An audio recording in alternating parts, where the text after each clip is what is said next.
Hey, Bessie.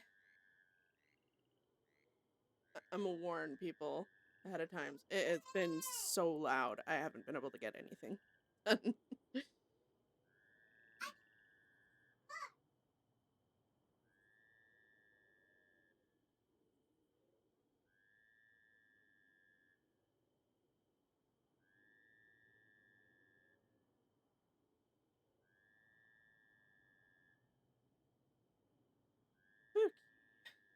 Howdy, Pam.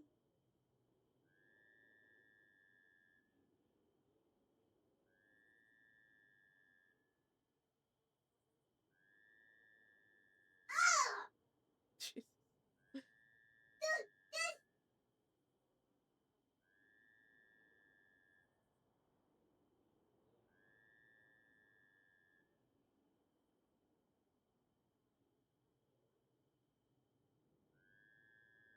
Keanu's getting mad at his game.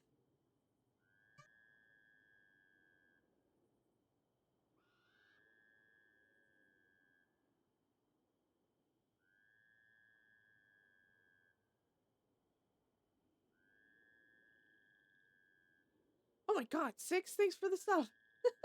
5 months. Oh my god. 5 months of hell. I'm trying to find,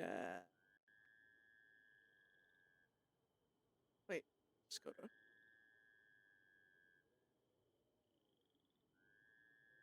Okay, so... It is...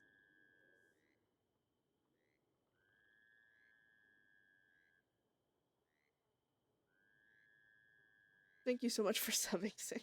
Thank you guys for always showing up so quickly, too, might I add. It is very much appreciated. I love the support.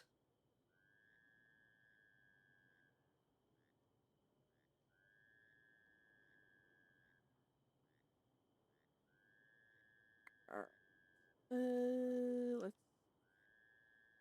Beth is gonna be going through her withdrawally.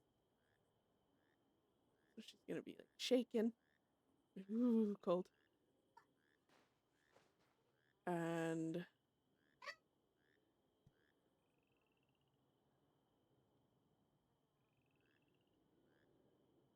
Jesus.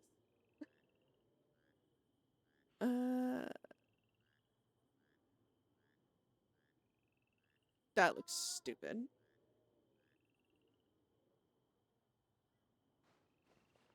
Right. Actually, she's gonna wear...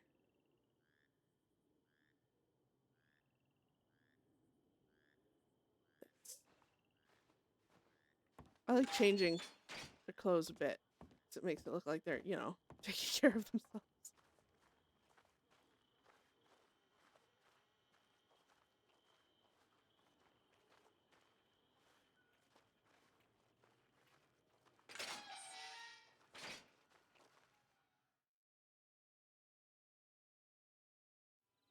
It is late as hell.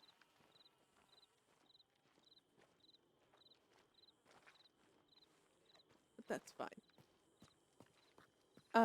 So I did get back on last night, but again, it gets really hard, especially when it's so loud in here. Because at least with the metal, it doesn't record constant the background. It only records when I press push to talk. So, oh, fuck yeah.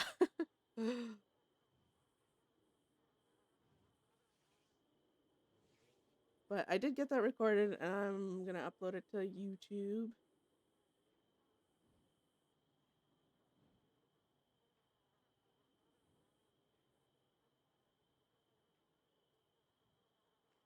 I don't know if I can read out loud, guys. I'm gonna be honest. I am so overstimulated today. It's probably not gonna work. I'm gonna try though. Just for you. Okay.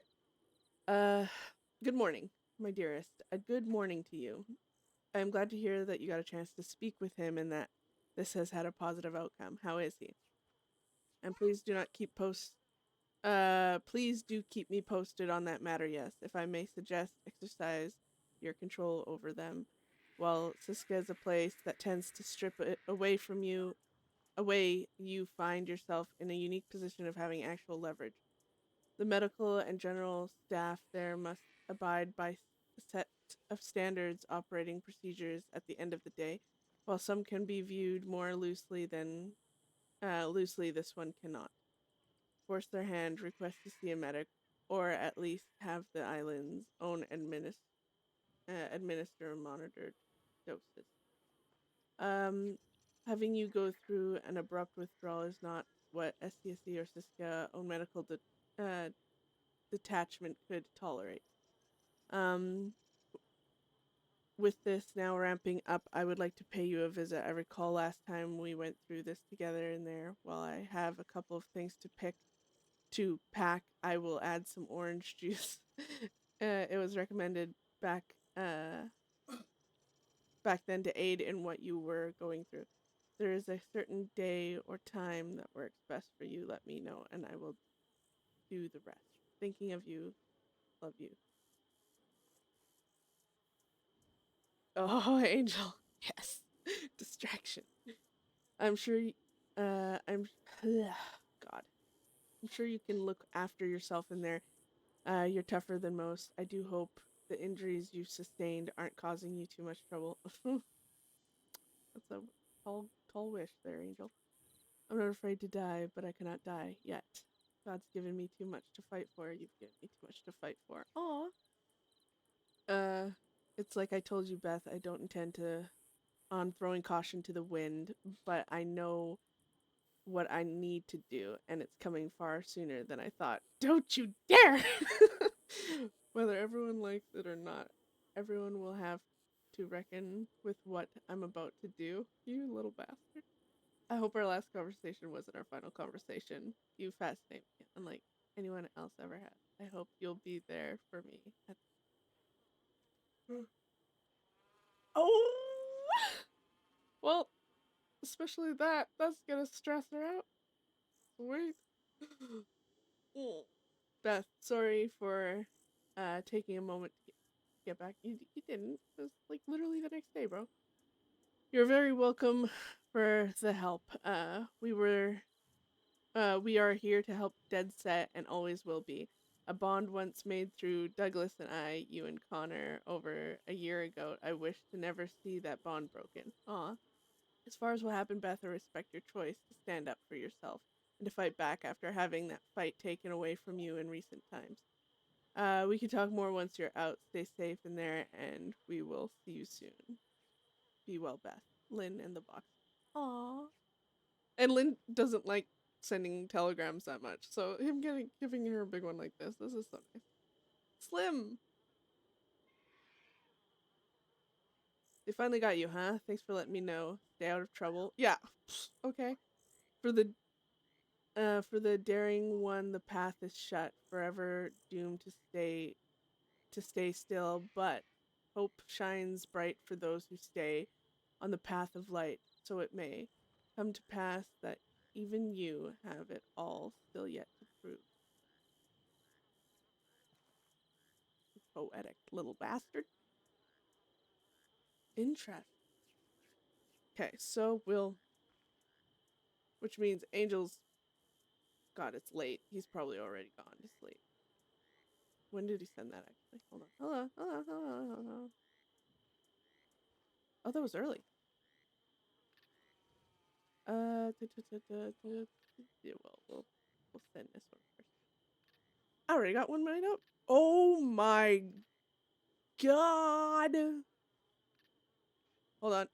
I am not doing that all like that. Hold on.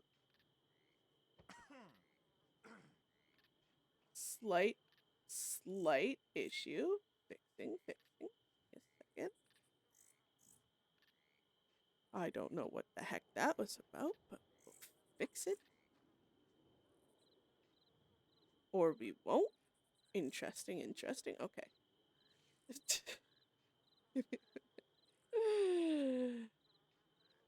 Okay.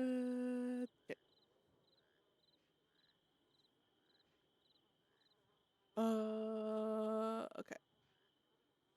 Uh,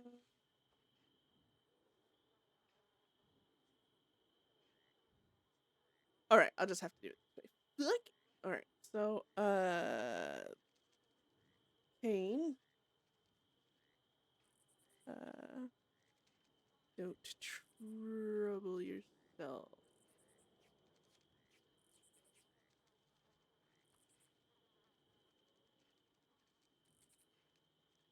Does feel familiar.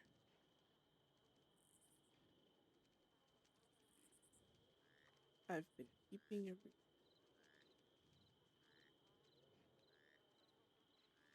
Trying to make Von Kleist feel a little better too.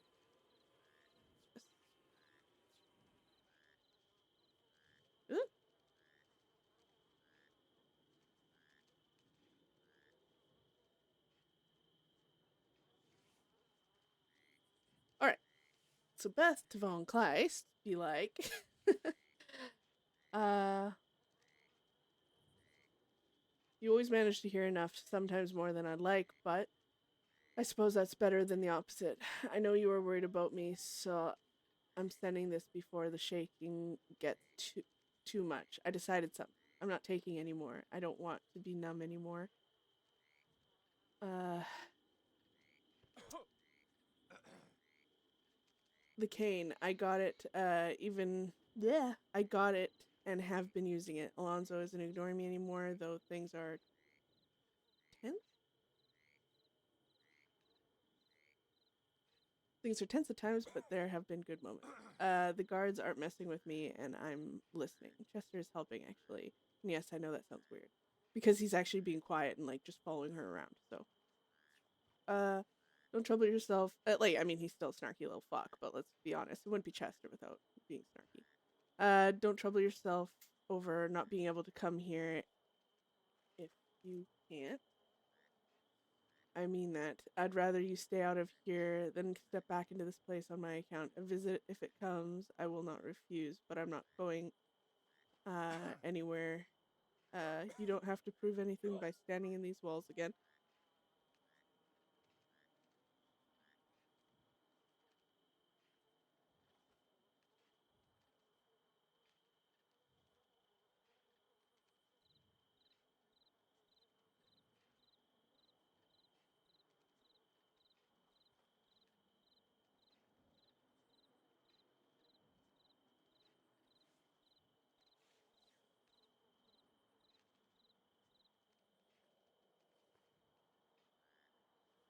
I'm.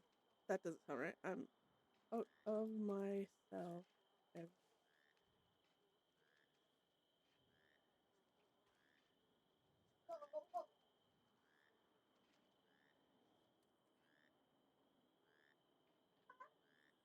There we go. It does feel familiar. The telegrams, like something older before things got louder. I don't mind it. Gives me something steady to come back to.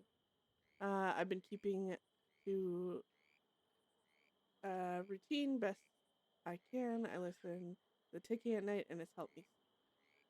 I'll get through this one same as others. We can do it, and I will be there too. Because yes, this is unconditional. No labels, no limitations. I love you. Oh, I feel like it's good.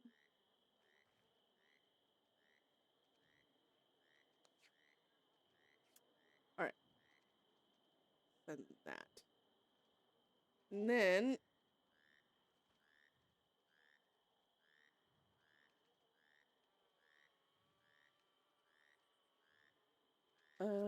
I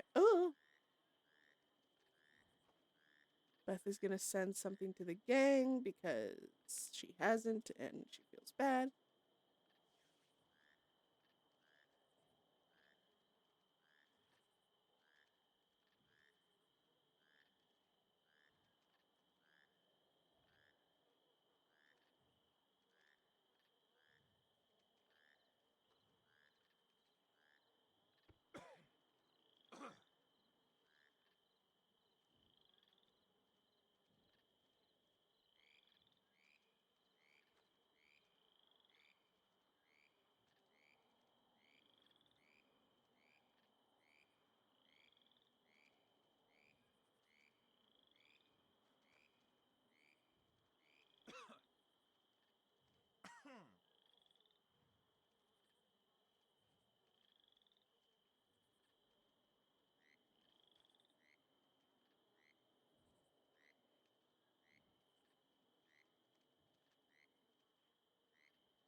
This is the same as ever.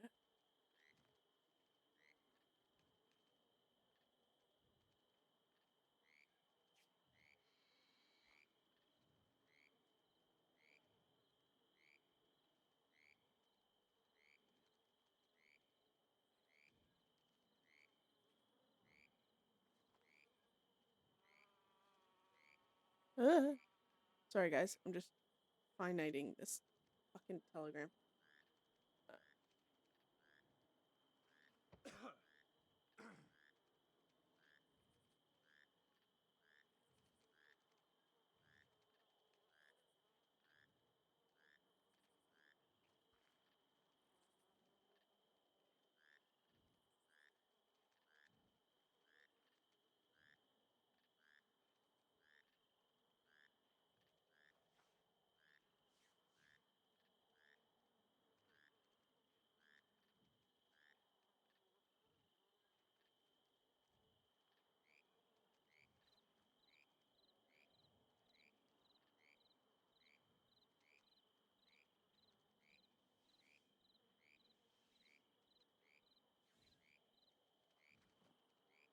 Okay, perfect.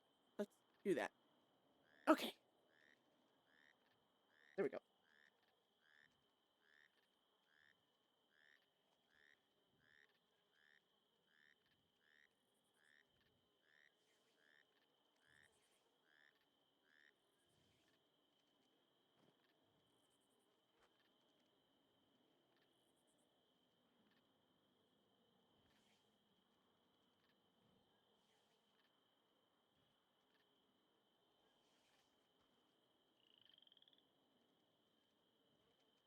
Okay.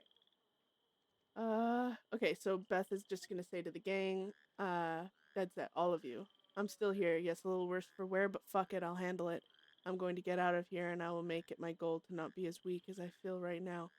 Siska is the same as ever, but I've handled worse and I'll handle this. You focus on yourselves.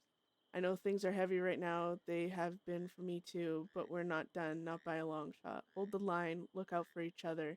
I'll see you all on the other side of this, and I'll come out stronger than what I was. I think that's pretty good.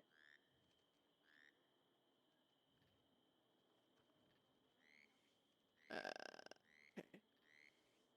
I gotta send Devin like something. Oh shit.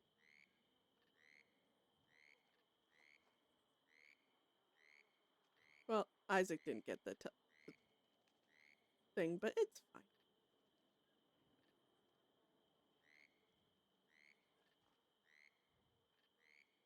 Uh,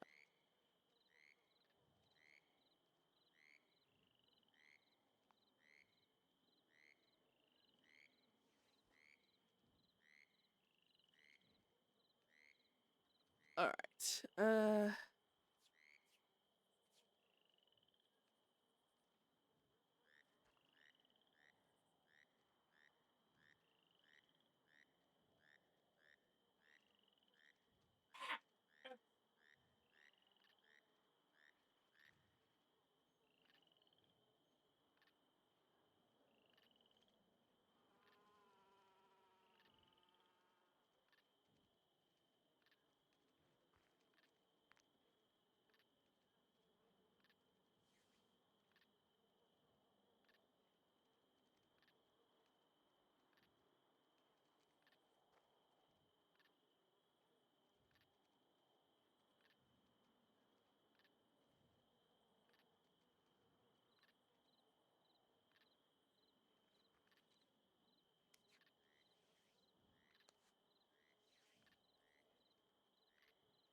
If you have questions, we will talk.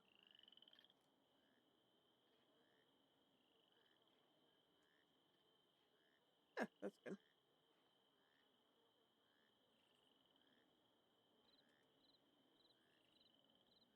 There. Okay. And then to Angel. Oh my god. Okay, so now we gotta go. That how he ends that would stress her the fuck out. And I think he knows that too. You know what? He's probably a dick. The audacity, I swear. I'm gonna have to come up with a decent one. I'm not gonna do that right now because I feel like we've just been standing here at these damn things for I don't even know how long.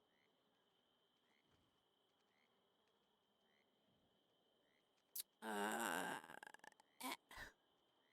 okay.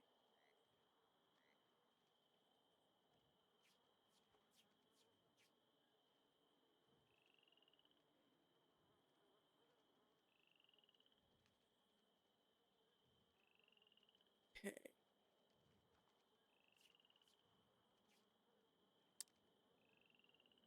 All right.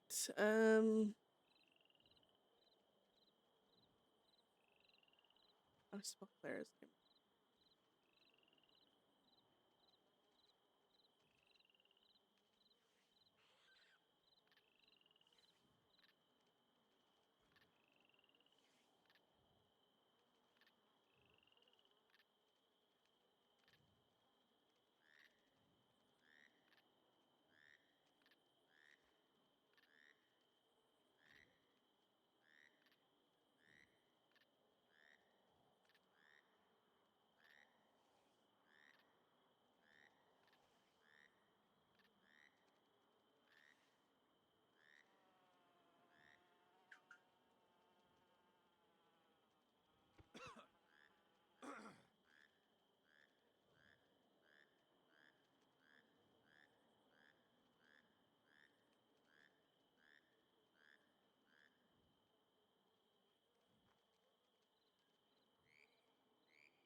You.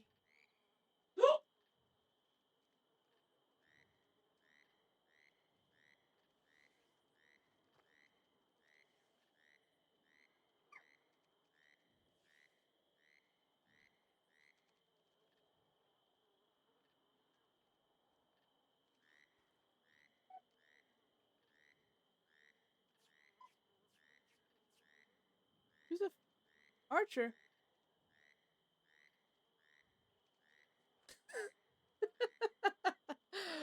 Archer, you little bastard. About been on the brink for about a week.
Unexpected. expecting that.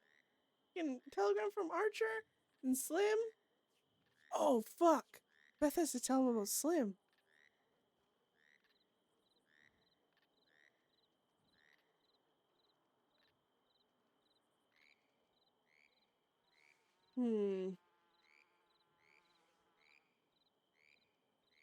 I wonder if Archer's still wanted. Okay, what do we do? What are we doing? Oh, we're gonna read this. We're gonna read this so fucking bad. Last night, Alonzo gave us... Oh. Okay, we're not gonna do all that work for a chocolate bar. Are you crazy?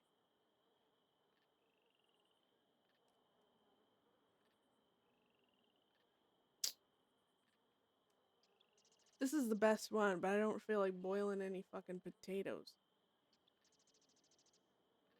I'll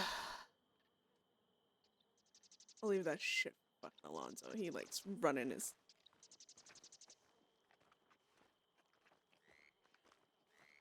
So, Alonzo gave us this book that he wrote, and it's to do with...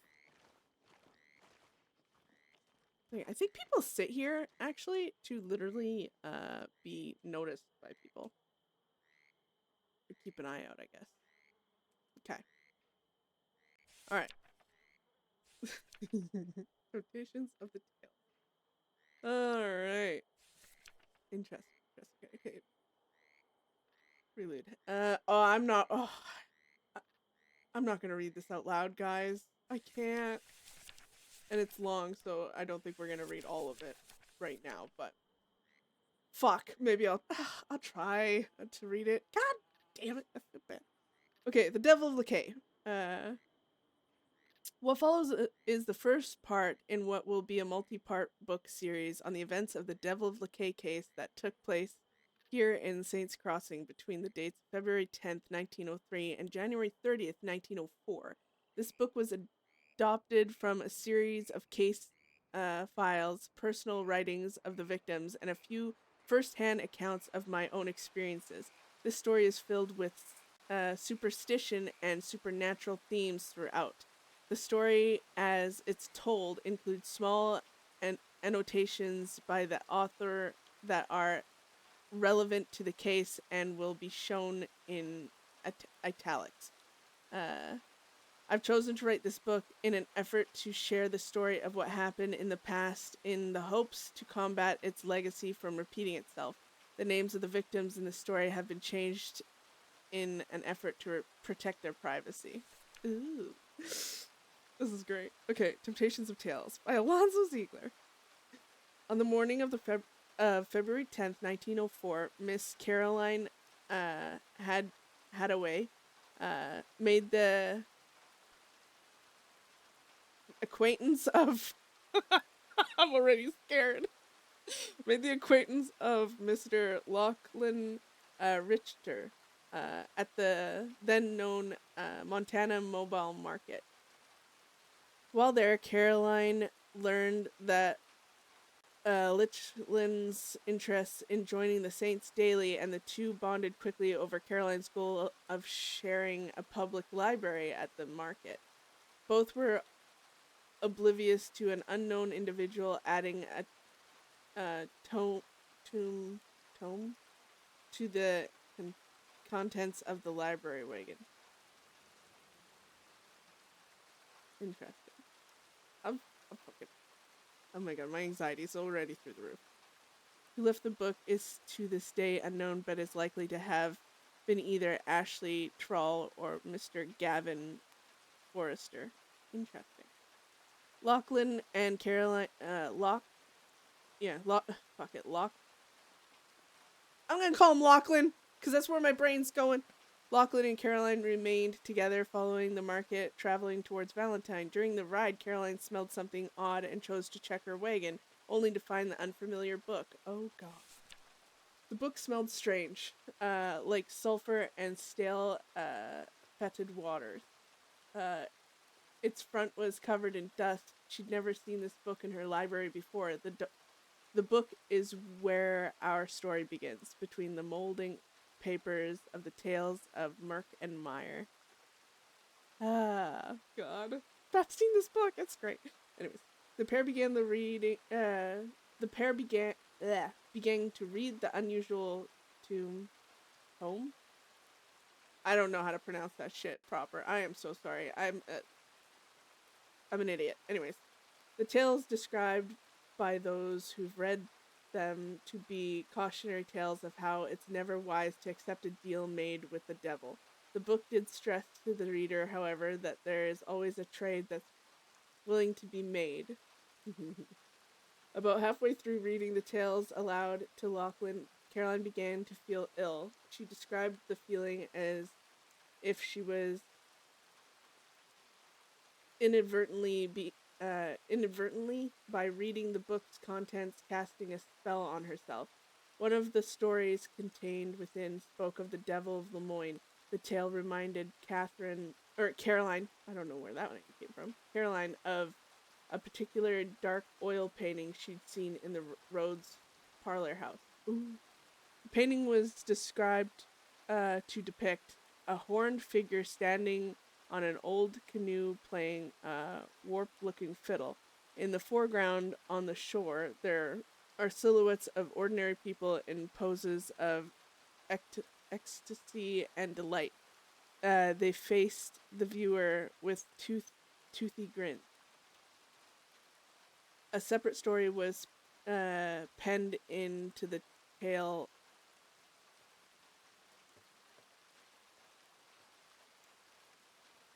Hey, Squally.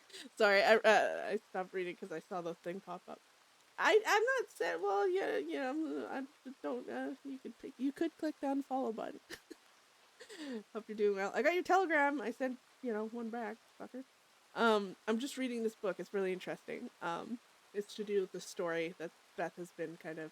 I cannot read well, no, and I don't need to be told how horrible I am. I definitely know I'm not good at all, and when my anxiety is up, I read even worse. So something's wrong because I assume the sentence, so I'm trying to not go off of my assumptions of what the sentence is. My eyes are at one part of the sentence, my mouth is at another part, and my brain is at another part, and they're all fighting each other.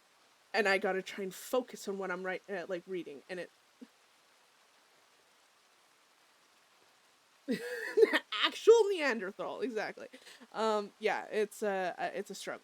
So it's just what it is. Like I said, Catherine instead of Caroline because I don't even fucking know. But alas, here we are. Anyways, a separate story was penned into the tales that reminded Caroline of a story she'd been told as a child. There once was a cabin hidden among elderly trees that creaked with age, mountains that shield the glen from prying eyes, and a small river that runs the gap between. The cabin becomes the sanctuary of a traveling long rider experiencing writer's block. Once inside the oaken walls, the writer notices a sparingly sparse room with barely creature comfort to be found. I don't know why, but the slant is making it hard to read. Through a large fine painting, though a large fine painting is hung upon the otherwise empty wall, a painting of this same valley where a cabin is hidden among elder trees that creaks with age, mountains shield the glen from prying eyes, and a small river that runs the gap between. On this painting, however, he notices a small smudge on the otherwise serene landscape. Despite the odd blemish, the writer feels a muse here, a measure of inspiration that tempts him to remain here. In the cabin, hidden among elder trees that creak with age, mountains that shield the glen from the prying eyes, and a small river that runs the gap between. Ooh, I like how this is written, guys. Spurred into creativity, here the writer chooses to stay. His days become wholly consumed by writing. It becomes a daily occurrence that he would neglect to eat, for he knew that this piece of work would make him a household name. There was no doubt in his mind. He would write and write his masterpiece, unaware that just over his shoulder hung the blemished painting on the wall, on the lone wall, a painting that any who would have given any attention to it during the days turned weeks would have seen change. Steadily, with each day, the smudge grew and grew, eventually taking on a horrid, humanized form as it grew. Ooh, scary. Stage 10. I don't think so. I'm not labeled with that. Like, I've never gone to a doctor or anything, but I just know my attention span has really gotten worse since I like had my son. Like that mama brain thing never went away. I'm labeling you. Okay, well, thank you, Squally. I love being labeled. All right, I'm gonna keep reading. Stop distracting me, you little brat.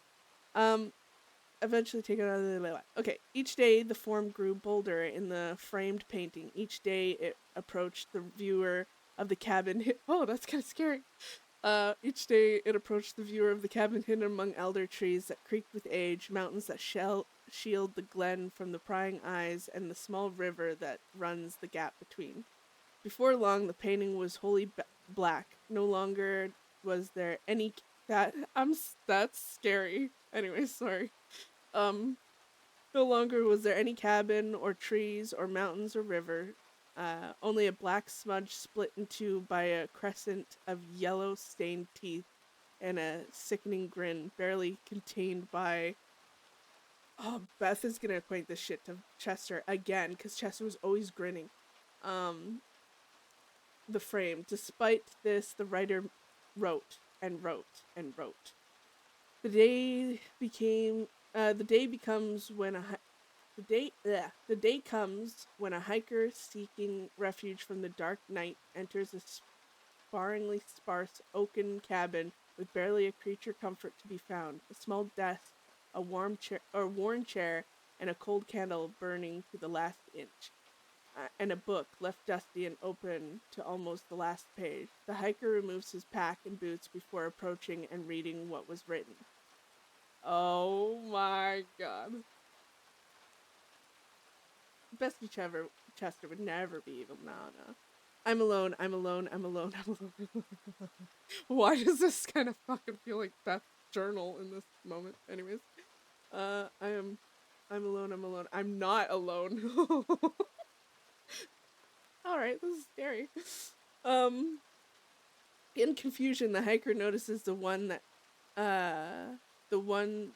other comfort in the cabin, a painting of a cabin hidden among elder trees that creaks with age, and mountains that shield the glen from prying eyes, and a river that runs the gap between. Oh my god, so the painting went back to the painting. Jesus. Taking in the painting, he noticed something. 2 small smudges. Oh my god! Sorry. I'm way in tune to this.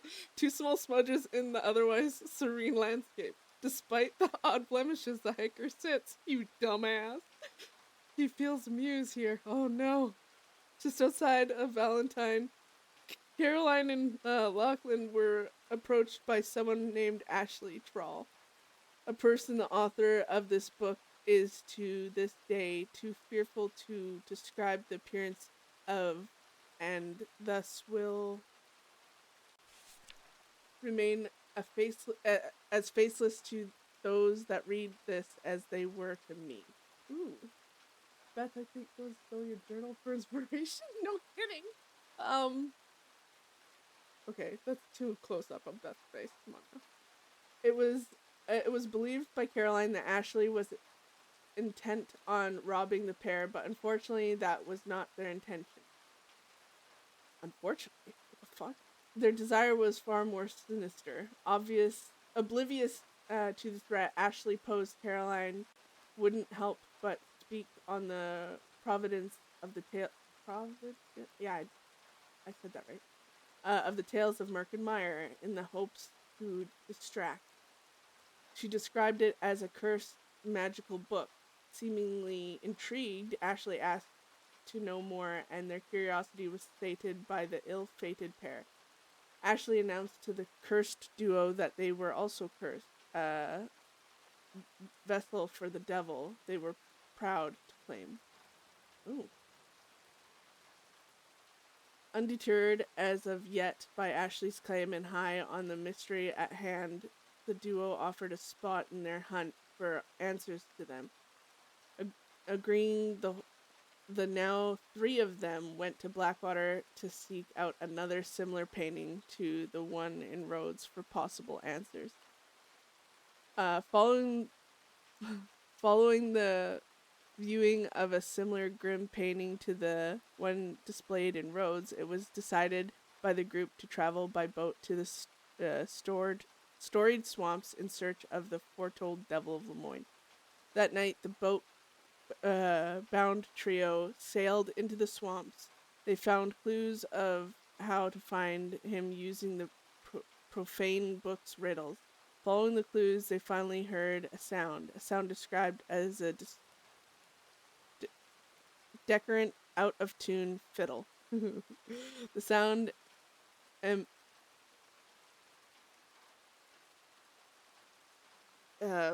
I know the word, but I can't say it.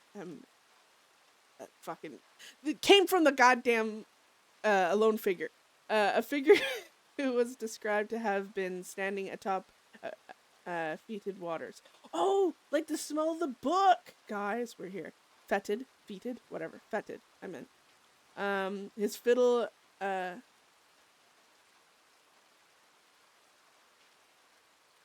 played a song of sorrow.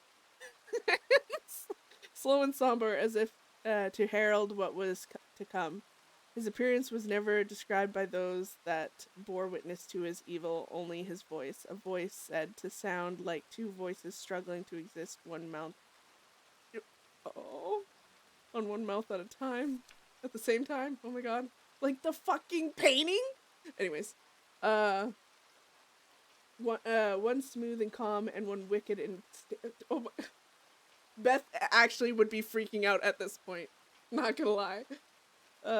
These voices would alternate and feud for... No, this would actually not be okay for Beth. The voices would alternate and feud for domination with each syllable. He ended his ballad over the waters only to greet the three and offer an invitation to disembark their vessel and come to his house, the Devil's House. Beth called it the Red House, I think, if it's the same house. This unholy temple can still be sought out. Its stain found in the swamps outside the city, a horrible place that coined the caster's name completely, Lakay. A pair of double doors just past the watchful yet hollow eyes of the skull of a variety of animals, as well as that of men, help to conceal the devil's deeds. Imagery of a burning abyss tend the devil's house, and a pit leads those accepting of his deals into a new life, one no longer wholly their own. The devil beckoned the Trinity to enter his house and hear his offer. Oh, this is fucking Chester and Beth. Yeah, that's my thing. And like, she's... oh my god. Yeah. Beth would be like, reading this, be like, Chester would be like, well, that's it.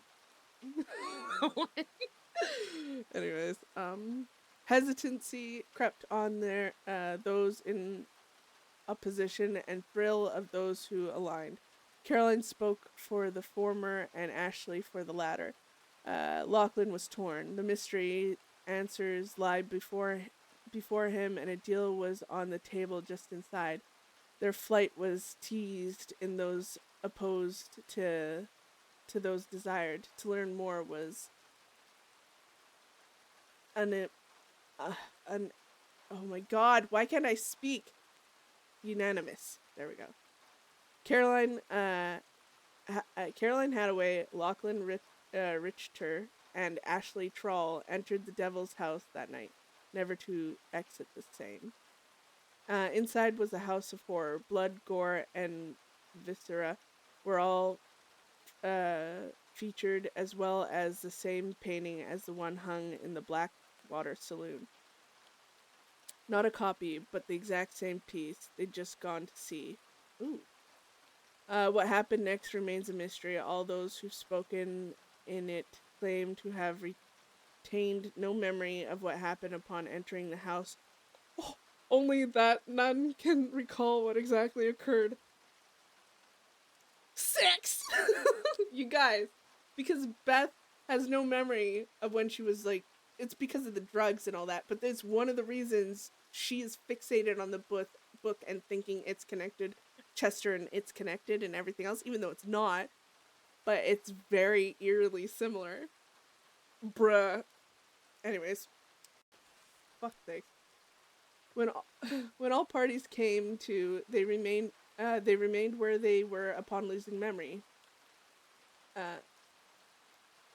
Now cognate, they were able to observe the surroundings again, understanding they'd all lost time as it was now daylight outside.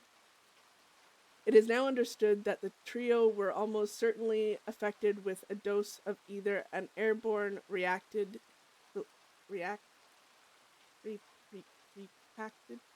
solution, rendering their minds slow and less capable of sound judgment, or a heavy dose of redacted. Oh, it's supposed to be redacted. Okay. Leaving them in a highly suggestible. Oh my god! This is so on. This is crazy. Sorry. I'm like. It's actually kind of like so spot on. It's crazy. Like the most accidental happenstance spot on shit ever. Anyways. Leaving them in a highly suggestible and easily swayed state. Beth.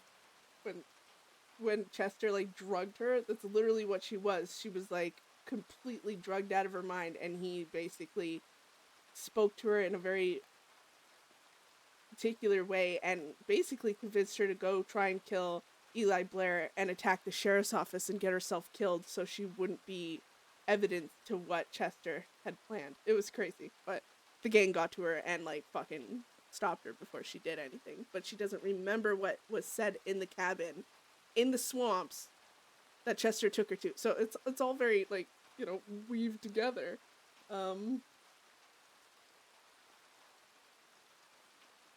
Yeah. She's gonna talk to Alonzo about this, I'm pretty sure. Anyways. Oh. Following, I'm sorry guys, I know I'm fangirling over a stupid story right now, but it's just so interesting that it's all lined up. Following the loss of time and room was reported to have smelled of some kind of burning plant or incense. Milkweed was noted but never confirmed. Ooh. Footsteps of a being were heard from the back room, a heavy thud followed by a drag and then another thud and drag. Turning the corner, he appeared now, indescribably inhuman and lacking of any natural movement. The devil... I'm trying to remember what was said before, where the story's carrying on. Is this still in the cabin where the hiker was, or what? Wait, what? What?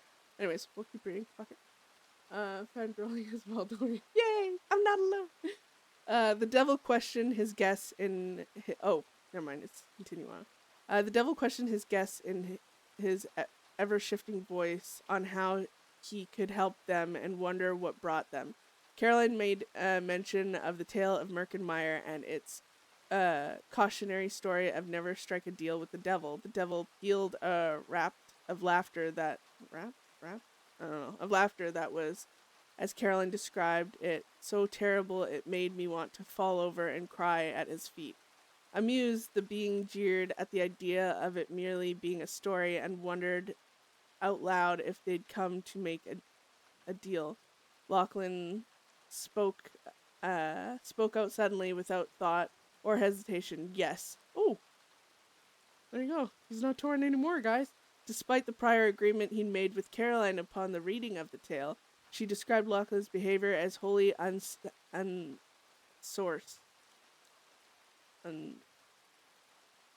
Unsourced? Well, you know, I love that my stupidity is broadcasted for all to see forever on the internet. This is perfect. That word. Anyways, she would tell he was... I'm so unbothered, I swear to God. Life has so much worse shit in it than people knowing you can't read. She could tell he was not in his right state of mind, but fear kept her from stepping to the defense of his ensnared mind. Ooh. Um, when asked what his dreams were by the devil, Lachlan replied that he desired to be a great writer. Oh. Understanding, the devil expressed his capability to make this dream a reality, but made it clear that he would accept from him a trade and only a trade. Lachlan confessed that he didn't have much to trade, but the devil rebounded with a fiendish offer. He agreed to make Lachlan a great writer in exchange for a memory. He accepted in silence without a single counteroffer. He sat in the chair that still remains there to this day, just beside the yawning gap central to the devil's house, and awaited the deal to manifest. The devil demanded both Ashley and Caroline leave them to the dealings. As the pair removed themselves from the unholy affair, Caroline stole one last glance to see the devil crush something in his hand. Unknown to her, this was almost certainly a dose of redacted that was produced before administering it to Lachlan via redacted. Ooh. Lachlan fell unconscious from the substance, and as he slept, unholy chants were heard from outside the house's doors. Most was impossible to understand, as it was in another tongue, but what was in the common speech were words of lost memories and words of family. Oh, this is the guy who, like, his memories of his daughter's laughter or whatever is taken from him, I think. In Lachlan's stupor, the devil bade the pair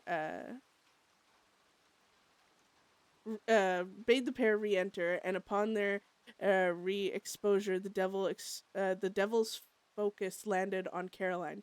He leered and dangled the same question. So you have come to make a deal. At the time of entering, she was steadfast in her conviction to the contrary, but just as the words left his mouth and his gaze rested on her, she felt compelled to comply. With a lump in her throat, as if her own soul knew not to speak the words. Oh. But her mortal form was bent to utter, "Can you speak to the dead?" Oh shit, Caroline, what'd you do that for? Sorry, I'm really invested. Caroline described this talk to have taken place from her perspective, as if she was watching from the painting that now claims the walls in the devil's house. The devil nodded to affirm her curiosity, but countered that he didn't want her memories, he wanted her blood. Sorry, I'm like, anyways. Caroline never chose to share if she agreed to a deal. Nevertheless, the devil. Beth can speak to the dead. Yeah. uh, he wanted, but Caroline never chose to share if she agreed to the deal. Nevertheless, the devil reached to take his payment from her left hand. Instinctually, she chose to instead pay the price with her right and more dominant hand.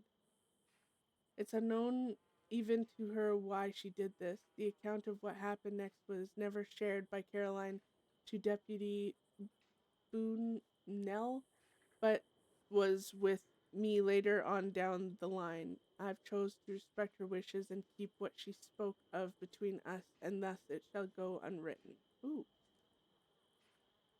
Following Caroline's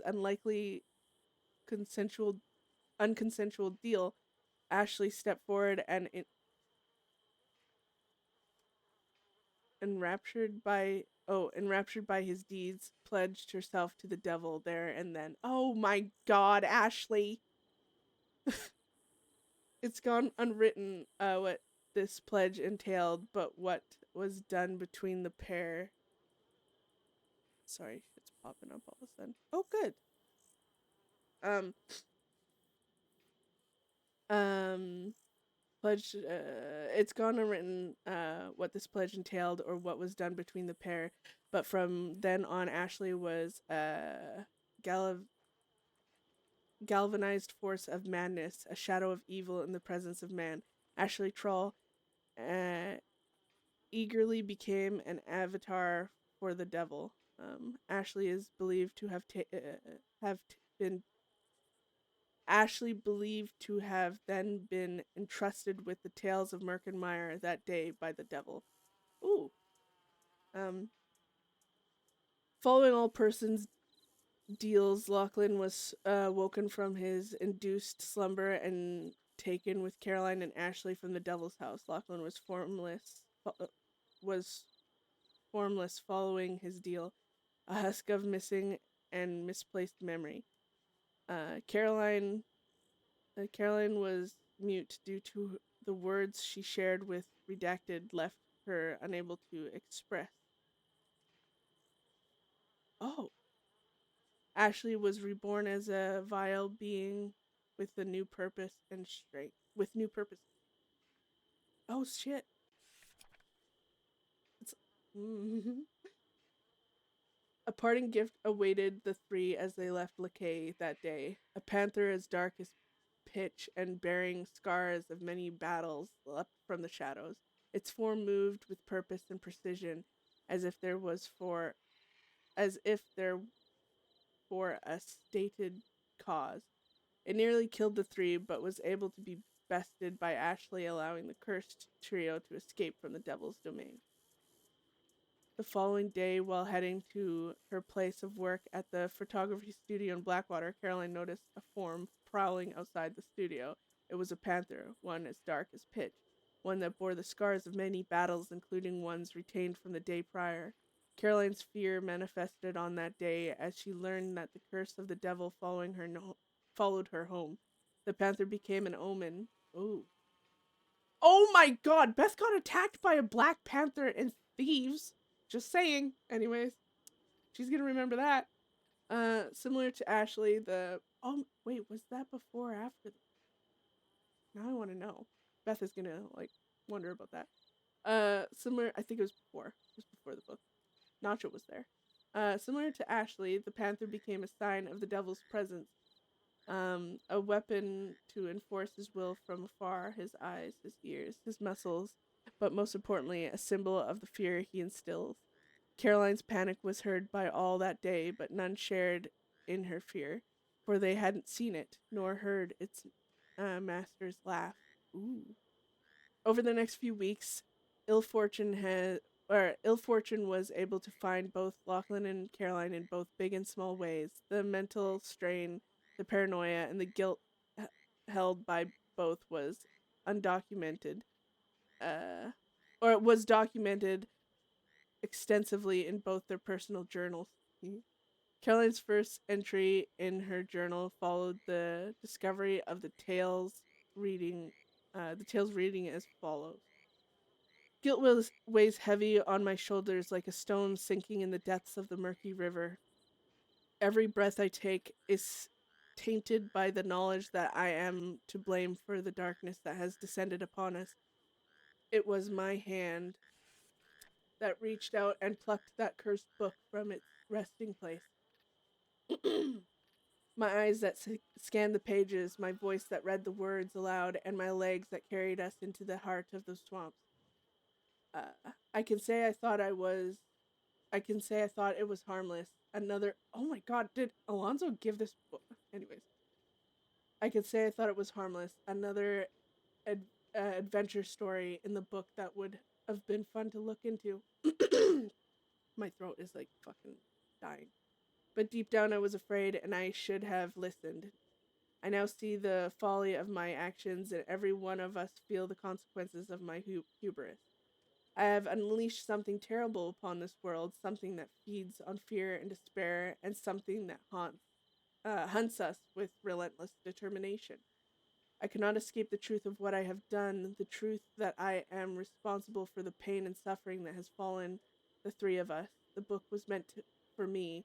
It was in my library. The devil chose me, and I dragged two unrelated people down with me. I do not believe any of us to be innocent, not anymore. I do not think he bargains with the innocent. I know what I have done in my past, and I cannot help but feel deserving of what has befallen me. But even as the weight of my guilt presses down upon me, threatening to crush me, I cannot give into the despair. I must find a way to make things right. I atone and set things straight, or to atone and set things straight. If I do not, the darkness will consume us all, leaving nothing but ash in its wake. Oh my god. There must be a way. Ashley, naturally revealed to revealed in their newfound purpose at the side of the devil. They even began to call the devil their father. They were given a task by the devil. 6! I say this because I know you.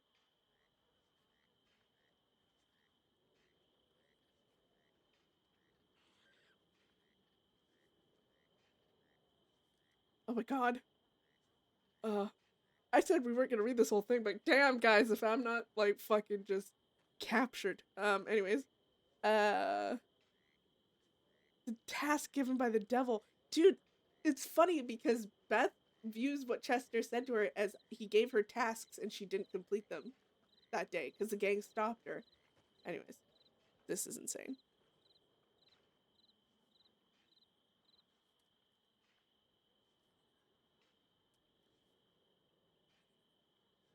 Uh, hold on. Okay, no. Well, we can bring it out. To seek out and bring him those Ashley knows possess the most power. To seek out and bring to him those Ashley knows possess the most power. Ashley made a list of lawmen they'd had conflict with in the past to share with their new master. They tempted these lawmen to the Saint Denis graveyard, where elaborate satanic rituals were erected by their own hands. Blood, animal bodies, pentagrams, and bloody artwork of horrid scenes were their stage of temptation. They would lure those places on their list. They would lure those places on their list. Oh, I said that right. Into Lakay to meet with their father and be offered a deal.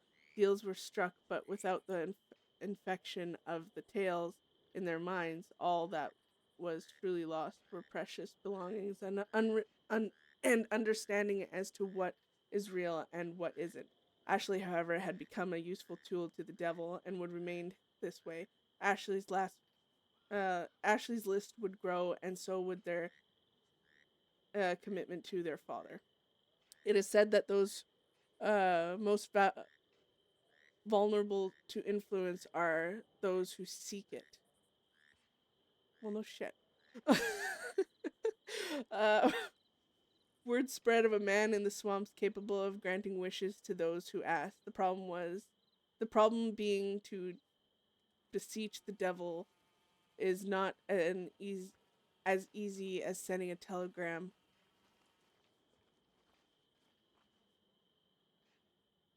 Hi. What you writing? I'm not writing, I'm reading. What are you reading? I know what you're reading. Wait a minute. Okay. All right. I'm gonna go on a walk. What? Wait. Rousters, I'm going on my walk. Now, You going on a walk, Zula? makes me think, or makes you think that we give a single fuck? Hi, Beth. How are you doing? Oh, I'm doing great. How are you guys? Great, We're doing great, wonderful. great. Thank you for asking. Yeah. I'm gonna. Okay. I can't keep up with you, you asshole. Why you look like the way you do? What's wrong with you? Why are you nervous? Why you look like that? Why do you sound like that? Because I was reading your book. I just got told by the telegram guard that my sentence is over by the end of tonight. So yeah, I don't know.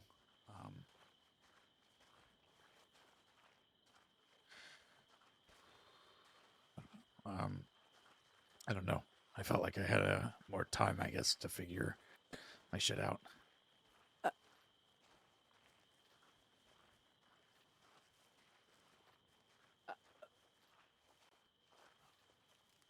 Are you? guess. Are you? I think we're both freaking out for different reasons right now. Okay. Okay. All right. Okay. Well, Well, why are you freaking out? Here, help me not freak out as much. What's wrong?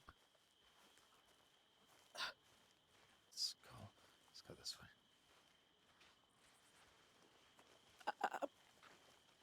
I mean, are you reading what I think you're reading? What are you yes. Yeah, I'm reading your book.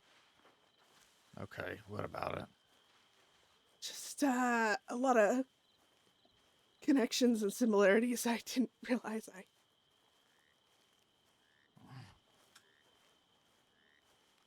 How far into it are you? I'm almost at the end.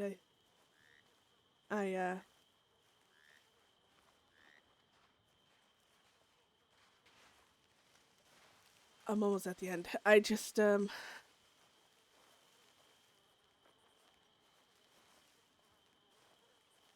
there's a lot of connections that I mean, I talked to Nacho about, and he even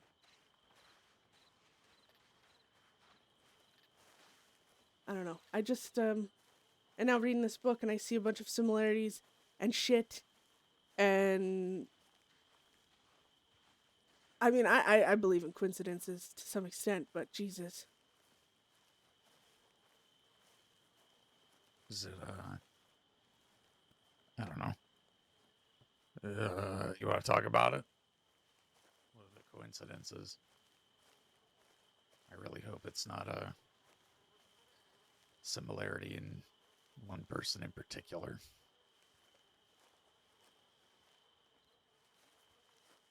You want to sit? Yeah. Stand. You Um, can sit if you want. I don't think I can sit. Well, I can, but I'm Okay, let's just keep walking then. Let's just keep walking. Oh, walking hurts. What do you? Well, then what do you want? What do you want? That's the thing. Stand still. I guess we'll sit. We'll sit. Fuck it.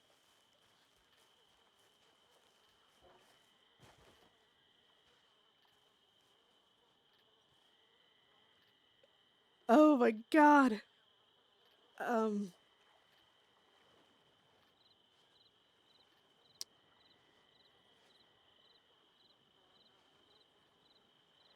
The Devil's House. Is that that's the red house, right?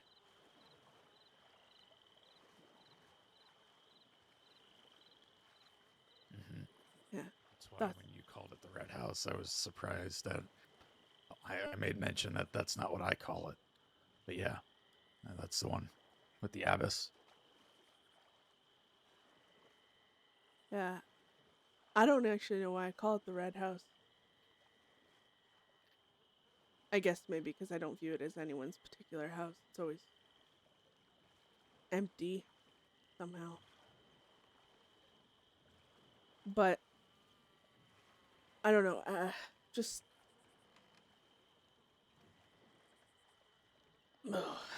it's hard to explain, but you know, I told you. Fuck. It's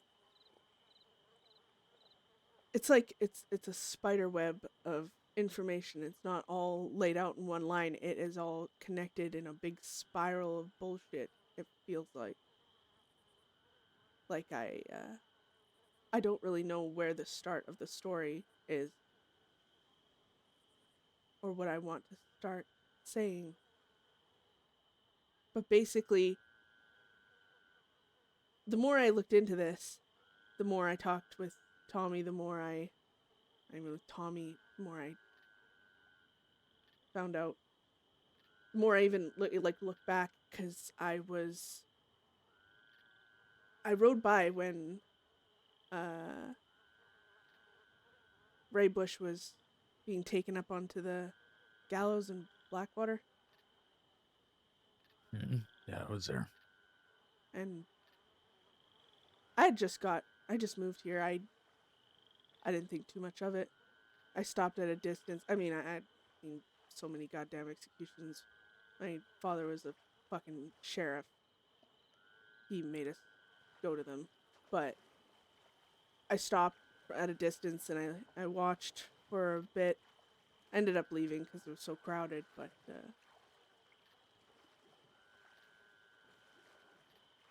I guess I just didn't realize that was anything or anyone important to any stories. And then all of a sudden, you know, coming here, talking to Lowell, fucking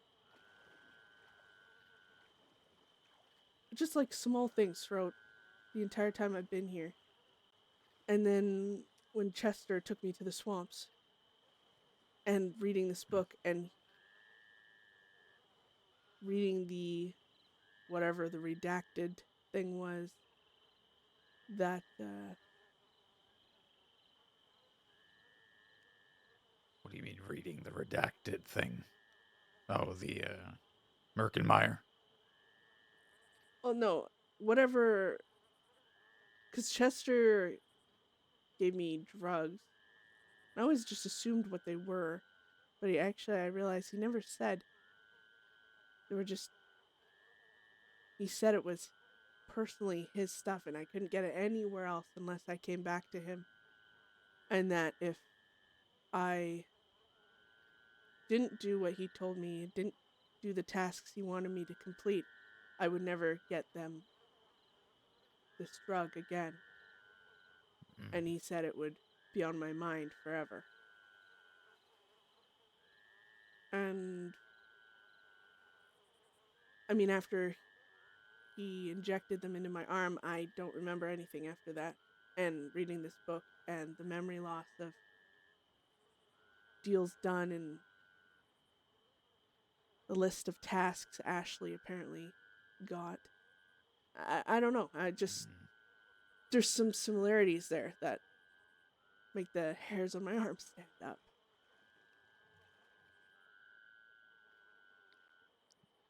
Do you know what drug, what it was called?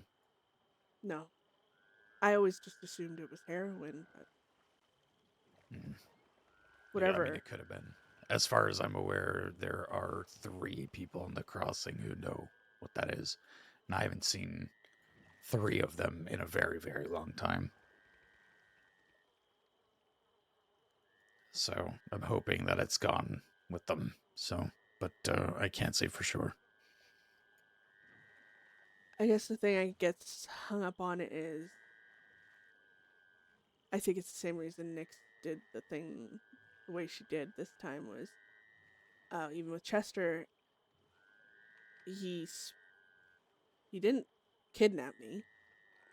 He spoke to me and he just willingly. You okay?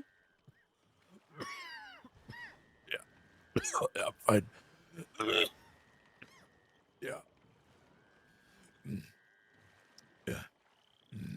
Mm-hmm. Fine.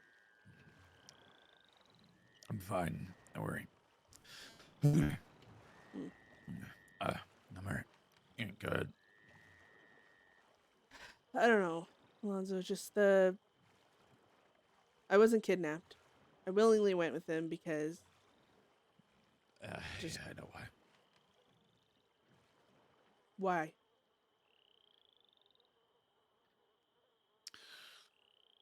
Because you were, well, the short answer is because you were done running. But I know they had something, of course, too. So, someone. So. Well, yeah, but I guess it's a repetitive thing in my life because even back then when Chester took me, he didn't really take me. I walked. It wasn't. It's pretty. It's like on the fucking nose, I guess. I don't know. It's just bothering me. Why would it bother you? That's like the core of who you are. Well, maybe the core of who I am bothers me. Well, then let yourself be a victim once in a while, maybe. I'm not a victim, though. And that's why you let them take you.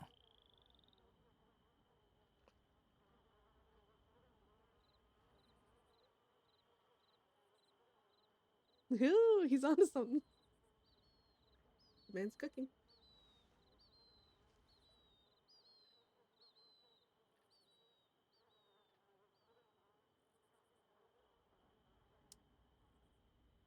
I don't like how you put that.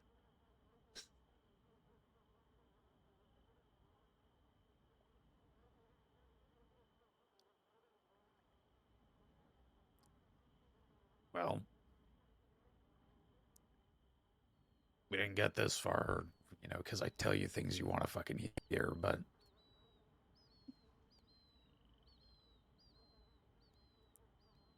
admit it or not, it's probably partially the truth, right?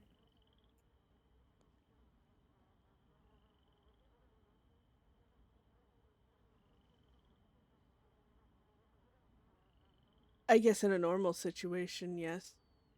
But even when I've been forcefully taken, even when those cannibals tied me up and threw me back on the back of their horse, even when Dell and I weren't so good and he took me at gunpoint by force, even in those situations, I wasn't a victim.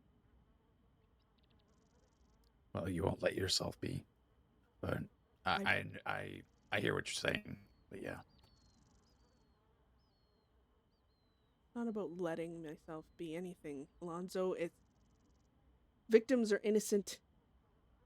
I've told you this. Yeah, and you're a bad person. Everything that happens to you, you deserve it, whether by, because it is, you had a hand in leading to it or otherwise. Yeah. No, I know. I'm gonna ignore the snide tone. Sarcastic or whatever you want to call it.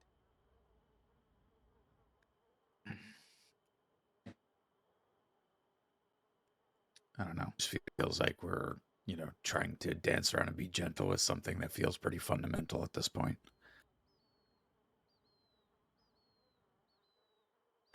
Regardless, what were we on about? Just that.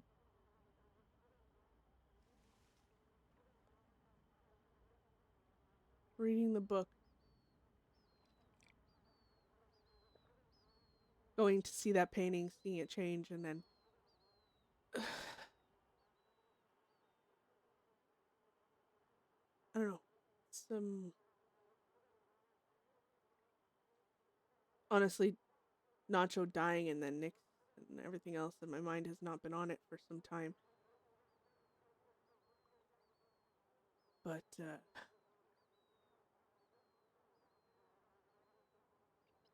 as Tommy said, there are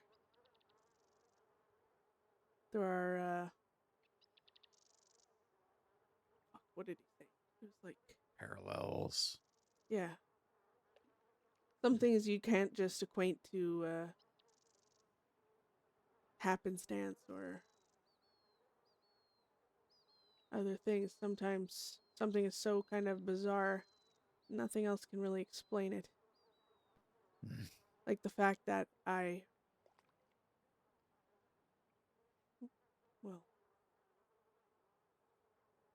saw that fucking book, and all of a sudden, the day I decided to go with Tommy and read it was the day birds started fucking dying and falling to my feet, which is crazy. Again, never happened before. All of a sudden now it's starting, and don't get me wrong, I know I hear things that aren't real, but it's always them. I don't hear bells in the distance. I can't hear other things or other people I don't know. I hear specifically them, and all of a sudden I'm hearing fucking church bell ringing in a swamps, and I'm seeing dead fish everywhere, and dead fish that Tommy couldn't even fucking see. And I was reading your fucking book. I got attacked by a Black Panther, by the way. Go back. You heard the bells? Yes, Where? by the church. The little church in the swamp. It was weird. I was with Tommy, and every time he couldn't hear them. And every time I looked away, they started ringing, and then when I looked back, it was silent again, as if it was demanding my attention for something. It's really quiet, right? Like really quiet. Yeah. You look away. Huh. Interesting. How much more of the book do you have to read? A few pages. Did you hear the? Have you? Read the rest of it? Read it out loud or something. Oh, I'm not fucking reading it out loud. I I shouldn't. Why not? Because I'm not good at reading. Okay, then give it over. I'll read it.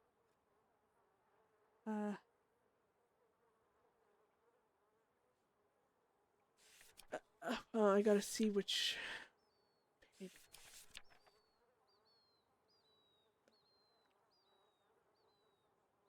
When Caroline's writing about how she's guilty, which also really, the things she said, it's very on point with some things.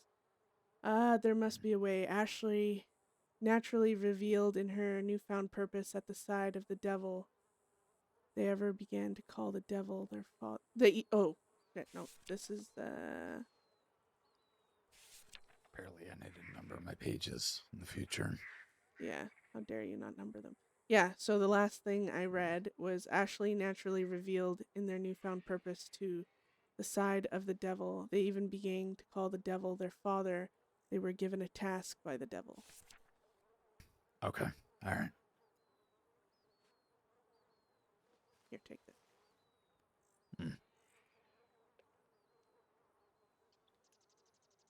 Suppose on the bright side, I'll have more time to write the sequels.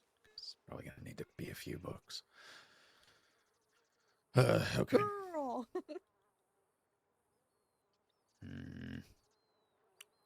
Are we?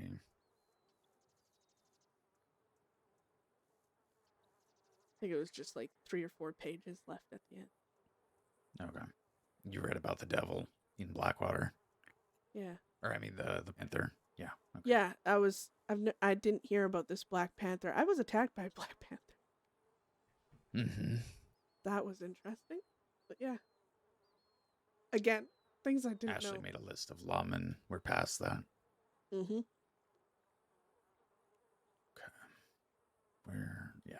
I'm gonna need to remember these.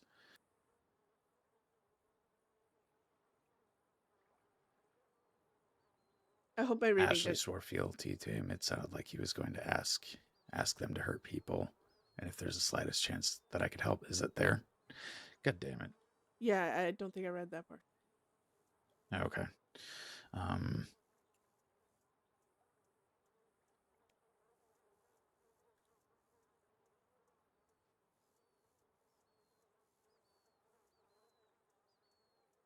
Okay, I'm just gonna start here. Ashley naturally reveled in their newfound purpose at the side of the devil. They began to call the devil their father. They were given a task by the devil. Sorry, I use devil so often. To seek out and bring him those Ashley knows possesses the most power.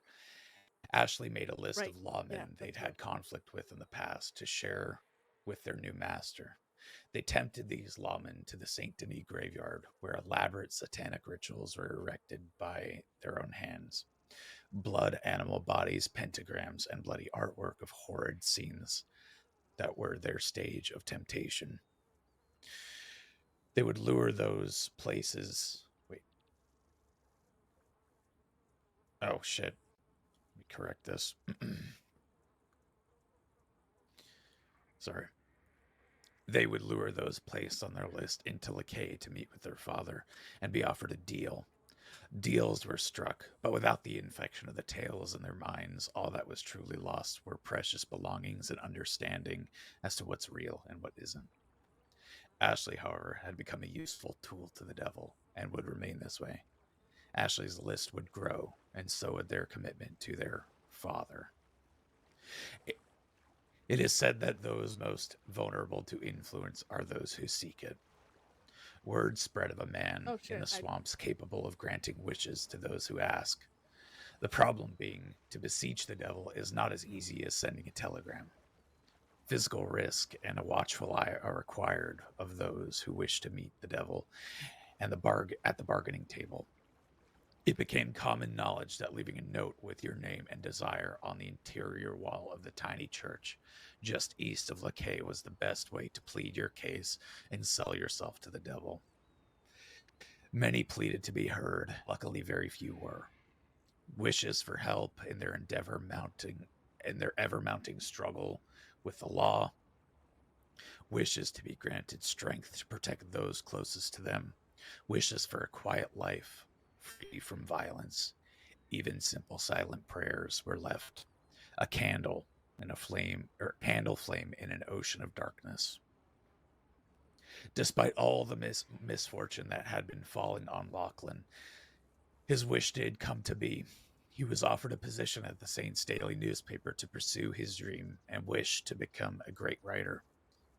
It must have just been a coincidence that there was this one time a copy of the Saints Daily entirely composed of articles that Lachlan had written. It must have been coincidence that there was at one time a copy of the Saints Daily entirely comprised of articles that Lachlan had written. The devil's deal had worked. Not all were given a new lease on life, however. Lachlan wished for a bright future. In exchange, he lost memories of his past, whereas Caroline wished to retread her past, damning her future. Weeks went, allowing rumors, horror stories, and gossip of one lady's mind leaving her quicker than most to spread. For Caroline's guilt had turned to desperation to be heard. Caroline spoke to several deputies about her experience and all that she'd been through leading to that point. She wrote in her journal about the feeling that some deputies' skepticism for her story left her. Quote, I told Rust about what happened in the bayou, sort of. I asked him to update the police file without using any names. Names have power, he said. And while I've always been wary of that sort of superstition, I can't help but feel a chill run down my spine at the thought. Russ doesn't believe in, quote, that sort of thing.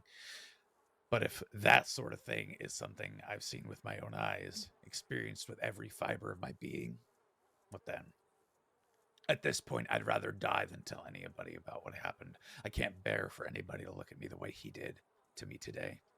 Like he was searching me, inspecting for any signs of contagious mental infection. But when Ashley swore fealty to him, it sounded like he was going to ask them to hurt people. And if there's the slightest chance that I can help by telling someone, I will. Even if it means facing my own fears, my own doubts, because the alternative is far, far worse. But I think what pains me the most is that before last week, I would have probably looked at anyone who told me this with the same expression Rust used on me. Lachlan wants to put this all behind him now that he's a reporter. I feel so alone. End quote. Caroline had become a pariah to those around her and to the law.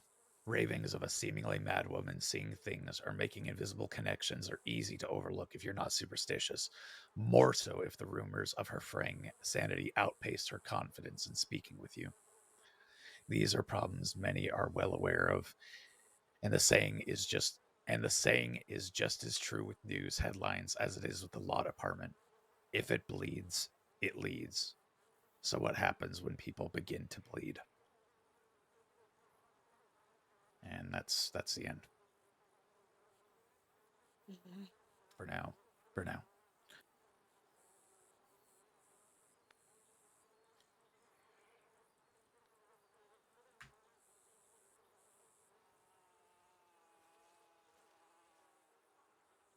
Oh. Well, you let me hold on to it. If you want. I've got copies. Don't lose that one. It's the original. Why are you giving...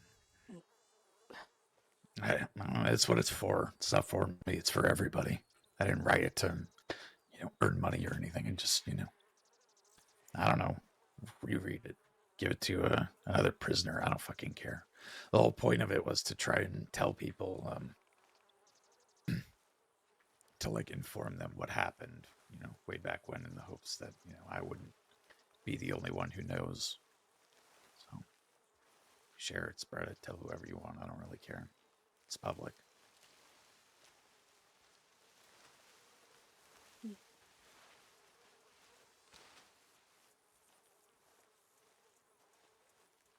So it's Caroline in the story that you feel is familiar to you. Not really, actually. A bit of... None of them at the same time is a little bit of each, but as I haven't fucking seen or talked to anyone of importance, all I see is a stupid fucking painting, which apparently I couldn't fucking decipher. Which painting are you talking about? The one in the house? Yeah. Bavis?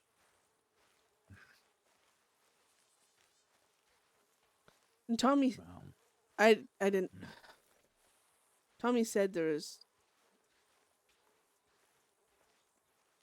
stories of it changing. I thought he was... Then it kind of changed, and... Well, that thing with the snake. But, well, the last time I went there, the painting was back to fucking normal, so... Or what I think, whatever normal is for that thing. It's still a little fucking weird with the woman and the snake and all that. It's all weird.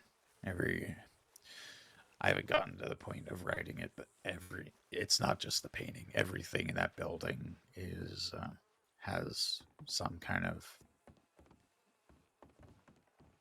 thing about it. The chair to the left, the hole in the floor, the bed in the back. I mean, all of it. It's all got something.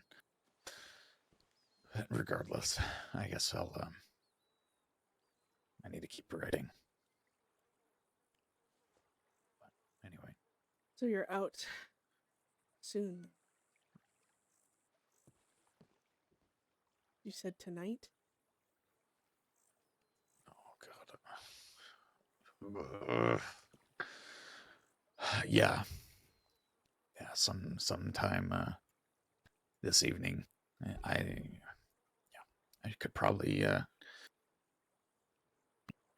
call to be transported in, I don't know. Dear Lord, I don't know, a few hours maybe. I don't know. Truth be told, I almost wish I had more fucking time. I don't know. I get why you don't want to go back, like you said yesterday. But,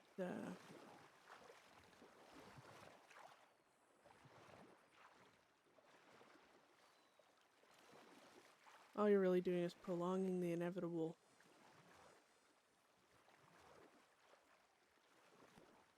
I know.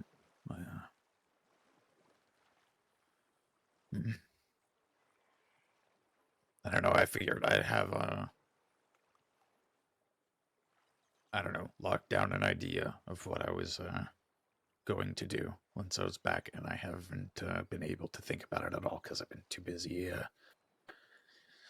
surviving getting punished and just, I don't know, trying to pass the time by not thinking. I guess that was probably my problem. It's actually kind of funny because why do you think I'm always looking for distractions? It's to put off thinking of things I don't want to think about. It sounds like you're kind of doing the same thing. This place is a distraction.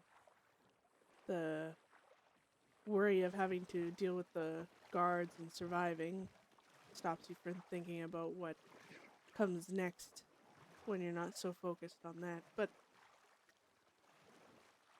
I said this to someone recently, life doesn't need to be all planned out. You don't need to know your next step before you take it. You just gotta keep fucking walking. Not every step needs to have a conscious thought to it. Yeah, I just think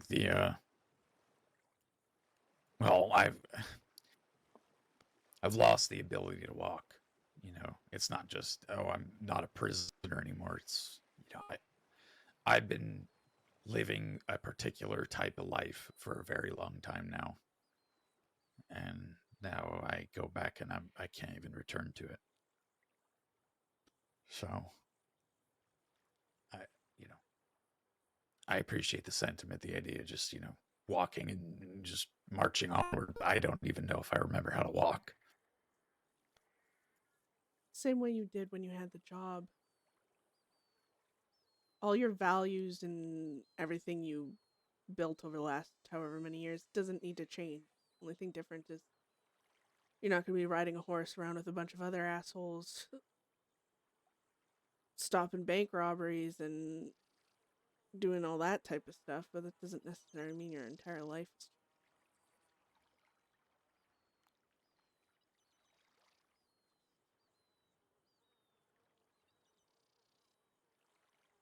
just surface level.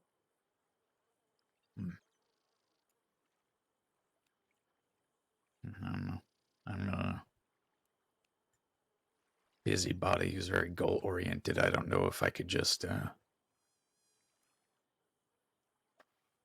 go back without something in mind. Focus on your I book. guess I keep. You know, I'll be honest. I fucking hate writing so fucking much. Oops. Writing a journal is easy. Writing a book is fucking horrible. Well, it's very well written. I'm not great at reading, but as far as reading books go, that was a very, very good, well laid out one. I don't know if that means anything coming from God, if you see Well, the books I've well, compared to just a smut book after smut book after smut book, I mean, I anything don't would look read like just fucking smut Shakespeare. books, motherfucker. Well, I just mean in the crossing in general. The crossing is way too saturated with fucking smut. It's ridiculous. Everyone's Absolutely looking fucking for a ridiculous. distraction. Just fucking, I don't know. Make your own fucking smut. Read about it. But Well, never mind. okay.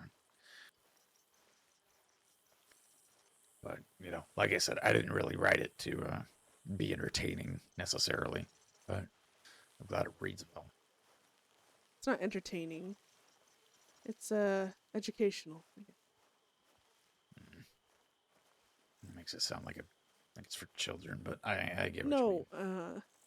well, if you think about the mental capacity of some people, maybe that's a good thing.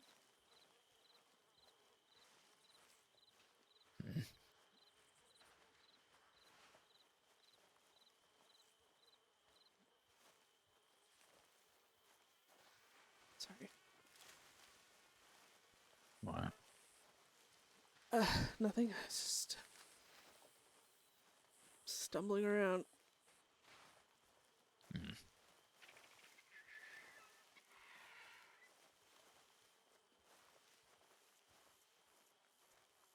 How much longer do you have?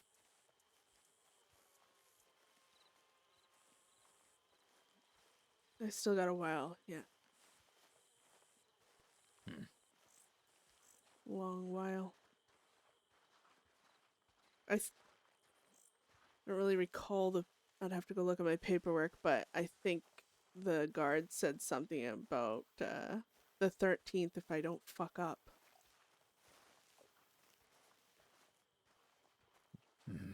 Okay. But I usually do. Usually fuck up. Yeah. Especially now that I'm going to... I decided something last night, and I reached out to the doctor today, because, I mean, I guess I can only decide it if it's not going to kill me, which it kind of warned me it could, but either way, maybe things are different. Well, I still have the ability to think for myself right now, and I'm not in a shit ton of pain making decisions for the wrong reasons. I'm going to not take that shit anymore.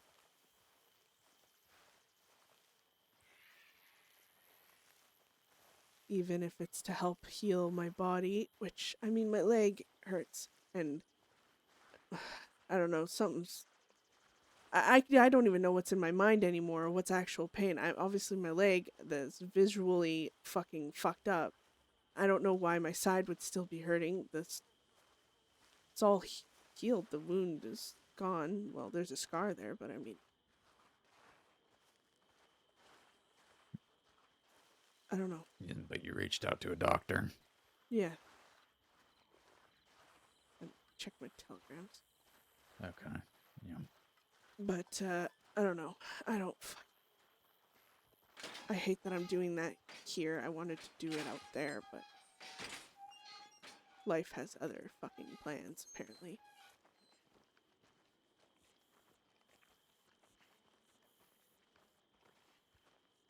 No. At least here you're not going to be hounded from outside with by deputies, right? It's usually the least of my concerns when it comes to that. Last time I went through that shit, they had to lock me in solitary because they...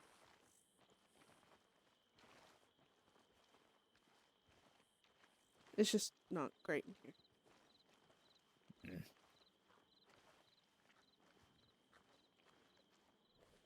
Holy shit! Oh, shit.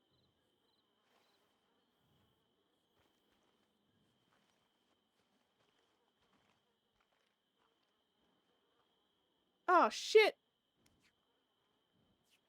Oh, fuck, this was 50 minutes ago. I got approval for... Oh, no!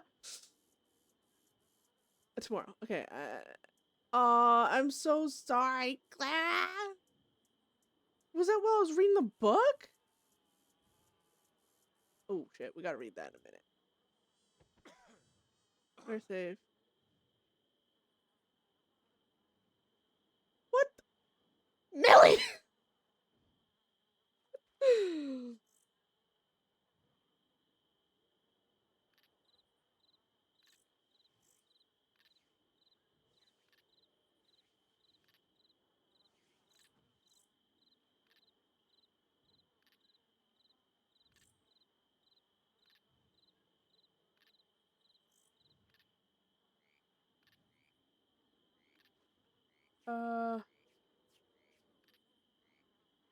Jeez. Never go. All I will ever hear is never going to be enough to state my desire to be a part of your life and become one of yours. Apologies, that was quite corny, but I did move that one. Sweet. Ah, my shit. I'm the devil whispering in your ear.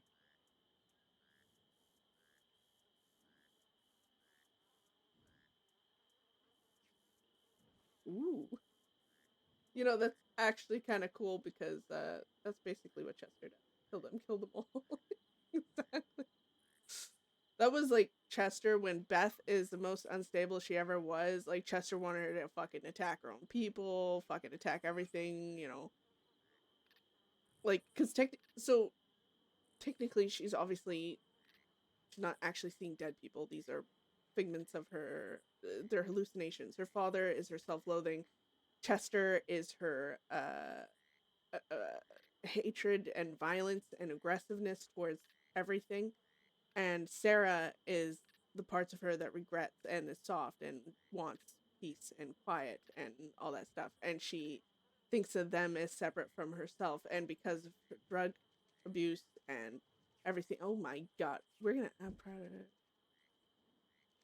My god, it's so loud out in the living room.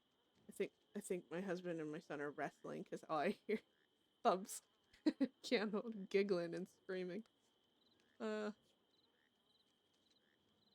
That's sound too weird to me. All right, we'll read that in a bit. I'm so over reading right now. Vlad.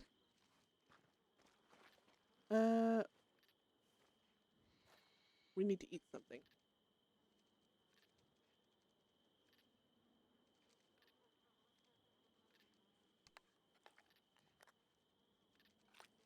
Oh fuck, there's Mary.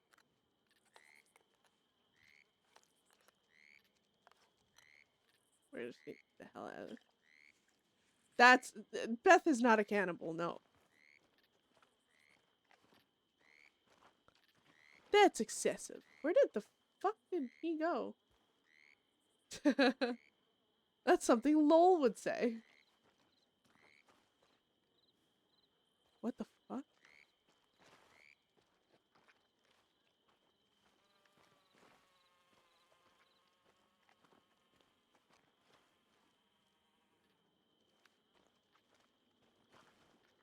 Where did he go? He's fast. He's fast as fuck, guys. Oh, he's sitting right there. God, I'm stupid.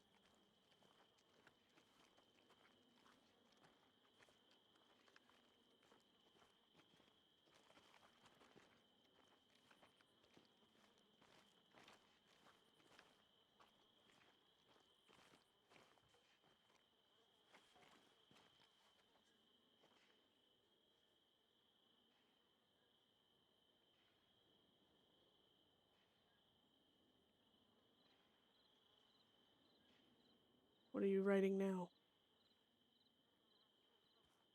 Writing about one of the visitors I had. Oh, are you writing your journal right now? Mm-hmm.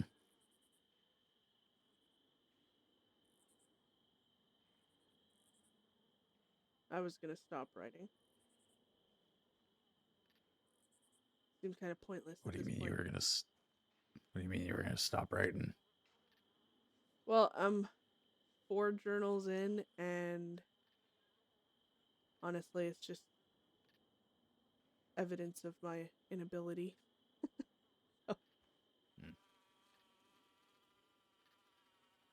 Well, I mean, it's only for you, right? It's like the whole point.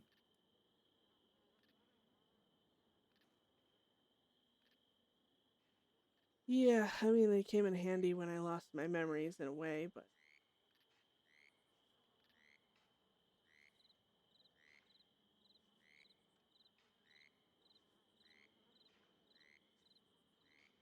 oh, Alonso's their friend. Well, not really friends, but it's complicated.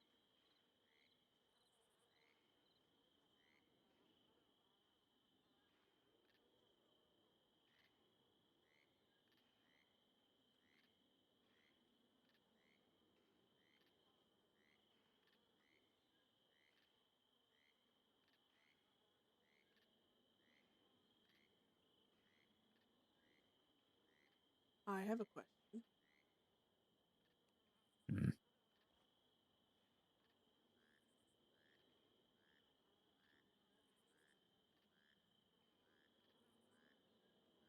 Obviously, I guess in here, you kind of were stuck in close proximity to me.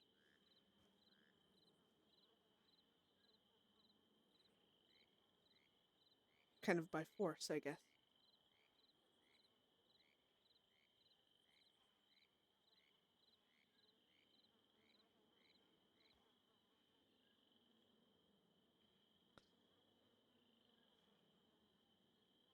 You might not know what you're doing with your life when you get out of here, but are you gonna want to avoid me?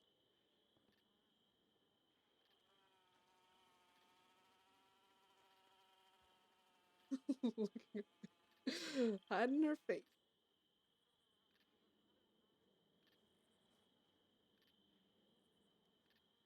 You know, because I'm sure if good people see you talking with me, then What do you mean?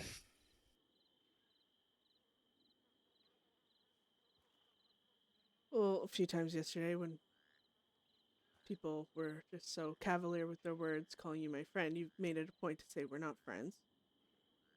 We're not. I know. So when you get out of here and it's back to the real world where everyone's opinions matter and I'm still me out there, will you be avoiding me?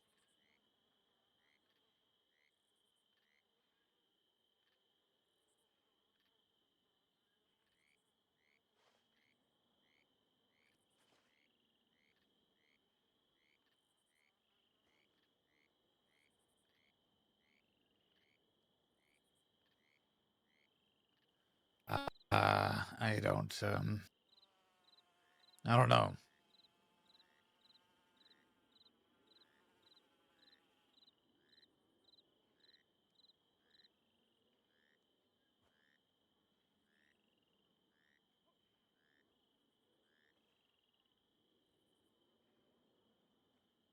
Yeah, no, that's fair. I mean, I'm gonna be places you probably shouldn't be. I feel like that's probably a given. Where shouldn't I be? Probably in a town. Probably.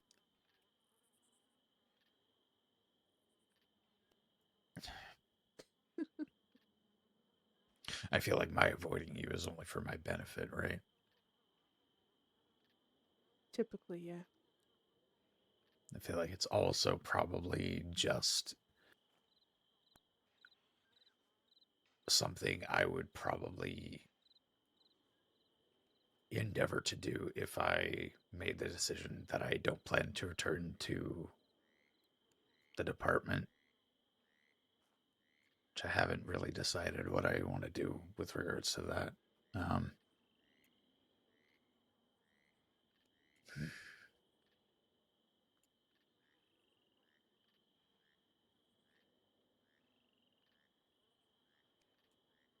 I know, I S6, don't that's know. what I was thinking. I suppose as long as you don't, Oh, here it comes. The condition. I don't know. I don't fucking know. I mean, what would you call what we've had thus far?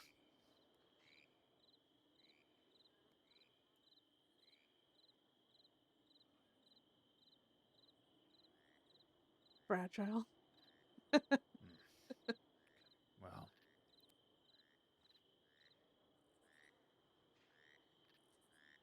You know, I guess in a way, not.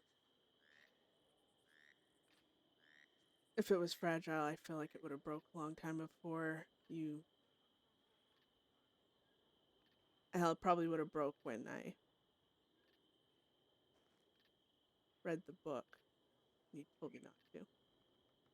Maybe even before that. Maybe if I actually planned. Maybe if it was fragile, I would have lied to you. I don't know. But, anyways, no, I don't blame you for being unsure. I guess if you want the life you had back, being near me is a surefire way to get dirty looks from everyone.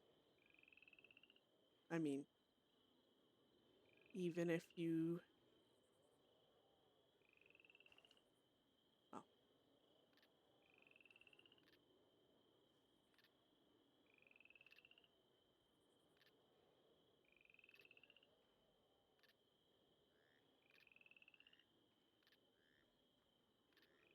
I guess I don't know either.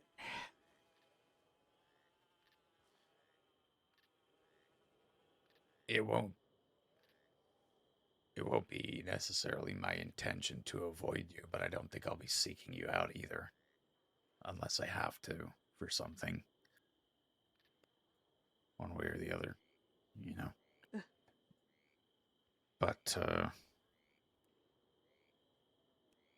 I mean, I don't plan on this, you know, what's happening here.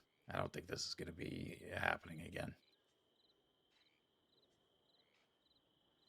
You mean coming to Siska or talking? No, just the opposite of both of those things. If you want to talk, I'll talk. I don't mind that. But,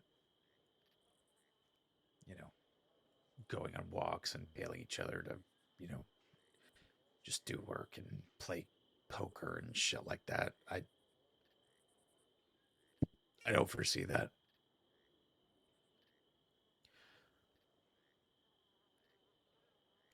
Personally. Oh,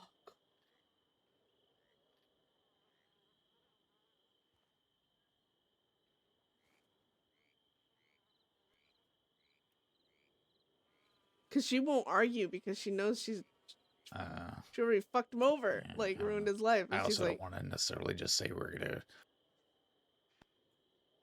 you know, have what there was before, but that's probably the most accurate thing to say. No, I guess I won't be seeking you out unless there's purpose to it, and I imagine maybe it would go the same for you. You know, I'm not gonna wander over to Emerald to hear some smut because, you know, I know you're gonna be there or something. I'm not gonna do that.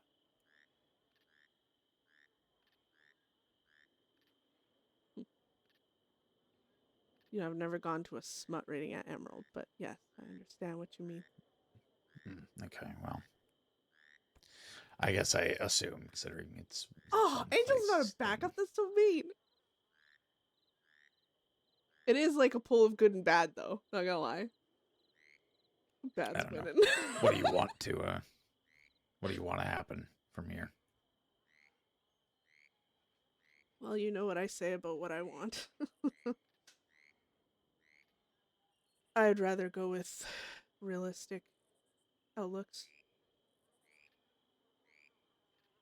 Realistically, being around me is not good for you. Not in large doses, anyways. But I'll be around if you need to vent about anything. And also, if you ever need help,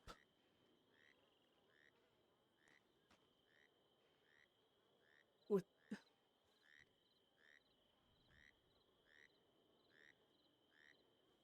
I can't promise everyone, but I can say if you ever need help, just, you know, whatever.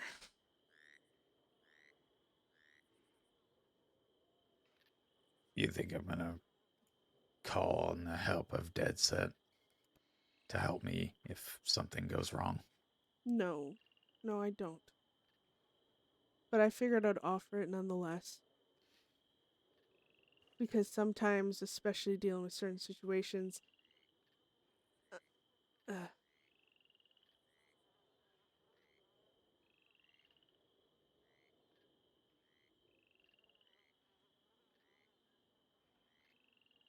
The offer is there. That's all. I don't expect you to take it, and I know there's other options. Your faith in the law is greater than mine, I suppose. I think it's not even that. I think it's that my faith in No worries. the law is I knew greater what you meant. than everybody there but you. If I need a hand in something, it's not going to be, one of you waggling a gun, at somebody. It'd probably be to, learn a name or ask a question to somebody that I don't have a contact to or a telegram number or something. In those cases, maybe I'll ask you. But I would hope pretty desperately to keep myself out of enough trouble that I'm not resorting to fucking asking people like Elias Mercer for help. Even though he fucking owes it to me, in my mind. But whatever.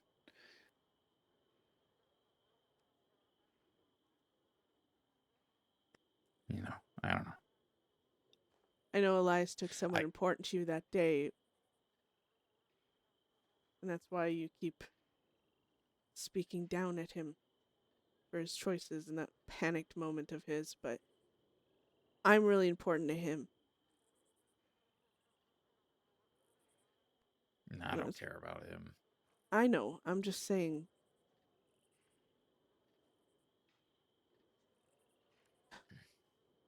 Never mind, it's hard to explain. But listen, just like I'm not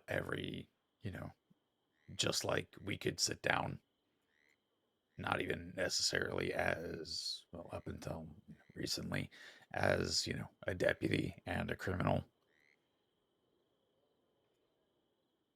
And I've, in some way, shape, or form, you were able to separate me from the department, at least enough to talk. This chat is actually going all right. I separate you from Deadset because I don't know the rest of them. I don't really trust any of them. But I trust you with certain things. I'm going to be honest with you. They would not care if you lived or died. No. They would not want to risk their lives to help you.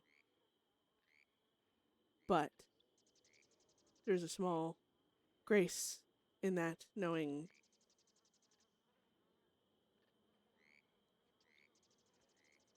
typically in the gang, someone matters to one of us, even if the others don't care about that particular person. We care enough about the person they matter to help.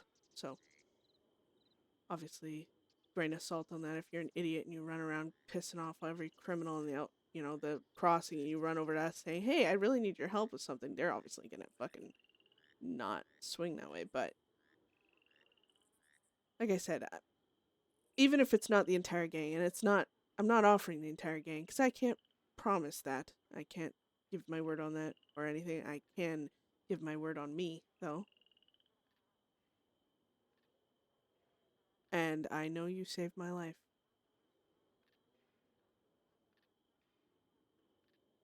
And I would not hesitate in trying to save you.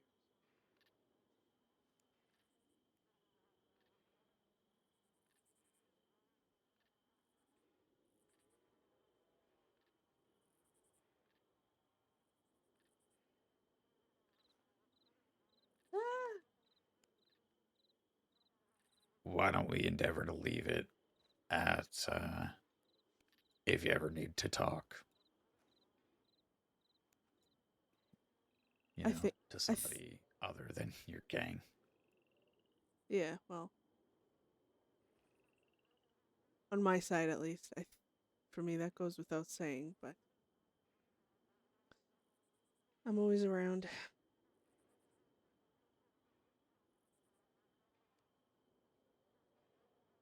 I hope after getting over the shock of leaving this place, especially after so long, being kind of just thrown back out into the world. That seems so different from when you left it. Kind of need a moment for things to settle, for reality to set in, I suppose. But I hope it sorts itself out quickly for you and you get an idea of what you want.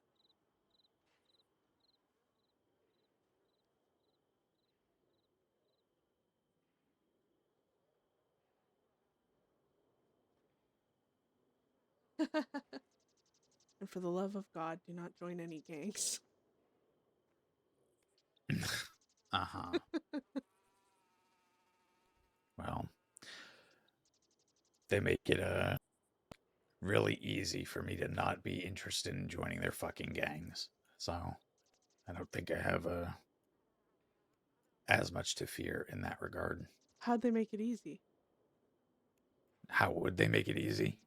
Yeah, how'd they make it easy for you not to want to join their gang? Well, just a minute ago, Daisy came over here and pretended to read my journal over my shoulder and said, "My name is Ziegler. I'm a big moron idiot." You know, things like that. I make a passing comment. I'm going to go on a walk. I don't give a fuck where you go. Okay. Ace saying you could come to Emerald Ranch and work for me. Fucking moron. Ugh. Oh, damn, there goes my pitch. Uh-huh.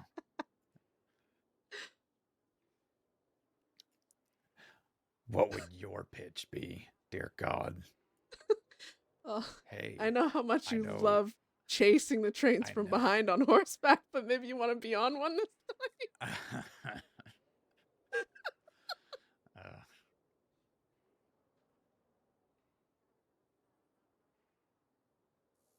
Jesus Christ, what a fucking day. That was the most stressful fucking train robbery I've ever been on in my life.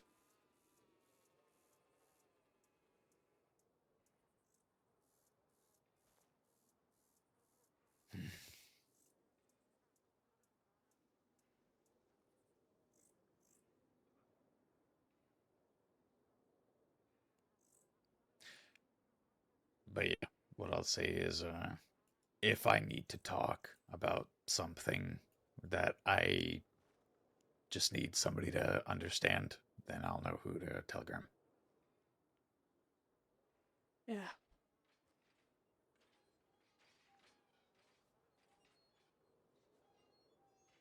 It's good.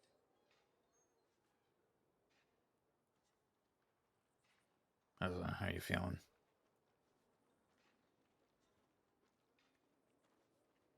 Fighting the urge to want to throw up. But I'm Oh, Zila and Beth, how are you both doing? I'm not great. And why are you not great?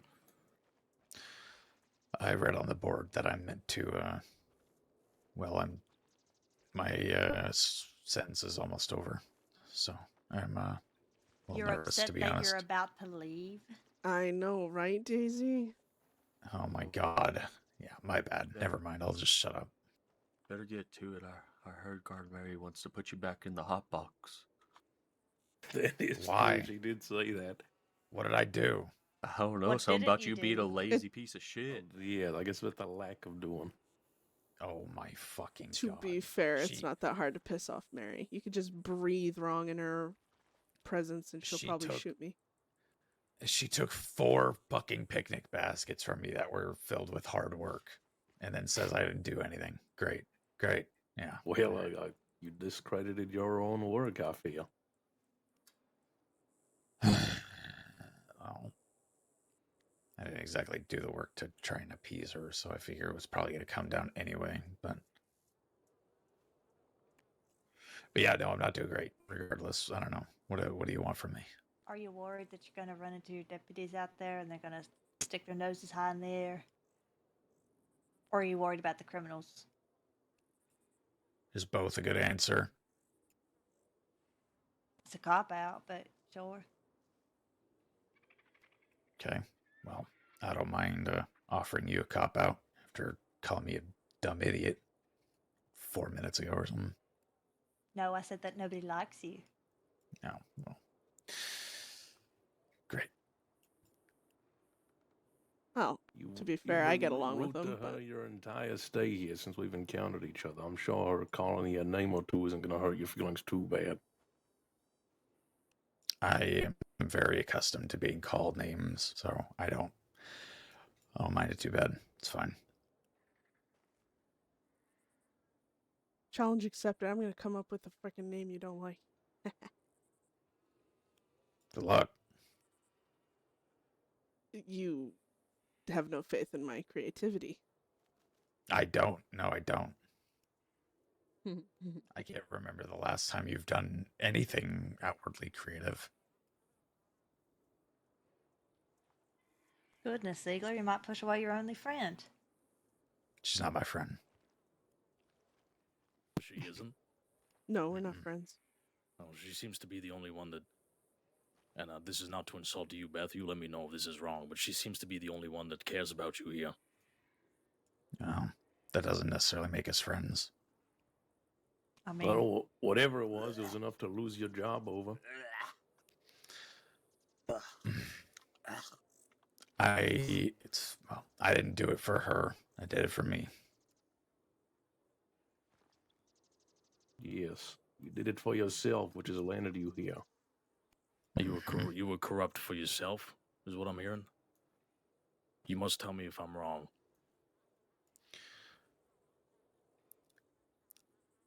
I mean, it's not inaccurate. It's pretty much, yeah. It's a long story, I guess. Okay, Ziegler, here's what you're gonna do. Before you leave, I'd like you to do something for me. Why would I do that? Because I'm telling you to. I would like you very You're not. much. Just shut up and listen for a second. I would like you very much to get up, get down on your knee, and apologize to these three to my right. I'll tell you why. I'll tell you why too, Bubba. 1, the only thing I've been seeing you do in this godforsaken place is walk around, Oh no! do stupid shit, like dropping pickaxes on alligators. And the only redeeming thing I've seen you do is try to save them from that alligator. Fair enough. We've been working our asses off. Hard. Working our asses off. And I suppose you might deserve it. But you're in here getting baskets from loved ones for being corrupt. Getting adoration from other people for this selfless act you tend to have done. And yet you tell me here now that you did it for yourself. Am I wrong in any of this? You need to tell me. Sorry, my loved ones are on the mainland and yours get to be by your side all day. Get up, Ziegler. Fuck! See, Ziegler, a lot of the people in this prison you put here, a lot of others you've tried to put in here, such as I didn't put ourselves. any of you here. I tried on many occasions, but I said a lot of other people you have, and us you've tried. yeah. Oh god, she's gonna hold very still in this situation because she doesn't Okay, want to what make is the it, Wade? situation worse. I want you to apologize to them. Okay, what am I apologizing for? Wait, did you not listen to anything I just listed? What, for not doing as hard of work as the three of you?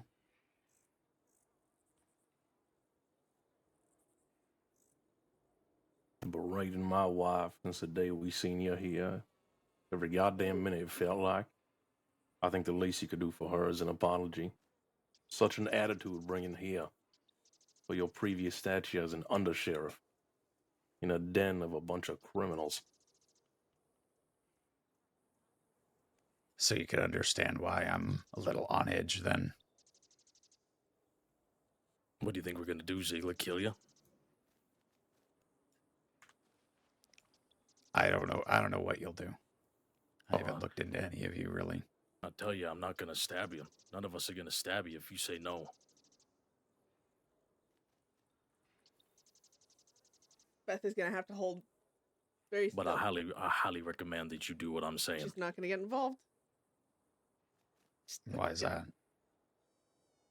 You just have to trust me. And why should I trust you even? Haven't I looked out for you before on this island?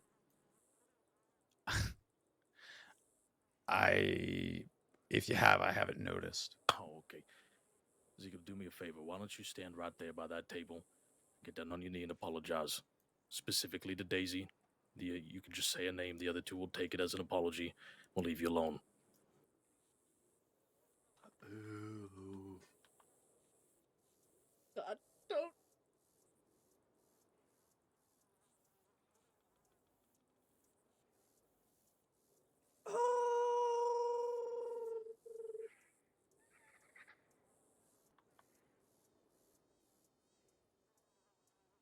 Oh, fuck! No!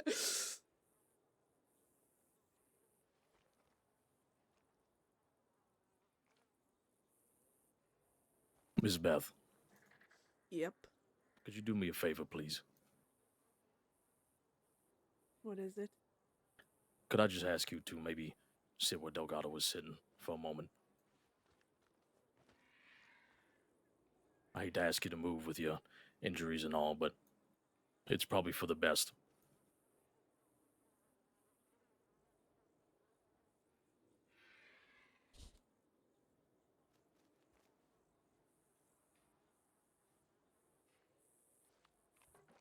Thank you. Hey, Bubba, you do me a favor and stand him up. Oh, all right. Fuck! Come on now.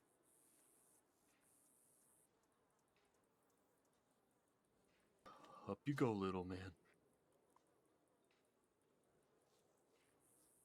Let me go. Help him, Delgado. Let me Fuck! sit. I don't Let me need sit. help. Fuck! Let me Don't need help. let me sit. This sucks! Don't do Come it, on. Zing! Up again, come on. Bring him over to the wall.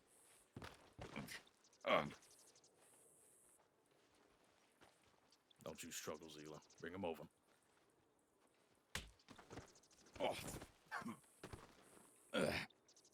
Oh, shit! Keith.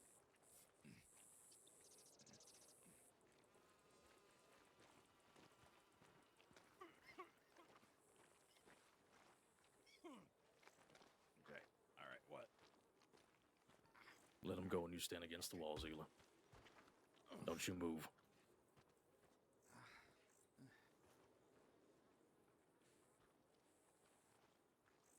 Now this feels familiar. Ah! What do we Yeah. do? And to be less sloppy. This is your last chance, Zila. You apologize to her right now. No funny games.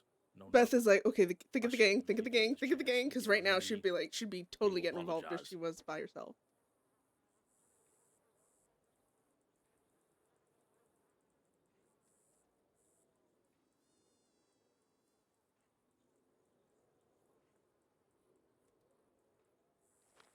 Please don't.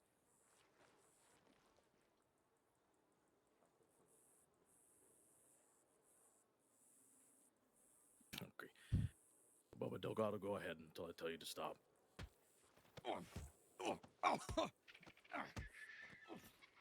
She knows if she gets involved, it could be worse. Here you go, Bubba. Get him, get him, get him. Help him, Daisy.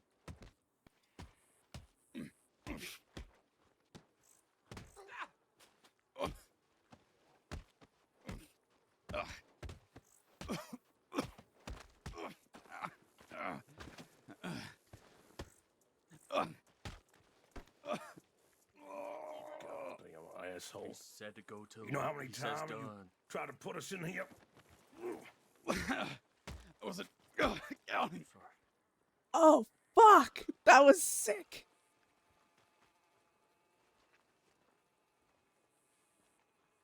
I have it, Bubba.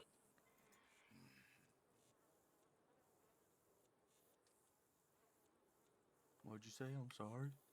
I'll talk to him.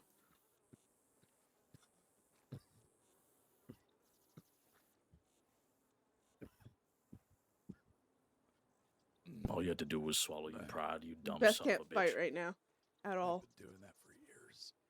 Yeah, well, it'd be best if you kept doing it.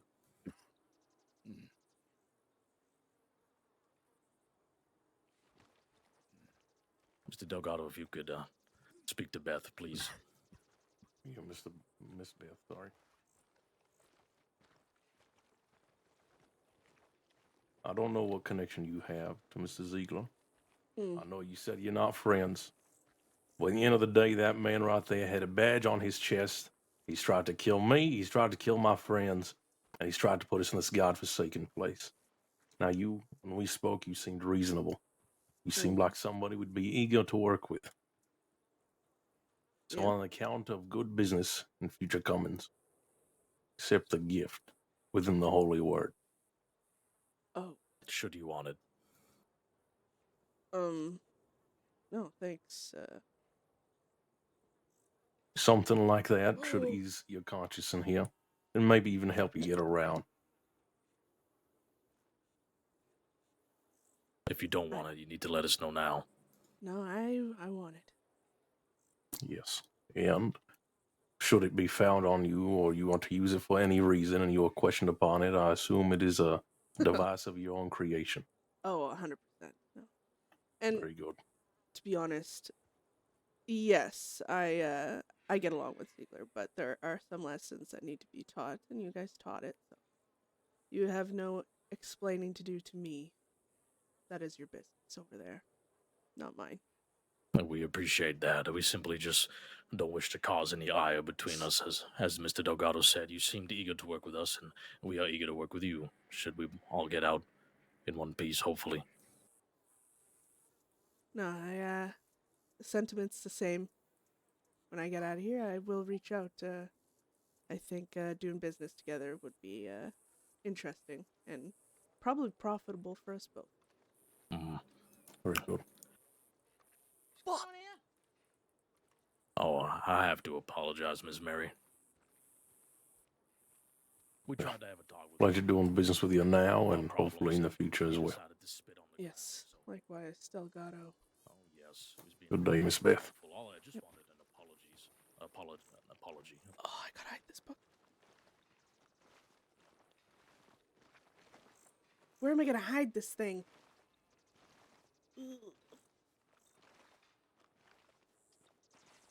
Because Mary's gonna check this. Like, everyone's... Even though the Bibles aren't supposed to be, like... The moment they fucking became hollowed out, everyone checks them. It's like the first thing they do. They just assume. Which isn't the best for RP situations. Oh, I need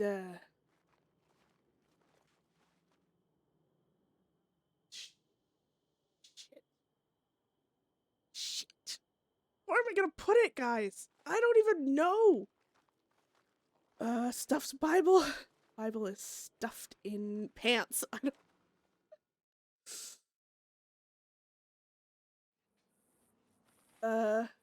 Yeah, no, it's a good gesture, but I don't know where to fucking put this thing. It's gonna be found on me so fast.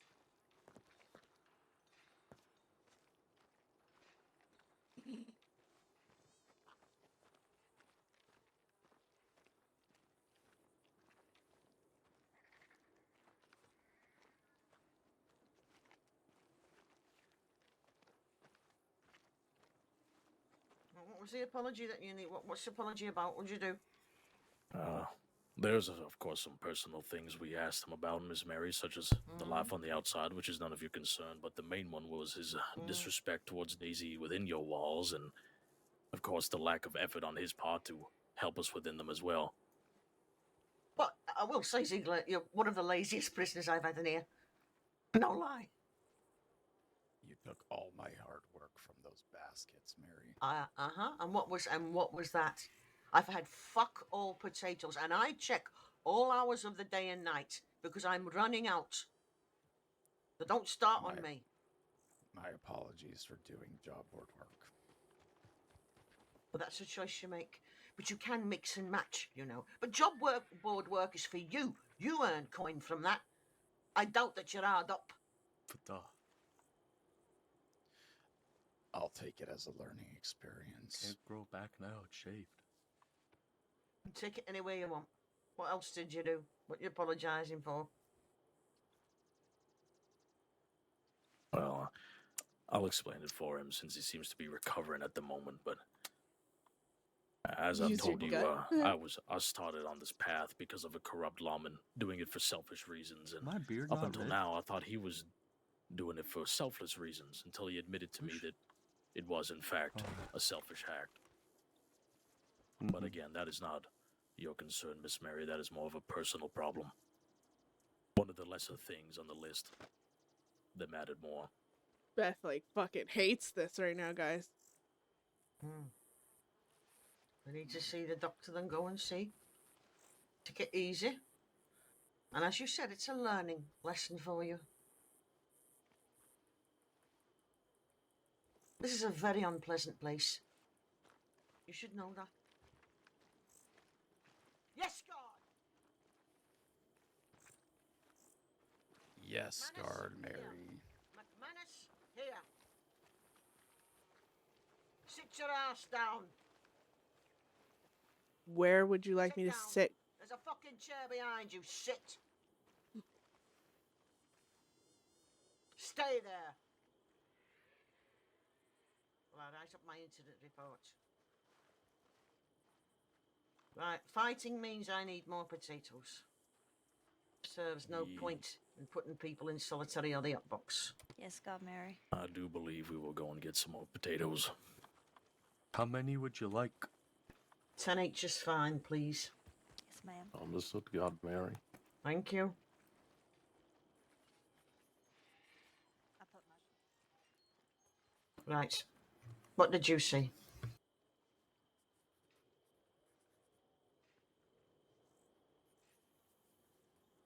Don't put grinding your teeth at me, mate. What did you see? I wasn't really present for anything, Mary. It's a lie, I saw you. I was at the tower. I saw you. Well, I had my nose stuffed in the book. No, you didn't. And if you're in the Don't lie to tower, me. you don't need me to say anything.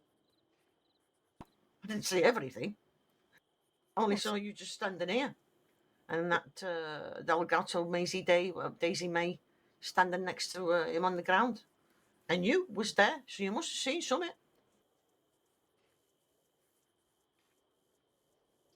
I mean, this is all on you anyway, so, you know. Why is this all on me? Who knows? If you don't know that, then I don't. Hey, Alonso What did is you see? here from his own fucking choices, Mary. It has nothing to do with me, and, well, nothing in my power. I saw a bunch of prisoners talking and working things out.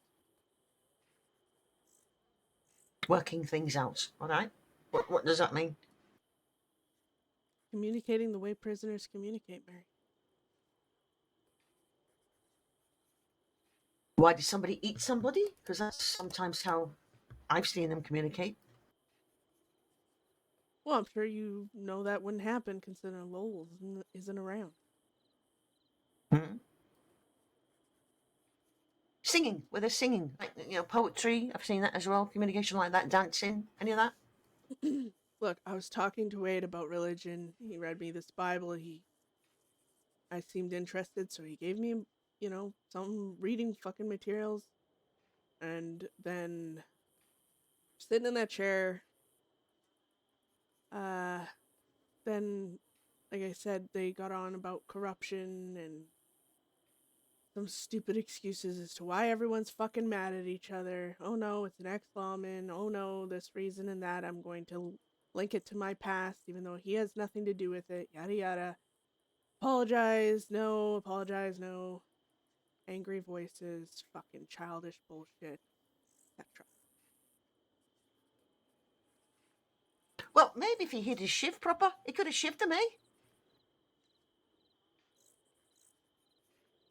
I don't think he wants to do anything like that, Mary. He is not a fucking criminal. He's just... Yes. on. He's an ex-lawman. Comes with its own target, I guess. Well, he's been all right up until now. I mean, I've had the Bubble of Dar, not Bubble of Darbos, what are they called? Lost Oliver Dard, whatever. I've had lots of gangs come in and out of it, and no one's touched him except them. Well, you give That anything tells me a lot. time, tempers fester. After all, you should know, Mary, is saying the wrong thing one too many times. People use it as an excuse as to why they act out. Very true.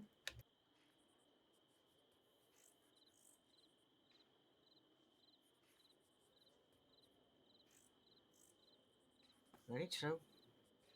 Oh, well, perhaps he shouldn't call, what's her name, a bitch. It's probably not a good idea. You've got a gang in here, and the husband's in here, and you call the wife of the husband a bitch. Not Yeah, clever, no. is it? That's I a would- bit fucking dumb. I'd slap someone if they called, I'd have wife that called her a bitch. Yeah.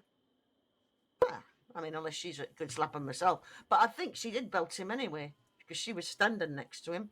So she must have hit him, yeah? Honestly, Here it comes. no, I don't care about, Good. Yeah. Mm-hmm. I don't care why people hate him. I don't. And so when whatever was happening, I was just looking down Right. Okay. Now because I okay. didn't want to get involved because I have a gang and setting myself into a gang war for an ex-lawman isn't going to help my people. So instead, I looked down and pretended like I didn't know what was going on because, Mary, I can't get fucking involved. And even if I wanted to, I'm so fucking injured and now the drugs are wearing off and my skin's on fucking fire and I'm in pain. So even if I wanted to, I couldn't do anything. So I just stood there and stared at the fucking ground like, To be stupid because there was like 4 of them. That's just dumb, isn't it? Doing something. There's that many people. Anyway, they're trying to get a Department of Health to come and visit you. yeah, I No? think Dr. Clara said something about tomorrow. She needed to go to sleep tonight, so. Okay. Oh, that's a shame. All right. I wonder if no one else on duty. I don't know. It's fine. Else on duty. I checked my leg. I don't have any signs of infection. It's just this fucking pain medicine's worn off mostly, and you know how I am with that stuff. So I think it's less about my injuries and more about that at this point. I can last until tomorrow. Do you need more of that? I'm sure there's some in the lockup.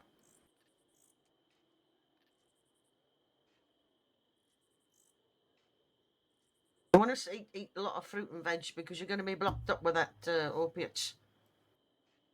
I want to get off of it, Mary.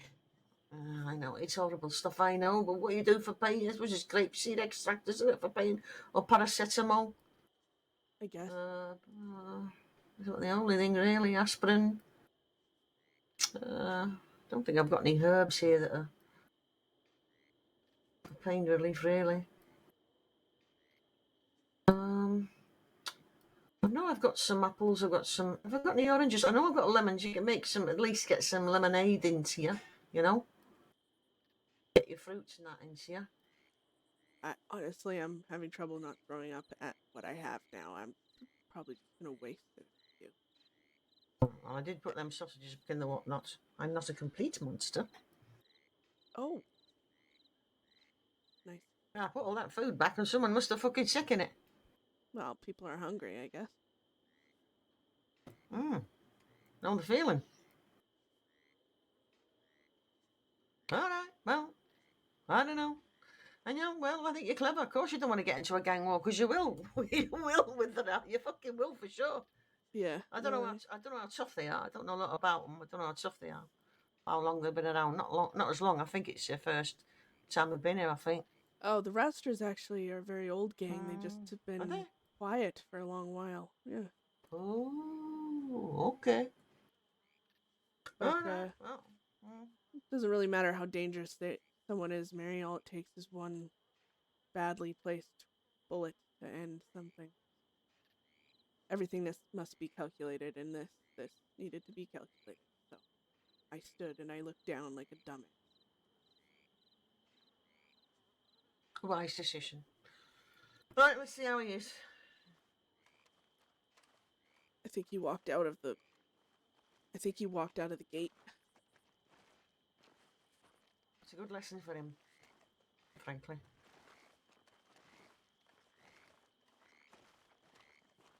I think he's confused about, because I took those board jobs, the contracts, they're put there by the guards, the low rank guards Well, up on the wall, right? And so he I thinks that's community service, I think. Oh no! Jesus fucking Christ! He was He's- an undersheriff. He doesn't know anything about here.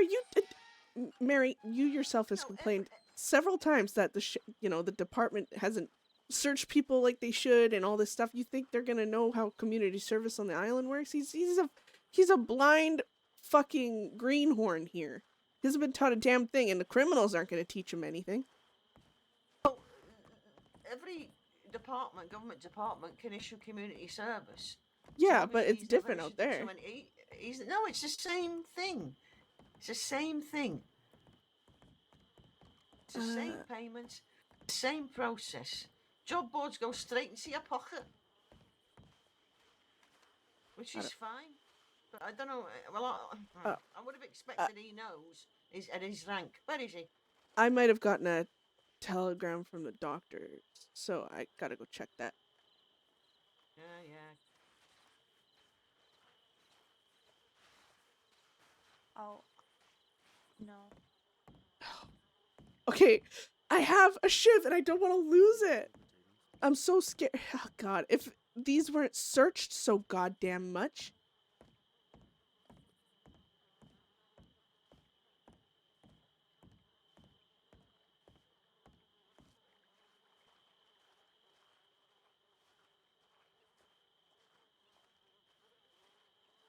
Hold on, where did he go?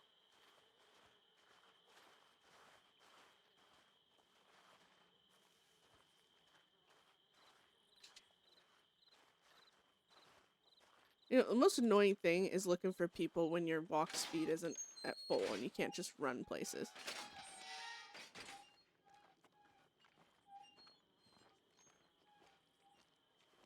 Alright, weighing risks, right? Do I need a shiv in here? Probably not. Will it create RP? Definitely will.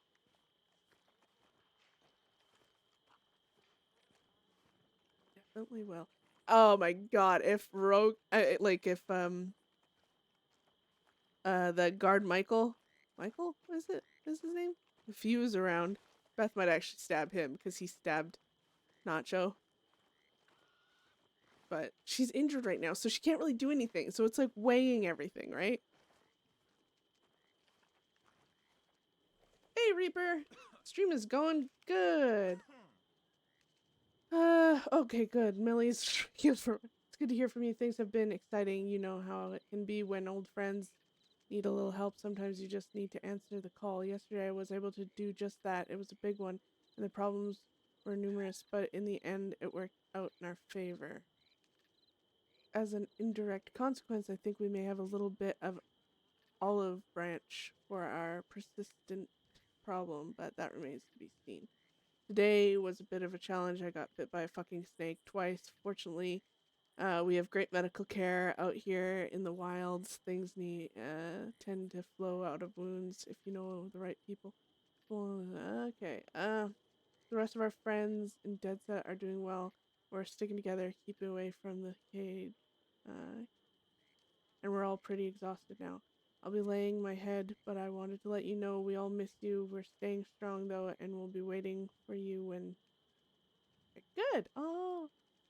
And Von Kleist said here. Oh, thanks, Reaper.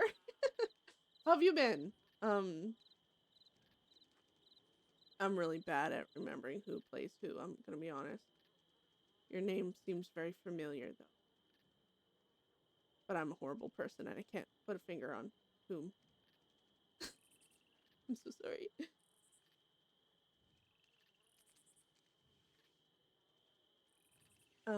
Von Kleist said, oh, I think I already kind of, okay. they're not taking. Okay, I'm quite worried. I appreciate your dedication to writing back, but to me, as much as decision with having a little concern, not taking any will be a rough challenge. I mean, nonetheless, you will consult their department of this. Oh, right, testers. We did read through this, actually. I'm good.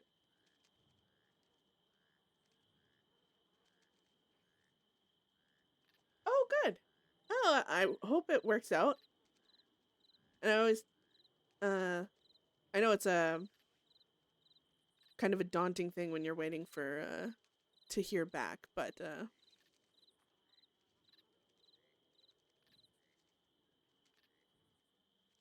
gotta, you know what I'm gonna do? I'm gonna do this. Copy.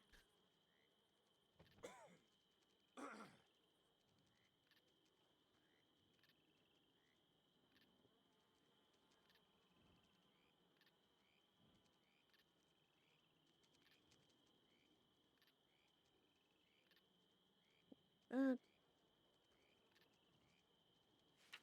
Oh, I don't know whether to keep this shiv or not. Oh, I want it. Oh, that's not what I wanted.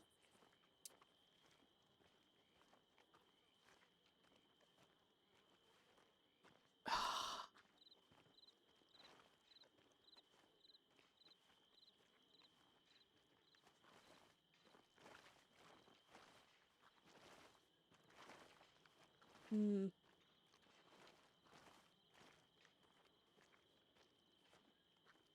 Shit. I want this shiv so bad, Count but yourself lucky, McMannus. They just handed in two pairs of scissors. That crew. holy shit. 2 pairs. They done 2 pairs up within a minute of each other. They handed them both in. Something very unusual.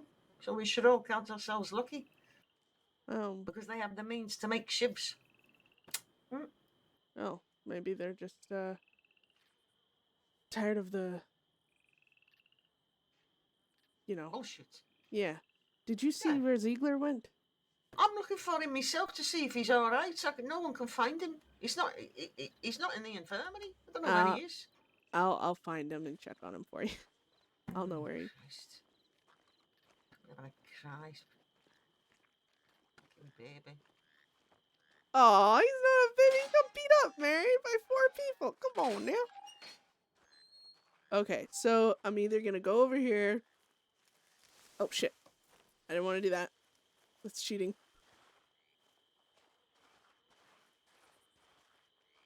He's either over here or he's all the way at his other. No, he's over here. Good, good, good. Yeah, instantly found. Look at me go, guys. Beth just knows him.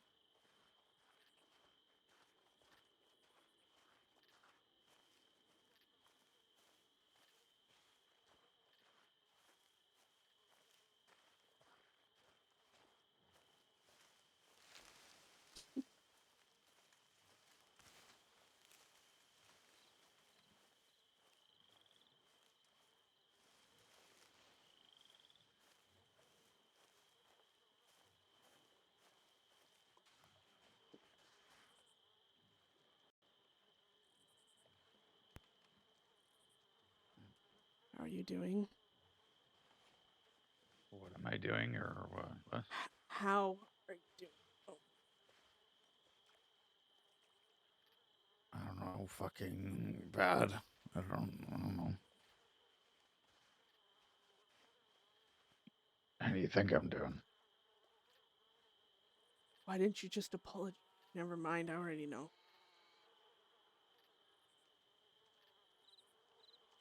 Yeah, why is that? Because honestly, I probably would have been the smart dude. So you don't apologize what you're not sorry for.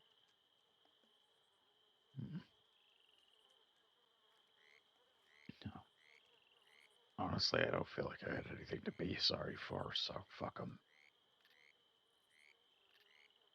Besides, it sounded like you made up his decision already. I don't think it was a matter of what I said to Daisy. I think that was just an easy excuse for him to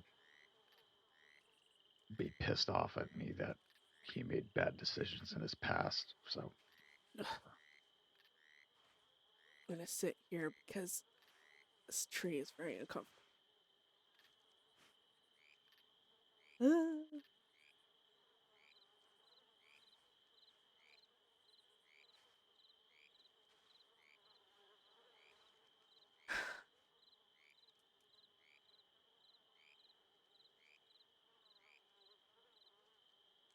I wanted to help, but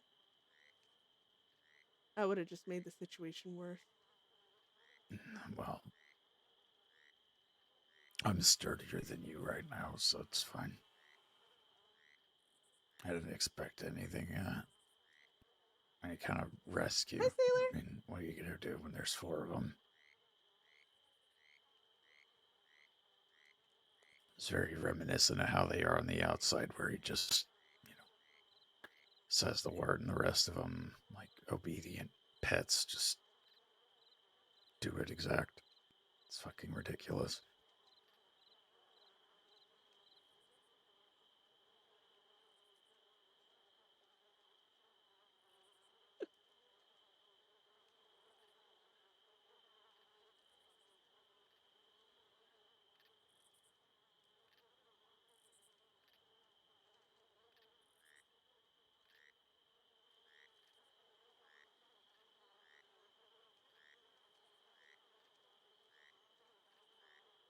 You could.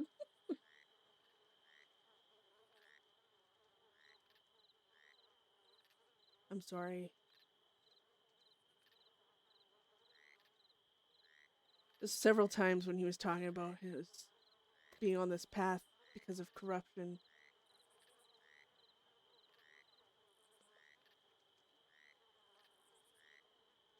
There's so many different forms of corruption. And honestly, blaming you is, I mean, he wants to talk about cop-outs. They do. Blaming you is a cop-out. Go after the one that did it to you. Not every story of corruption holds the same weight or has the same fucking reasoning.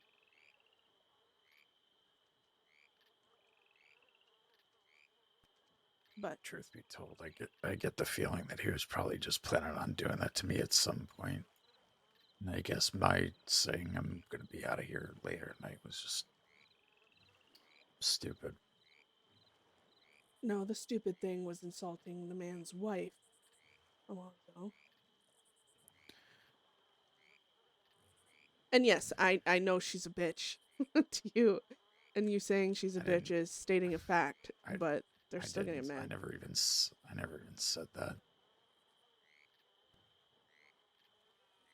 The most I did was when she would pop her finger thing, I told her to stop, and when she came over and tried to read my journal, I said, I'm surprised you know how to read, and that's it.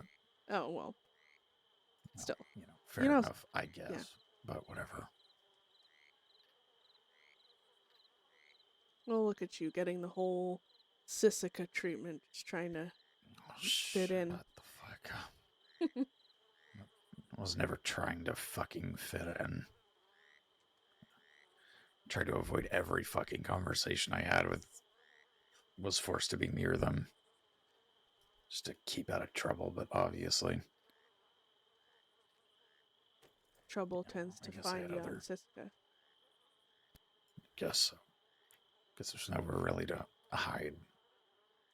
Well, I suppose there is if I really wanted to, but...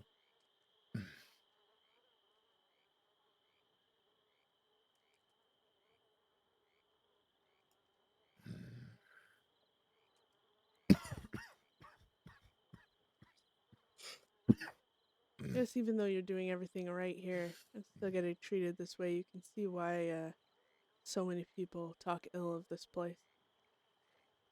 You work your ass off and it's unappreciated. You do all the right things, you get attacked. Listen, I knew this place is bad, alright? My sister fucking served time here once. Yeah, right. I just...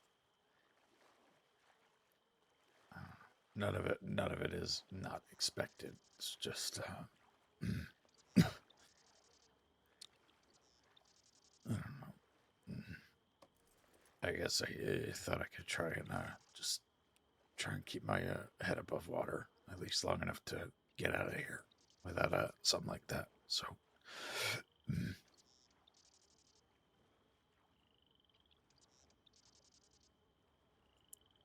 but I guess you're right. I guess I've run bit the full gambit. Well, not Had full gambit. visitors. Oh, what am I missing? Well, some of the more creative and less creative punishments from the guards actually being shivved. Well, maybe I'm happy not getting the full, whatever, then. Yeah, no, it's definitely not a checklist. You want all of them checked. Tends to happen the more you come back, but I don't see that in your future. Mm.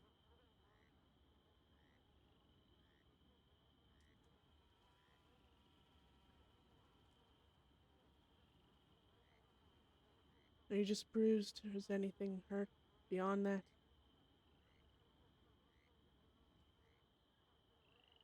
Ugh. I don't think so. What, I you don't think any of it's... them, like, I don't. I'm pretty sure nothing's broken. I'm not bleeding anywhere. Just a lot of bruising, and my eyes fucking swollen.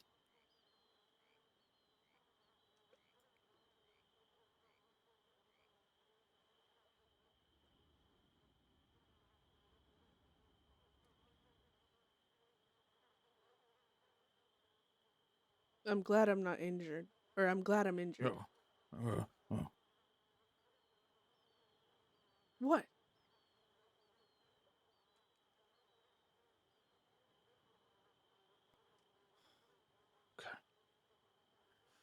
No, it's okay. No, everything's fine. What just happened, Alonzo? I was worried that broke my necklace. No, okay.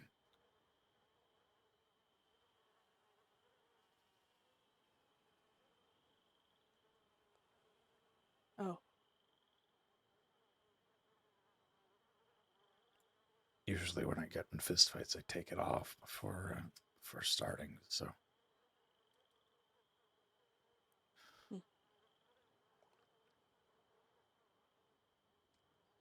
Can't really do that when you're getting attacked, I suppose.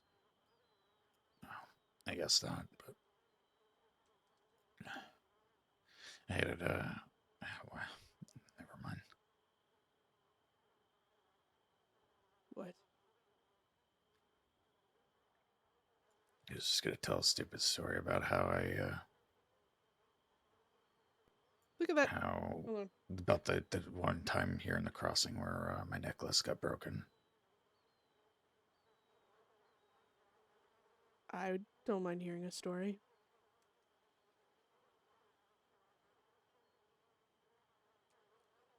Mm.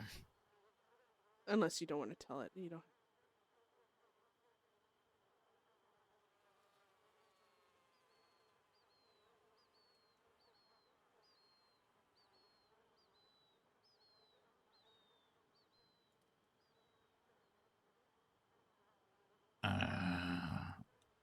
I got kidnapped once by George Dune, and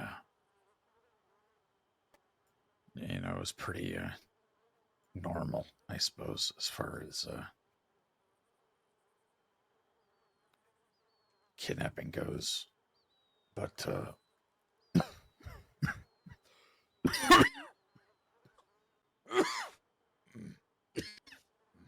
but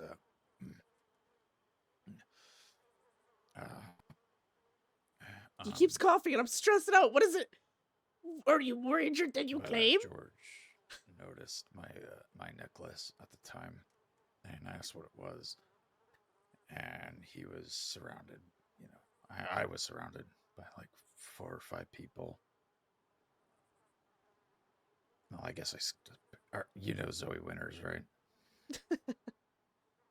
Yes. Well, at the time she was still a deputy, and apparently she had come looking for me, found me, and tried to make something happen, but only wound up getting taken herself as well. And Wish the grass didn't show through.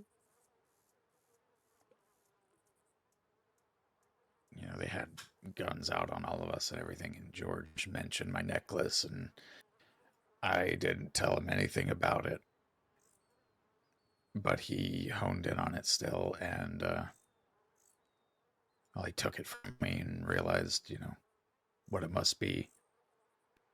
And I started I started basically begging.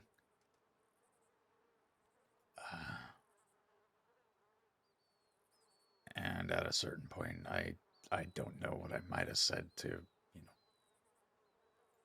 trigger it or whatever, but I dropped the necklace on the floor and then stomped on it. And I don't really remember what happened after that. I just remember I remember seeing George bleeding on the ground, and I remember Zoe bleeding on the ground. And then I started feeling like a burning, you know, in my chest. And then I realized I had gotten shot, and I collapsed.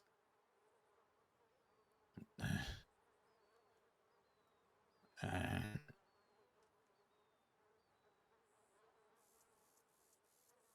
Yeah. well, you know, one thing led to another. You know, Zoe and I made it, and so did George. I didn't shoot him, but I must have fought him because my hands were covered in blood. And well, I went back there afterward, you know, with another deputy to make sure that they weren't still there. I don't know why they would have been, but I had to go back and gather what I could, and Ugh, that would have been bad. we too. made it. So, no, this just luckily it didn't happen here, but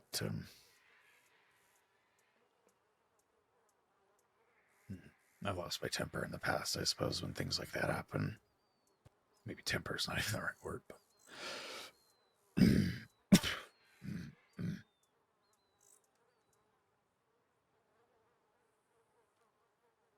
Well, I'm glad it's all right. I understand being attached, connected, whatever, to items that mean something, that matter.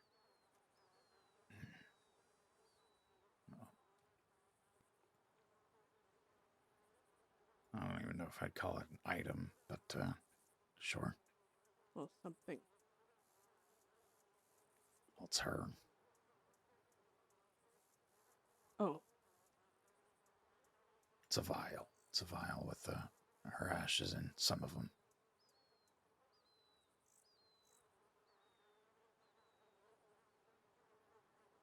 ah.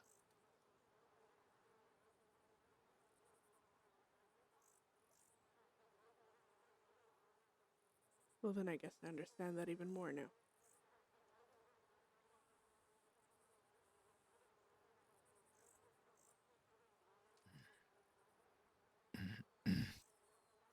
Alonzo, why do you keep coughing? I don't know. But I do.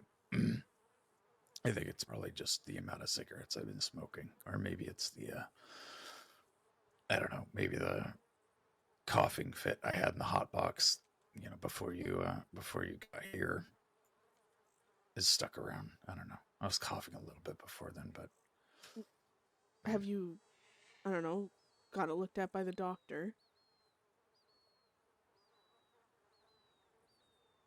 I'm gonna take the silence as a no. Yeah, that's what I figured. Yeah. It was a short silence, but yeah.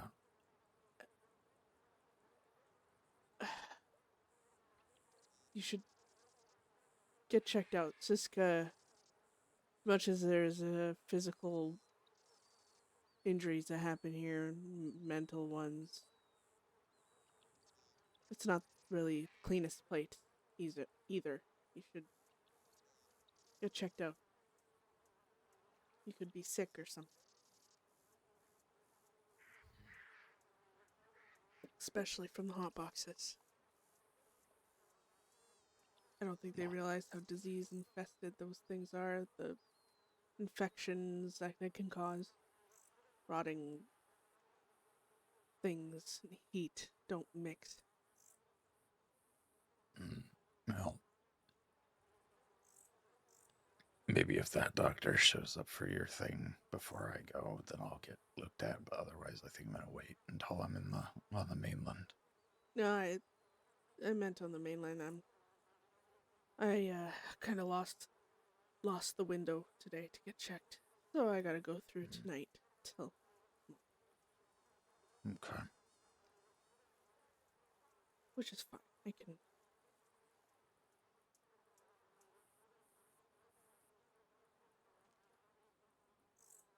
You know, I know you're not excited to go back to the mainland, and I guess I'm not actually too happy you're leaving in a way, which sounds kind of mean, or selfish, or whatever. But I'm also glad you're leaving this place, especially after what just happened.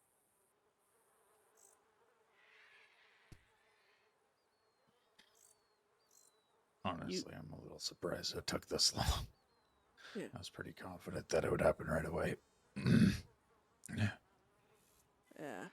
Well, a lot of people. Siska doesn't stop anyone from doing it, truly doing what they want at all. But Yeah. it is hard to. Goes to show. Guard Yeah. Mary practically just said, "Good work, boys." Yeah. Well, you did kind of have it coming, Ziegler, because you're the worst or whatever. I don't. What did Guard Mary even ask you? She's asking what happened. Yeah, trying to get information from me, even though she's seen everything. Or mostly everything. But I don't give statements. So I told her what I know she already knew, in the sense that, they were talking, they wanted him to apologize, he didn't want to, they talked more, and something happened.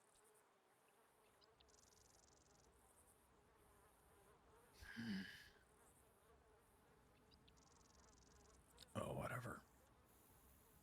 You know, honestly, I'm not surprised Mary didn't do or care about anything that happened there. I remember when me and Growler and Hazel got into it in the courtyard, and there was so much blood sprayed everywhere. It looked like a goddamn painting.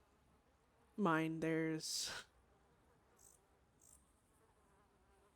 was just more annoyed at the mess as we hobbled around afterwards.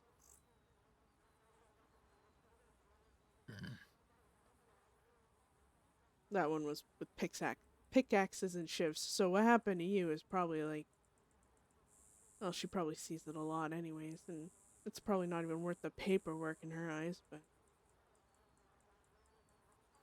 No, probably not. It's not like Siska paperwork fucking it was like, means yeah, anything 5 or anyway. 6 people. Five people? Take it from me, I definitely, I've looked through plenty of Siska paperwork during investigations, but might as well be Gorma. Yeah, well.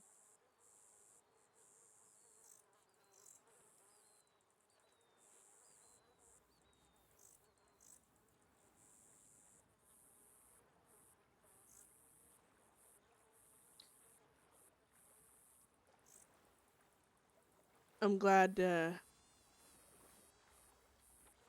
even though it's Siska, I'm glad you were trapped here with me for a bit. In a sense. Because I know once everything's back on the mainland, it's different.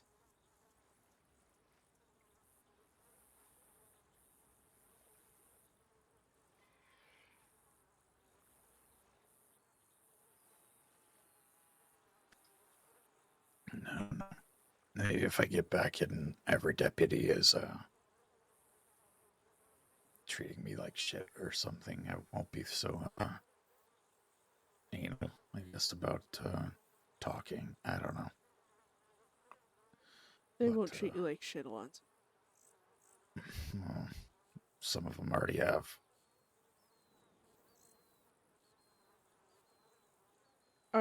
Is it the ones that matter though? No, no.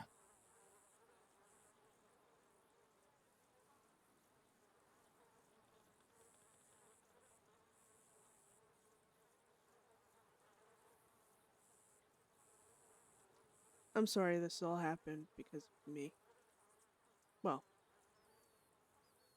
I know you're not some idiot. You're in control of your own actions, but still.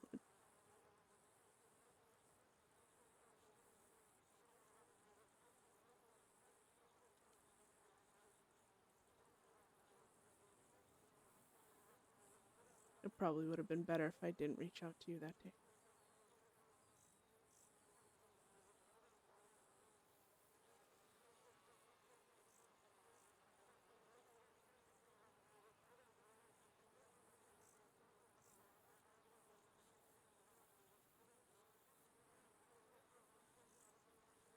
Maybe.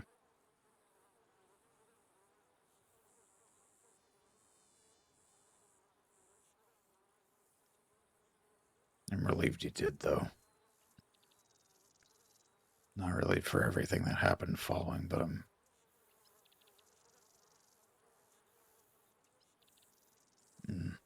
don't know. I'm glad I'm the kind of person that you can feel that you could telegram when things really matter like that.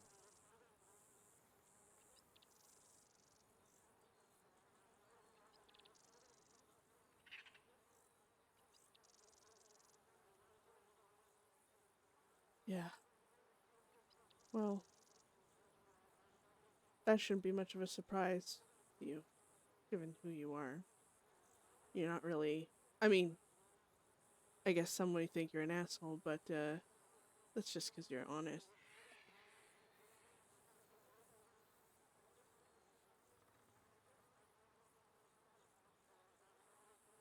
I like that.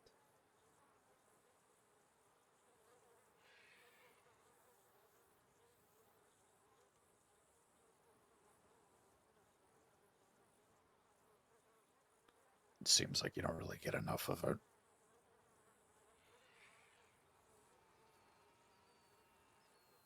People are honest with me, and just like what I do with other people, they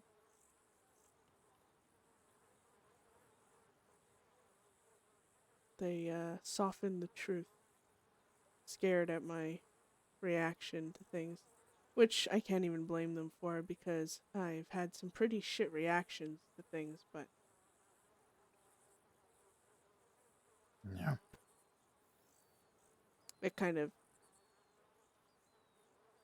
in those situations, it kind of makes you realize that they don't trust you to react the way they want you to. Not that they're purposely manipulating how I get my info, but I guess they're softening the blow as much as they can to try and correct how I might respond. I don't know.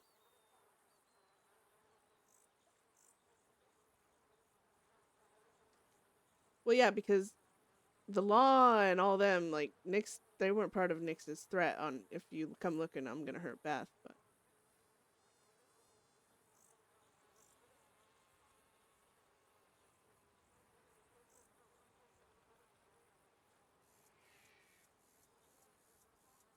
Ugh.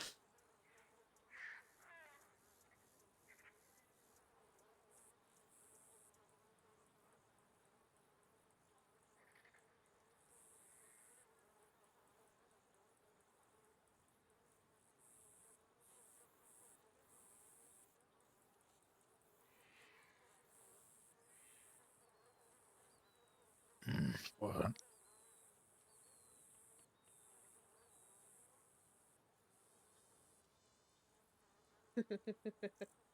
Nothing.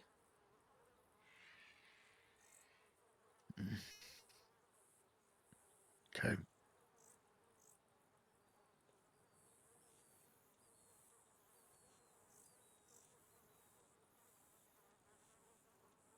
You're just...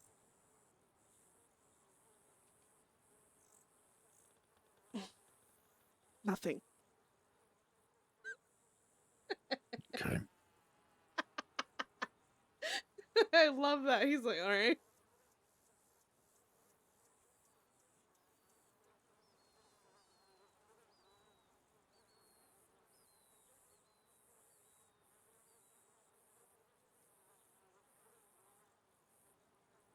Hey, Miles Kill, thank you for the follow.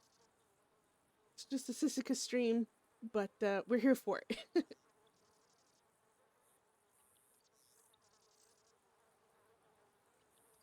I wish I could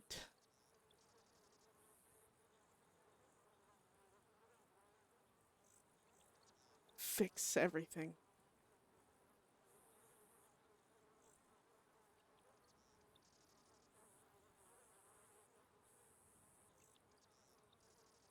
What does everything being fixed look like?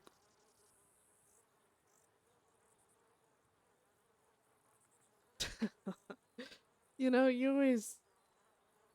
I actually hate you. You questions are always those ones that for a second sound so simple, and then I try and answer them and I just,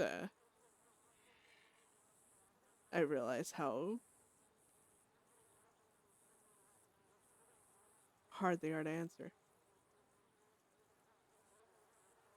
Because I could say, like, fixing it would have you your job back and your life on track with the way you've been working at it for however long you have, but it doesn't really fix everything. I could say I wish fix me and all my issues, but I don't actually know if that would fix everything either. So I don't know. That's Well, maybe it's hard to imagine what something looks like when it's fixed, but what are the things that are broken? Might be an easier question.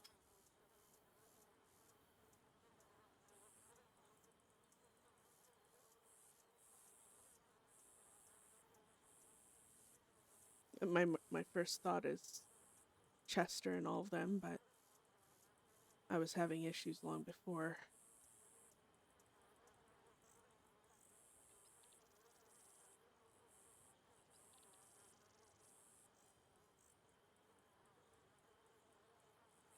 I wish I could see the world the proper way. Feel the world the proper way. I think that's gotten me into most of the trouble I've ever been in my life is I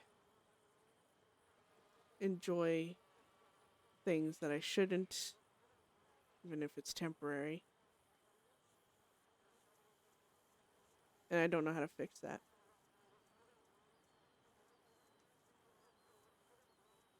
So I'd say I'm broken. The way I view things. And I swear, if I could view the world the way you or any normal person views it, I probably... Well, I feel like a lot would be very, very different.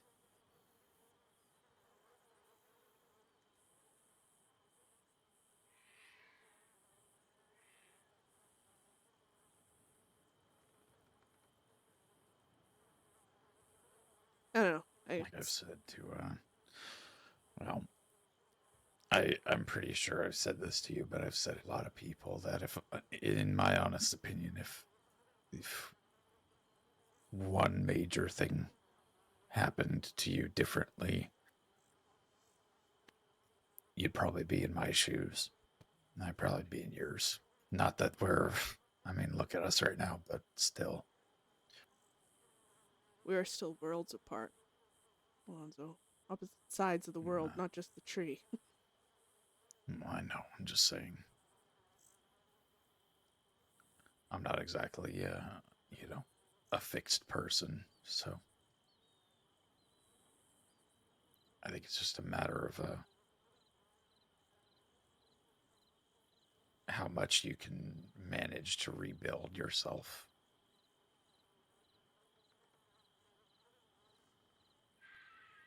Every person worth their salt, every person who's, you know,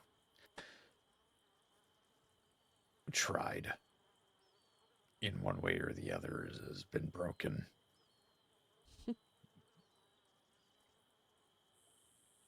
People have broken support systems and walls and roofs, but you can't build a house on a fractured foundation. It'll just keep breaking.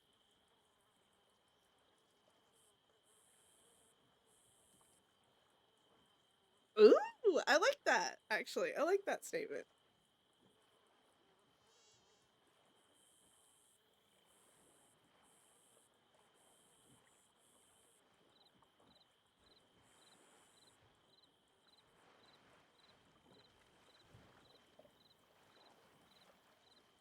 You know, I get why Stag is so mad about corruption.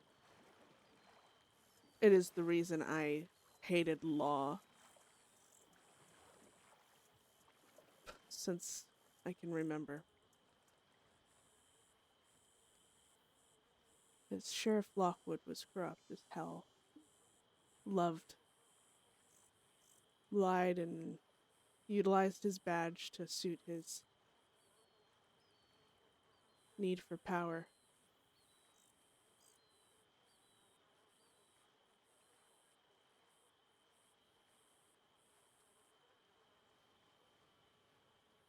And then through the years, you just kind of see it repeated.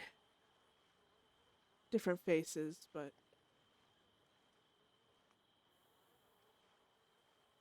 if you look at corruption in a broad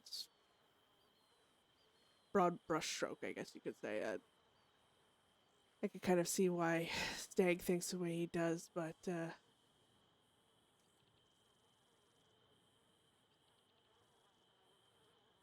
I'd say if I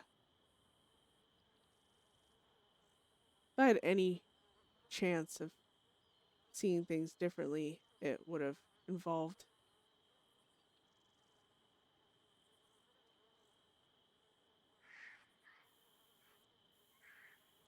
my father in a way, I think. And no matter how many good people I meet in my life, maybe people give me the benefit of the doubt or give me the patience, attention.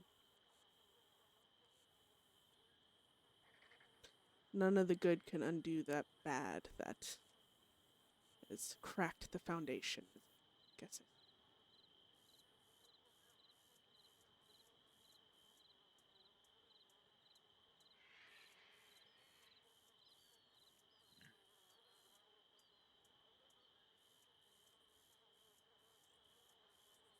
I think that's why it's really hard to try and restart. It's because you can't even just go down to the foundation. Usually, you kind of have to just build a whole new foundation, to be honest. But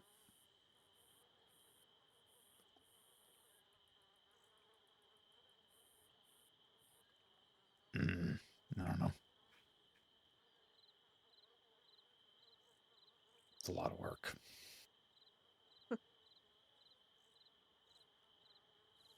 I'm attached to this foundation, though, with all of its I was going to cracks say and you're being flaws. held. You're being held to it. Oh. This foundation, the past I have had, every mistake, every triumph, everything has led me to where I am now with the people I have. To build an entire new foundation would be to let go of everything that I have when it's not all bad. But it wouldn't all be there with a new fucking foundation either. That's the thing Well, is, that's the point, I guess. Cracks are. I mean, I feel like we're just having the same conversation we had before, but and using metaphors to do it. I'll just abscond with those. More and more people close to you are gonna die until eventually you don't have anybody around you to offer the Reaper anymore.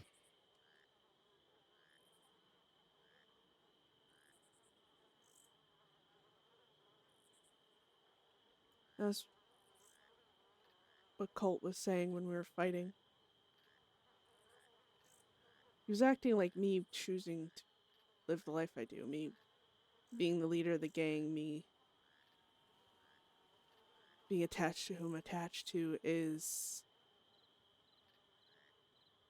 He was acting as if I decided to fuck off, change, whatever, disband the gang, he acted as if everyone's gonna fucking just...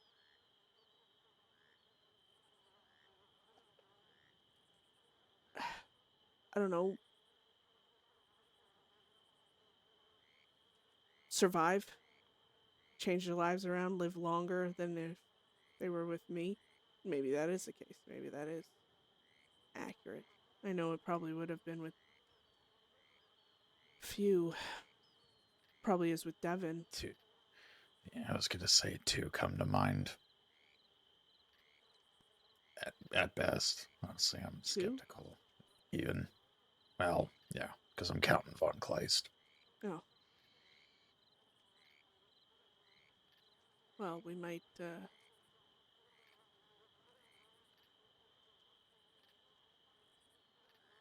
yeah. Von Kleist won't ever have enemies because of us in the way of criminals. Typically, the only enemies she has because of us is law. I think that's why I even mentioned that I'm kind of skeptical of her, even. Somehow I'm less skeptical of Devin. I know Devin, he wants answers to more than I think I can even give, but he's trying to understand himself. I don't know, maybe it's a way of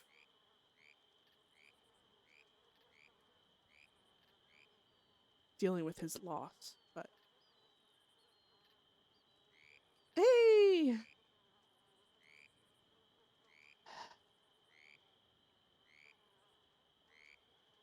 He got swooped up in it so goddamn fast. Even when I push him... More so when I push him away.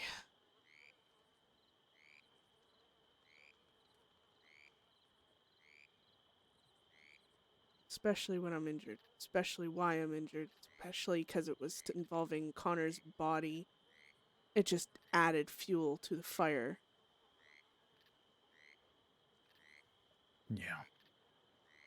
This is... But when you light a fire, it's cold. Still, you can run your hand over it. You can get close to it. You can fuck with it. So it's a lot harder to manage a fire after it's been going a long time. It has all the embers that have burned out. Well, not burned out, but that are smoldering below. It might not be the cause of the flame anymore, but the heat that like kind of up through it all. Most of it's from those old embers.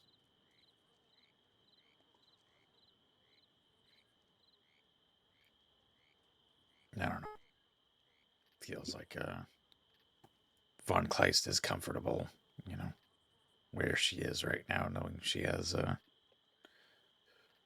people who count on her, in some way. And I don't know. I think Devin's just looking to be useful and have purpose or whatever. So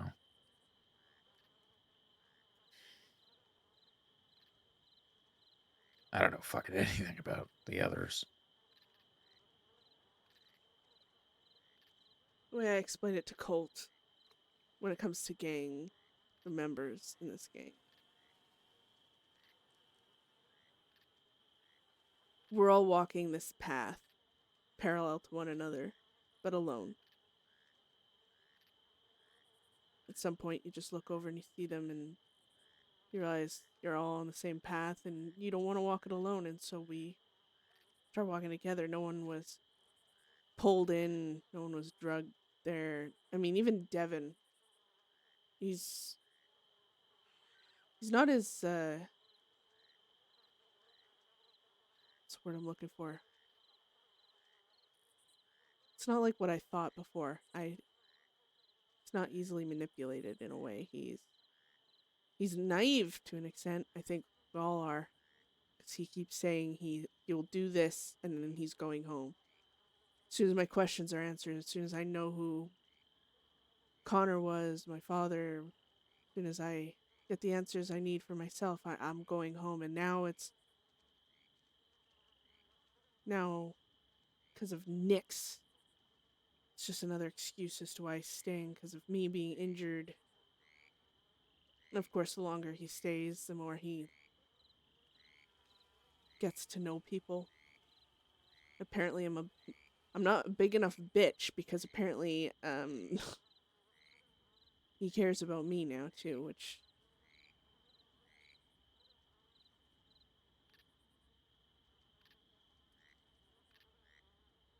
so now it's I'll follow this I'll see this through, and then I'll go home.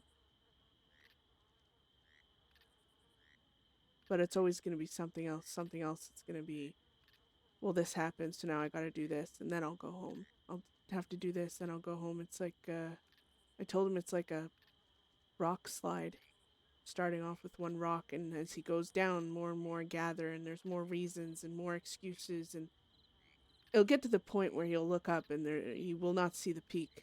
He won't see the cliff top, and he'll figure, well, might as well keep going at this point, just like everyone else, and it'll be too fucking late. And I was hoping, telling him about how Connor wanted a different life, how he wanted to get out of this life. The last few months I'd spoken with him.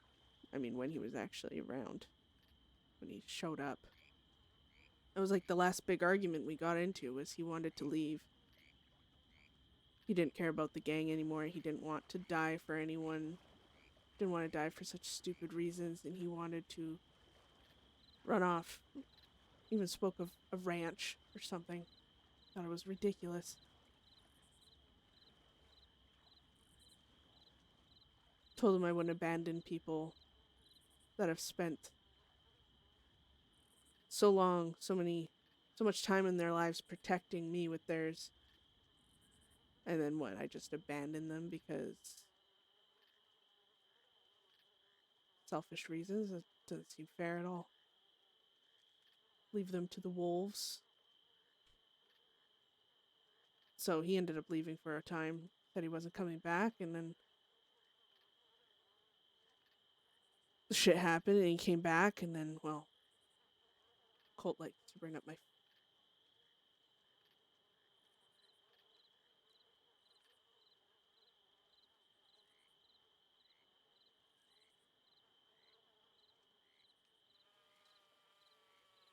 I don't know, I feel like the more truthful I am with Devin, the more reasons he ends up getting to stick around.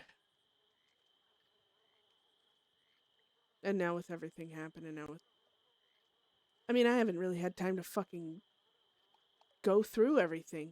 I mean, even Nacho dying, Nacho died the next fucking day. Nick showed up. Fuck. Life's going so goddamn fast, I can't fucking stop and think about one thing.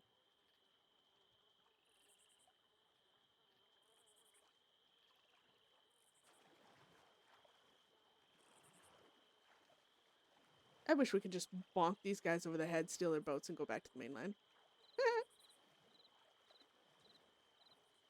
Sorry, I know I'm rambling.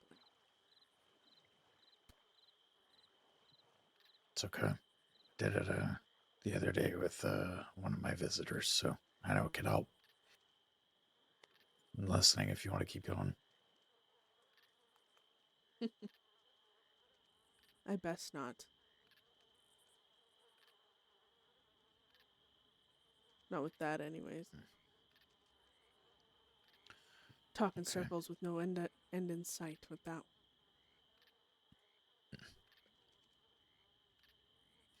Well,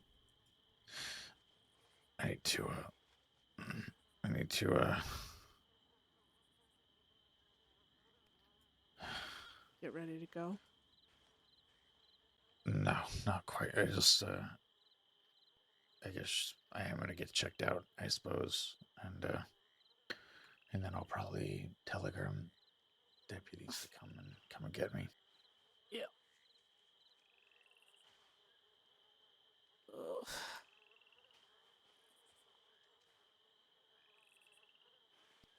Oof.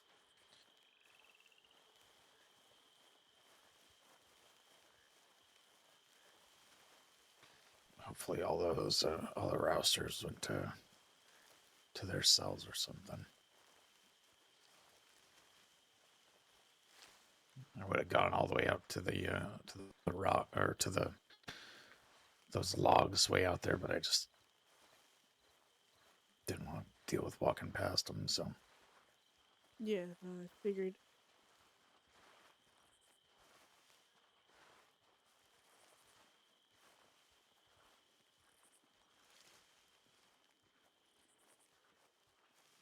I know I probably shouldn't have this shiv because it's only going to get me in trouble. what shiv? You have a shiv? Yes. Okay. Well, But really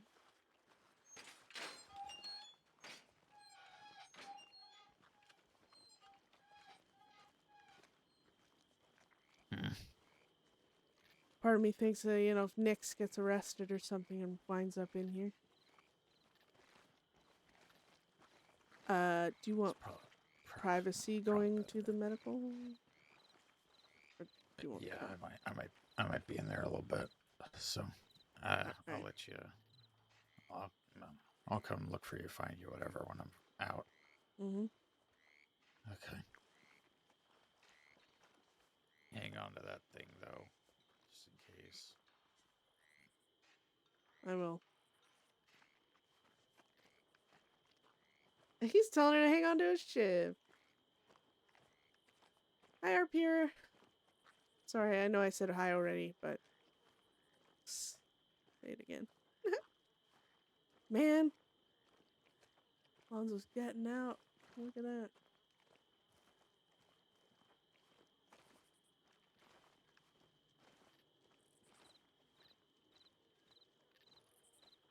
Dude, today though, like the way Alonzo talked, so with Beth, as you can tell with Von Kleist's telegrams, Beth is like,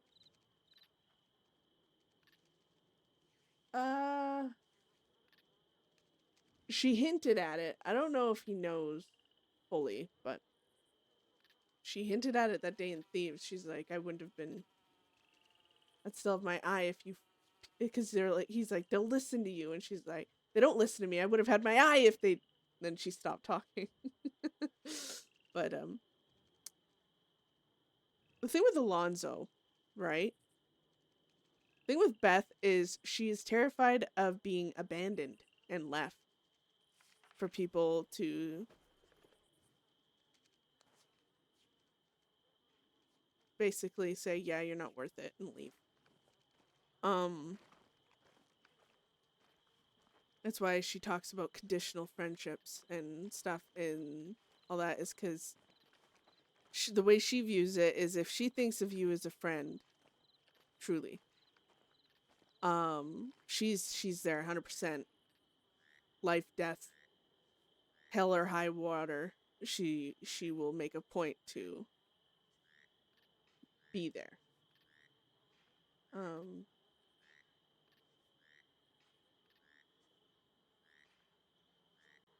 Do I even have a good way to sit?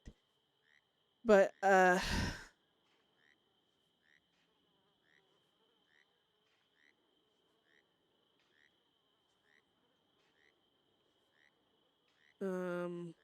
It's a little too...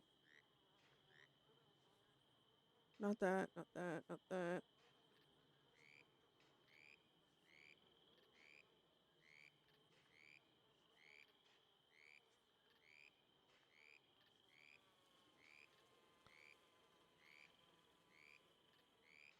See, this would be cool if it wasn't so pathetic.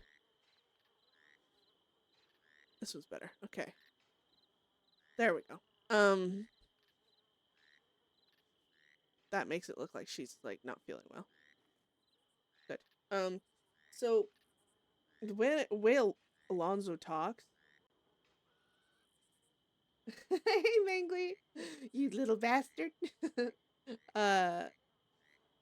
Like when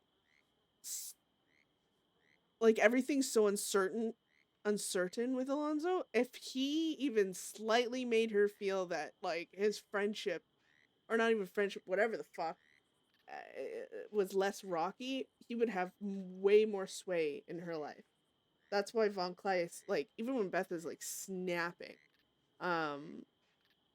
like she knows Von Kleist will be there whether she snaps or not, and that assurance doesn't make her say, well, fuck it, I'm a snap anyways. It makes her be like, she cares enough to stand by me even when I make her disappointed in a way. Not so much disappointed within her, but disappointed at this situation, the outcome. So in a way, it controls Beth because she cares enough to put that person and how they feel before, I guess, at the forefront. And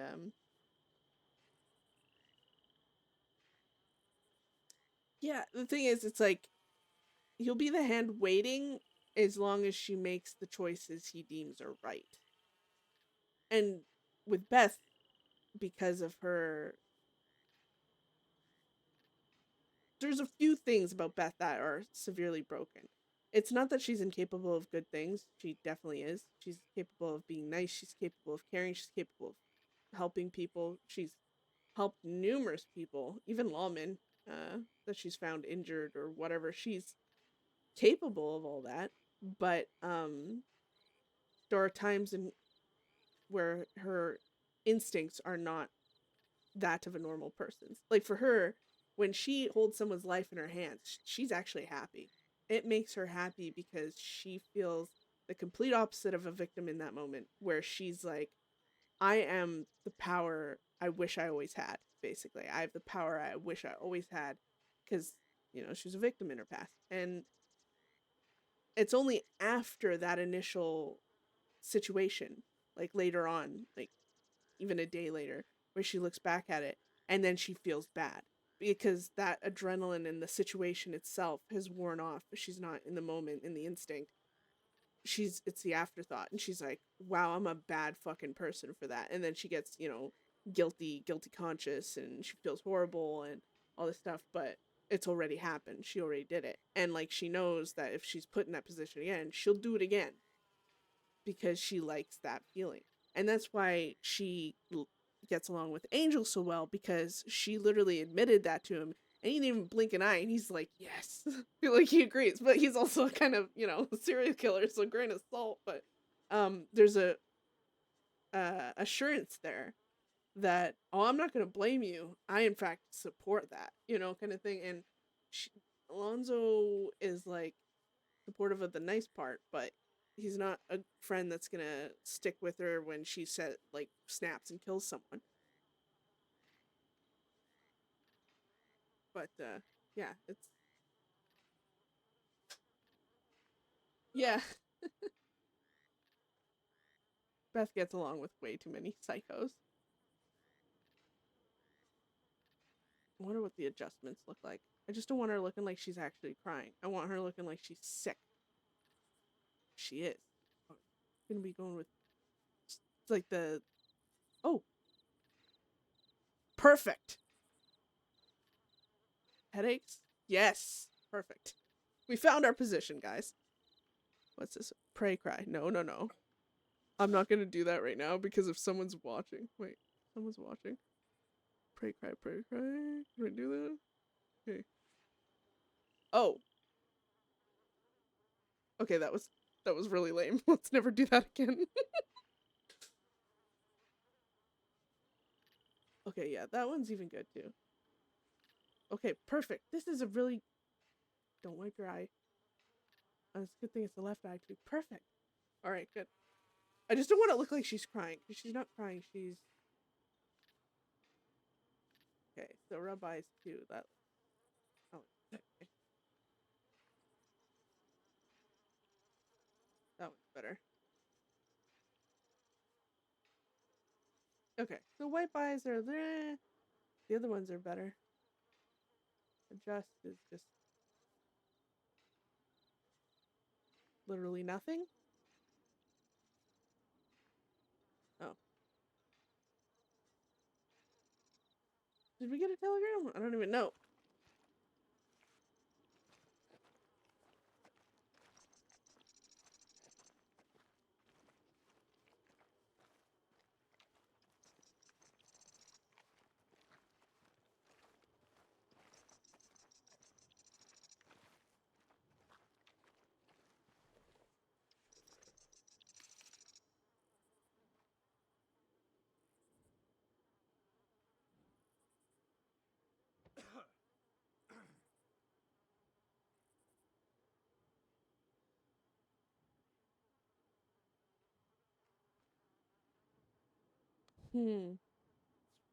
Beth has been in here. I don't think she...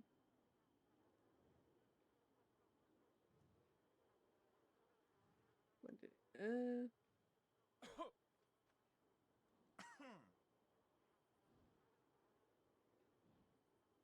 Oh, what the...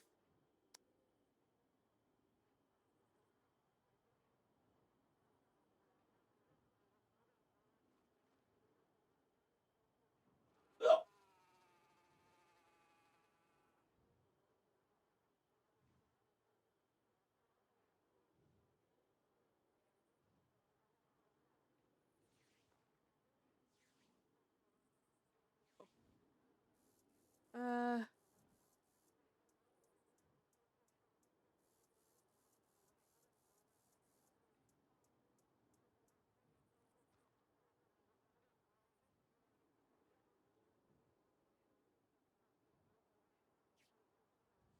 Um...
Actually... I just realized... Actually...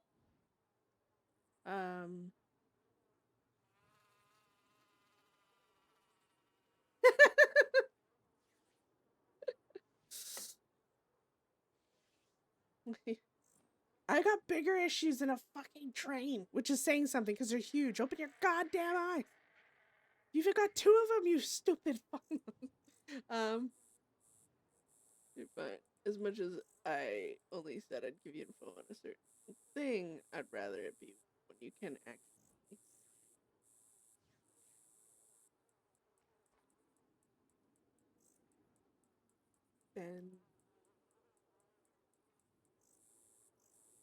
And nope.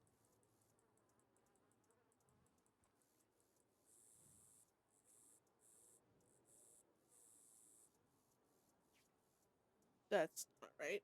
That's a knee. Knee.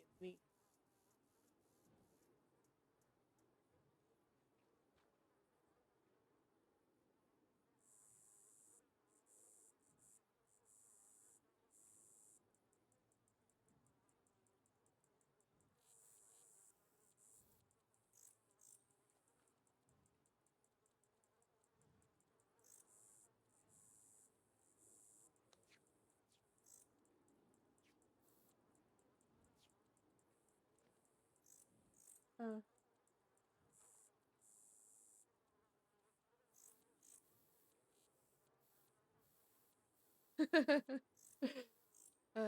I loved how like Alonzo was like, you know, what would be your thing? She's like, well, I know how much you love chasing the trains on horse.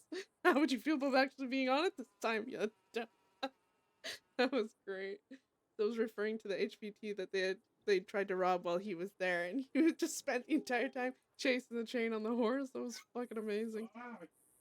I'm in Siska right now, so probably not as safe as I'd like. Oh.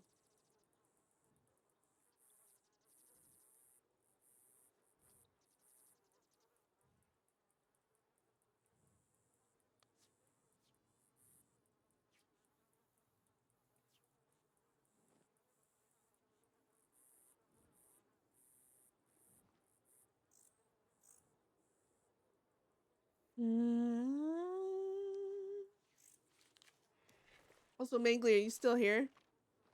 Jerk face. Put me in sissy. I can't believe you did that.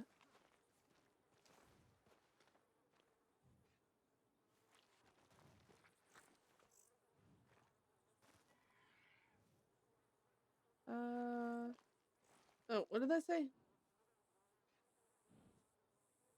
Okay, so I'm gonna be spending most of the day in here on the 13th too. I don't know if I want to get out on the 13th or the day after, or the day after then, or the day after then. I want Beth to get through. So I have a plan. You see, like, see how skinny she is right now. She's going through withdrawal and she's gonna get all this stuff, and then she's gonna start eating, and she's basically gonna work out and become like a. She's gonna leave this. What are you doing? Oh, his tablet's weird.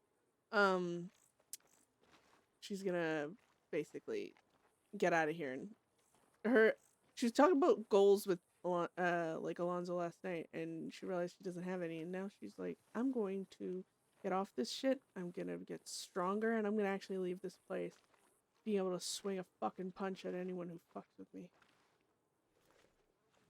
That's what she's gonna do. That's what she's. God, I could really go for some ice. And go back to the tin. Oh, can't believe they gave her a ship, man. And I doubt Nix will get arrested anytime soon, but boy, oh boy. Boy, oh boy.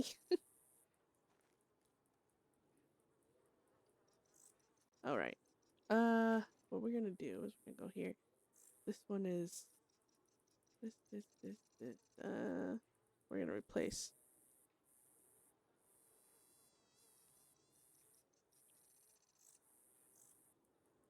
Okay.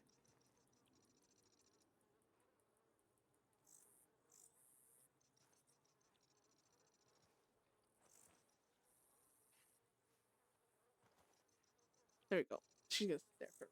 You know what we're gonna do?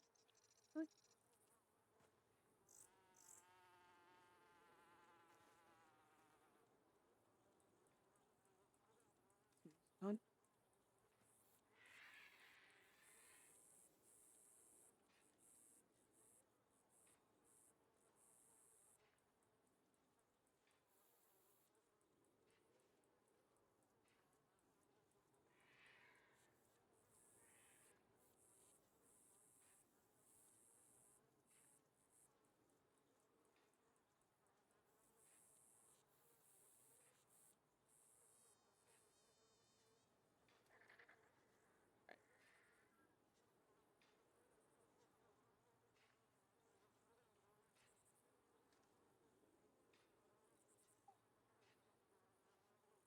Dude, could you imagine? That's actually a pretty cool fucking angle. Let me take a screenshot of that. I'd be down for it.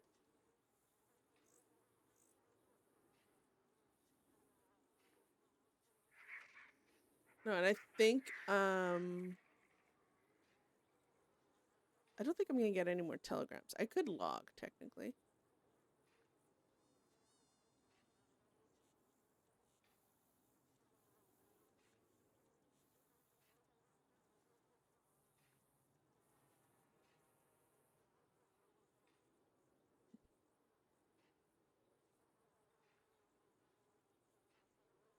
Sometimes I like to just sit here.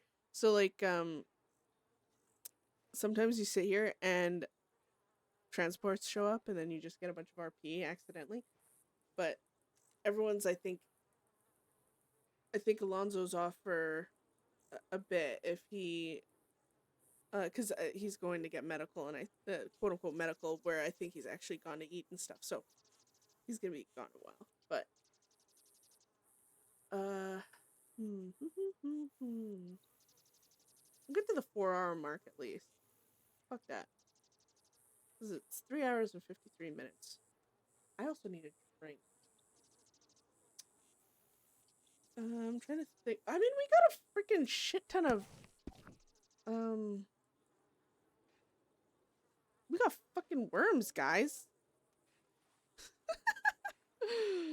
Let's go do this. She got this book? Tag, original.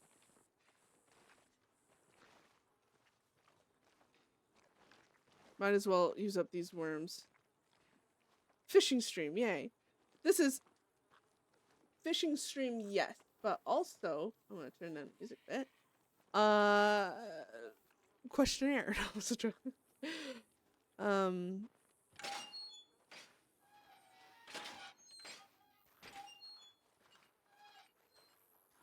I was thinking about it, and I think with Beth, the thing is, it's like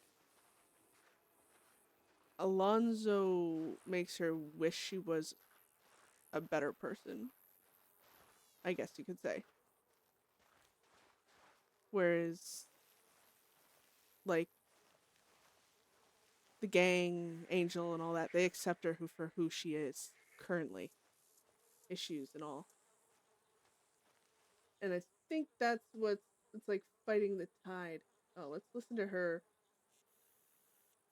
Hold on. Let's listen to her theme song.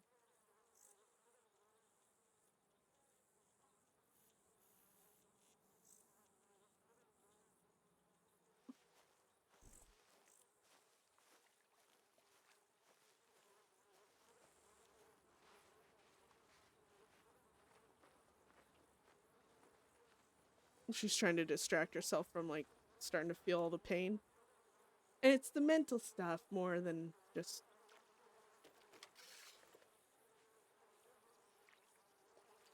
Yes. Which she equates to Sarah.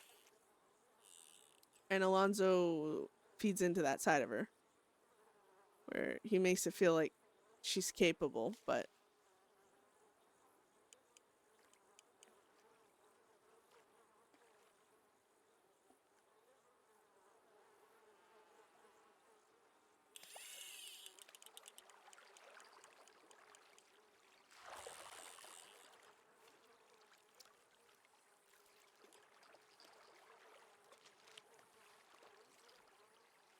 The thing is, people supporting who she is leading to her death. Someone trying to support her to change is leading to life, basically.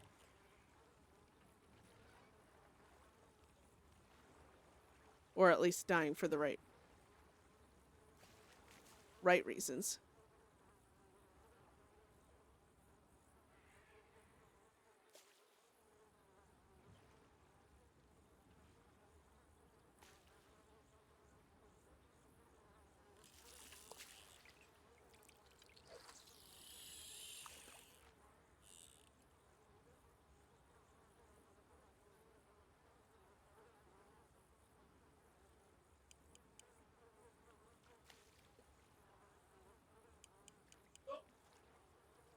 Someone bite this goddamn worm. You know, it's like real fishing. I don't know if you guys fish like bobber and worm. like you get like a bunch of really good nibbles and you're waiting for that's one moment to just snag the fucking rod back and it doesn't come, and then you start worrying, did they eat the worm off the hook and now there's nothing there for them to eat? Bite it.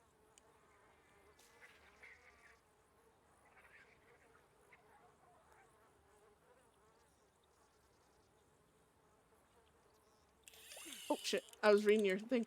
Does Beth feel like the gang would leave her if she did try to change? No, she just knows she can't change and protect them. So she would literally have to be okay with them riding off and being like what Von Kleist is, basically. Where even if she was still their friend, being okay with not assisting them, which she's not okay with at all. Like, she would not be like, she would not be able to see them ride off getting chased by law and be like, and completely fine and able to fight and be like, good luck, guys. She can't. She wouldn't.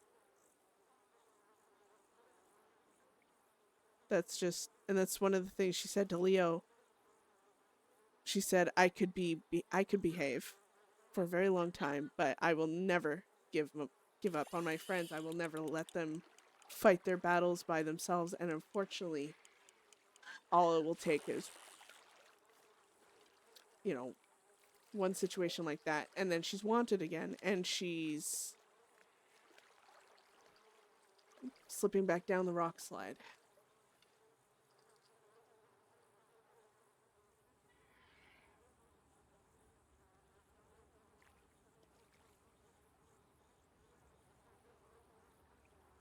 Bonglace for sure, Angel for sure, or Holden for sure.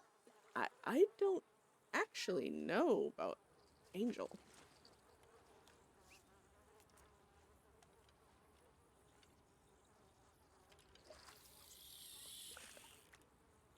It'd be cool if Beth decided to make it her business to try and save Angel, which would put her in the way of his work. And when people get in the way of his work, he kills them.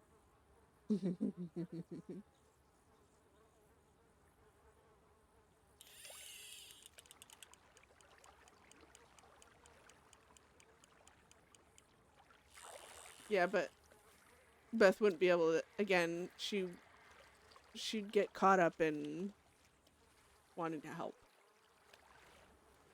Even being Angel's friend already, she doesn't want to stand aside and just watch him do things by himself, struggle and be alone. She wants to, and that's the thing with Beth. She knows she hates being alone. She, in a way, not so much like in the moment. She doesn't mind being alone, like riding by herself and stuff, but there's a difference between just being alone and being lonely. And she doesn't like being lonely. She doesn't like feeling like she has no one. And she doesn't like when other people feel that way. So she would actually, when she sees other people doing that, well, she doesn't want them to feel lonely. That's actually why she, back in the day, tried to help Mordecai, as much as she did. The song is like epically thing, but it's loud.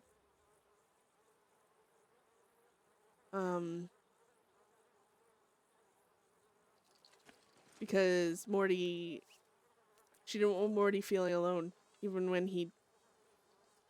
his personality and the rest of the gangs wasn't meshing, so he couldn't join. But she didn't want him feeling lonely, so she kept being his friend. But then he made some bad choices and made it personal with some of the gang members, and she had to choose the gang over him, and that's why she ended up killing him.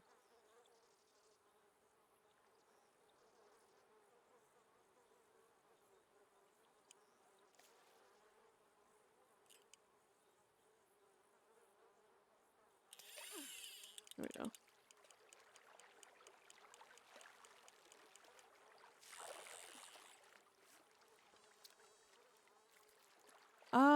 Beth is like,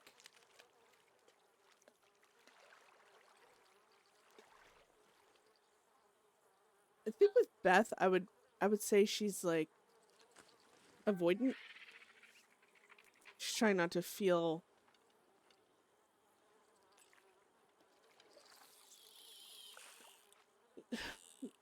like try not to feel. That's a big fish. Or am I nuts? Hey, come back here. No, oh.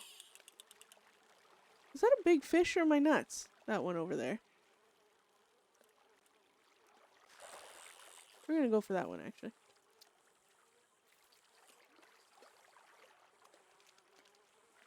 On the cusp of everything, Beth has noticed when she cares deeply about people, they die.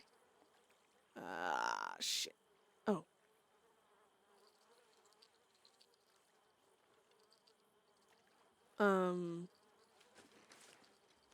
So as much as she cares about people, she also doesn't want to feel that pain of loss constantly. And she's basically signing up for it, caring about the people she cares about. Where'd the big fish go? There it is. Oh, that's not a big fish.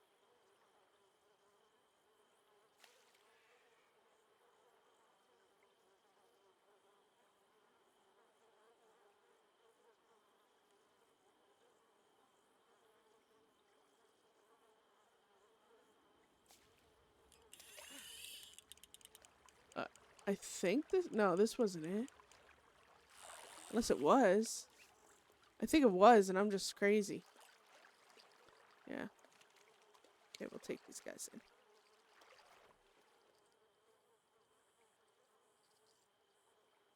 And as soon as these last 5 are done, then we can... And then Beth is gonna be just going through withdrawal RP, at least for a day. I don't think I'm gonna go like the whole thing, because obviously withdrawal doesn't happen that quickly, but we'll see how it goes. We'll see. But yeah, I want basically, because she's technically allowed to get out on the 13th. If I have to stay a few extra days, I don't mind. Like I said, I do want this stay to be long. It already feels long. I know I've only been in here, what, 2 days? It's been 2 days, 3 days. Why does it feel like 3 or 4? It feels like 3 or 4 days, I'm not gonna lie, but I think it's only been 2 days. When did I get arrested? I don't even remember. 2 days, I think. But I also want to get out and RP with Angel and the gang and everything else, so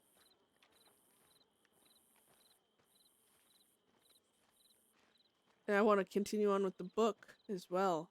God, there's so much RP going on. And now the Alvadados. 10 grand is...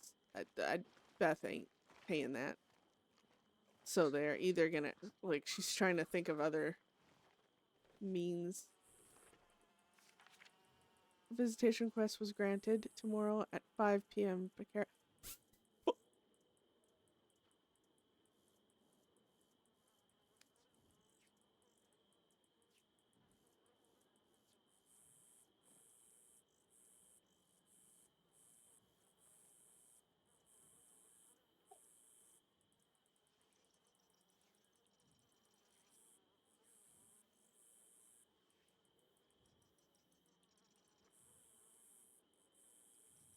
Aw.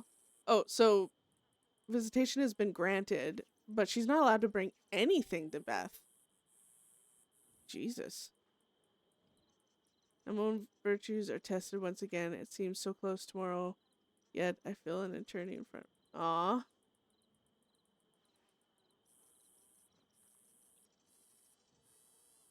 Aw. Well, that's good. So we got visitation tomorrow. Oh god, well Beth is gonna be in a full-blown... Well, I guess there'll be good witnesses for that RP.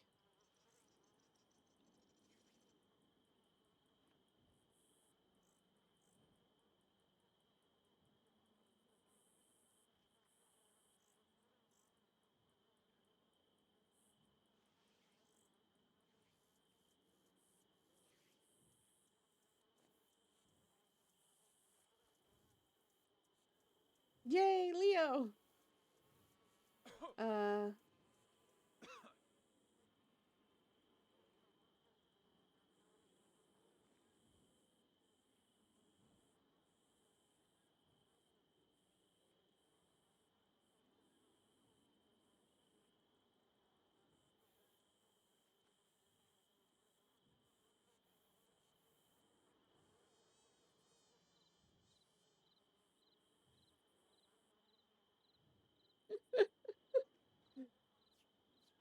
we're not gonna listen to that song, guys. Oh, I love this song. Lethal Woman by Dove Cameron.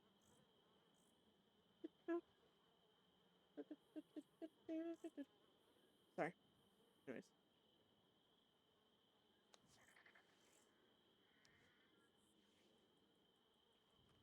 Uh,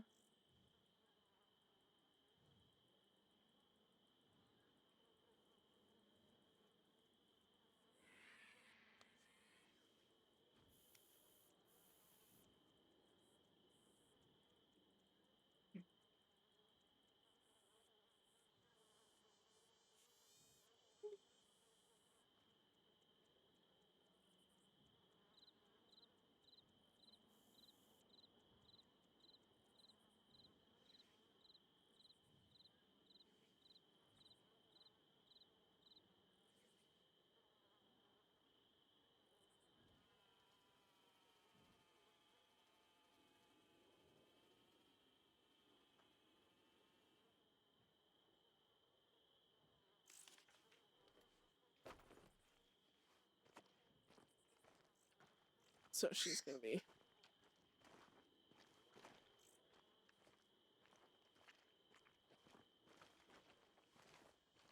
Alright, we're gonna go into the cell block actually.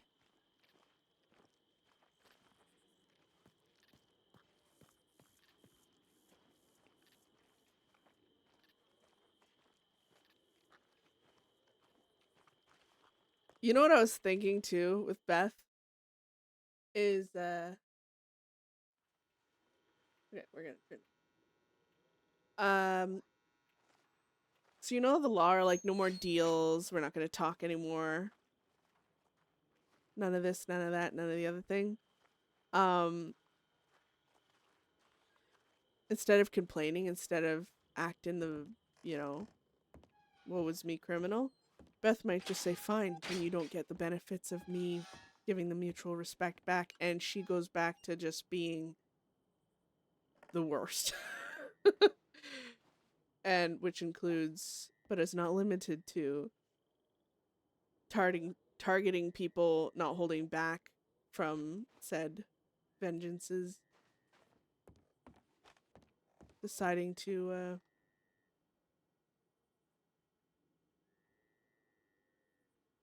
do all that. But here, let's see here. See, she's shivering. Get sweat. But yeah. Alright, she's gonna be in her cell, and we'll probably call it here in a minute. But oh, what am I doing? I didn't sell my fish, you guys. Fucking hell. Hey.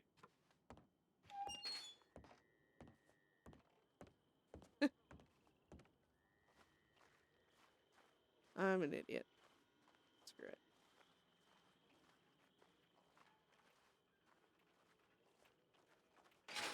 Yeah, no, I'm so I lost track of what I was doing actually. I was like, oh yeah, I'm done everything I said I was gonna do. Not even close. Also, I want to like draw some more tonight. I was drawing an art piece for a scene that happened with Angel and Beth that I'm quite happy about. So far, it's just line art, but oh, I need to sell. But it should progress. 488, 519, 564, 578, 886. Oh, look at you. 456, 610, And 365. Shit up. Alright. We'll go quickly get these last 5 fish. Just cause.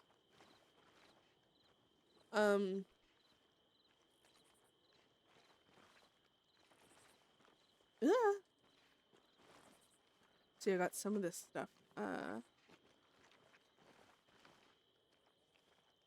Try not to throw up. Coughing, you know.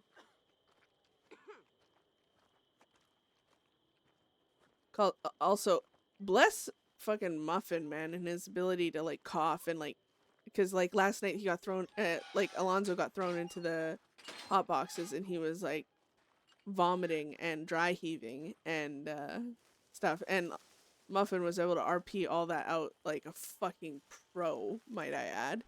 And I was like, damn.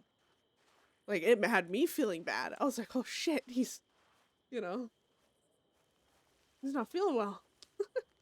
It was great. I, on the other hand, I don't like, I try and fake cough or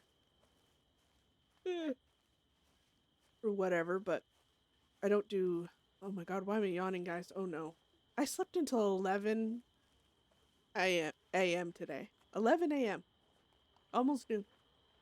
I just didn't want to get out of bed. I was like, fuck it. So I got nothing done. I should not be freaking damn well yawning. I'll tell you that right now.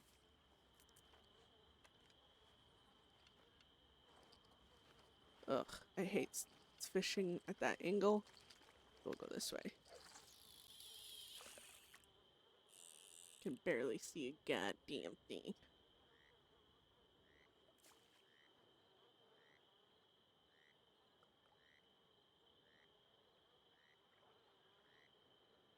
There's a fish there.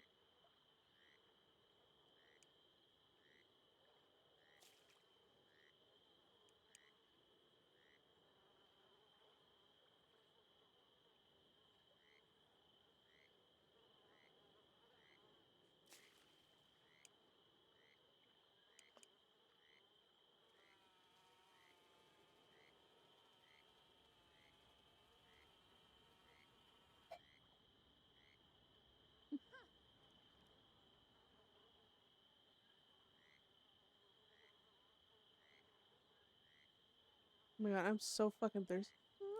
Oh, I missed it.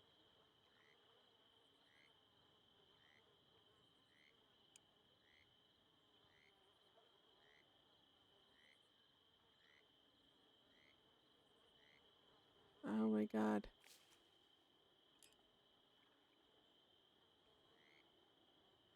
It's hard to see if it's getting bit. There we go.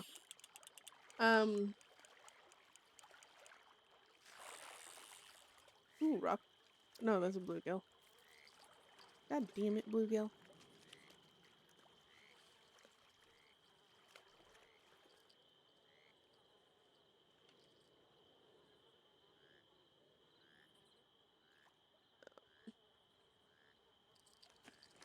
There we go. Yeah, I wonder if they changed the rules about bringing prisoners stuff because of all of Alonzo's visitors, but I mean, it's RP. RP is RP. And criminals having things they shouldn't and all this stuff is also RP. Oh, there we go. Yay! But maybe it's just a lot of extra stuff to worry about. That's a big bluegill. I wonder if that's going to be a higher priced one.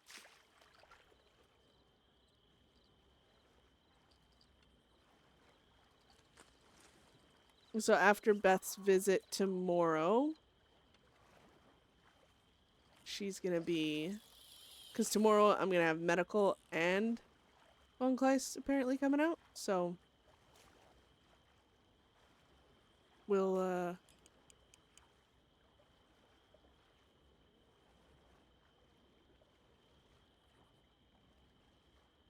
Where's the fucking fish even eating it?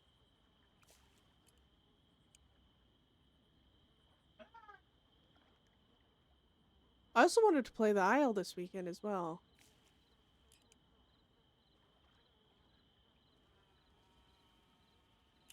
There we go. I don't know. I don't know. Ugh, it's like so much I want to do, so little time in the day. That's how I feel. So I want to draw, I want to play the Isle, I want to RP. This fish is like literally just being an asshole. See that? It's like coming right close to me like, hey, you can't catch me. Why do I feel so tired? Also, I feel like we got a lot of extra information about the Devil Lemoyne stuff story. So, maybe it's funny because as I speak, Keanu's in the background just freaking saying everything I'm already saying. Oh, thought that was like getting bit. But so hopefully that'll help progress that story along too. This book.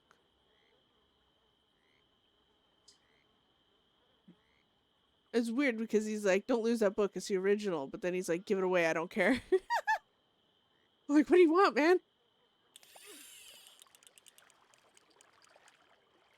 Oh my god, am I just... Oh no, that's a rock bass. I was gonna say, am I just catching bluegill all this time?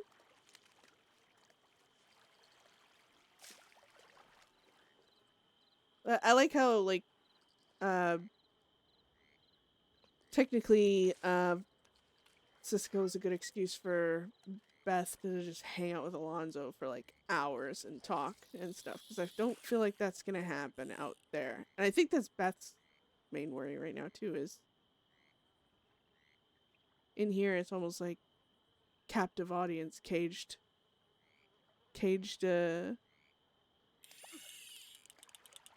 so no other good options, you know?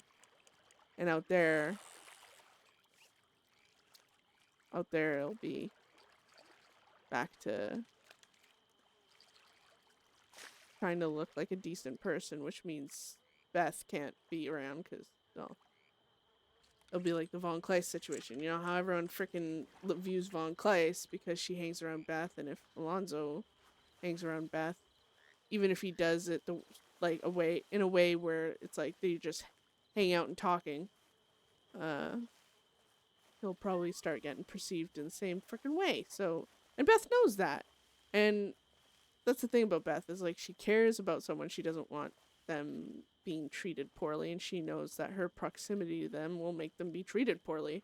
So it's like she wants to be around them and talk with them, but she knows if she is, she's kind of ruining their life. So I thought I seen a man standing out there. Not that NPC, I meant like someone like with their arms like crossed behind their back type of thing.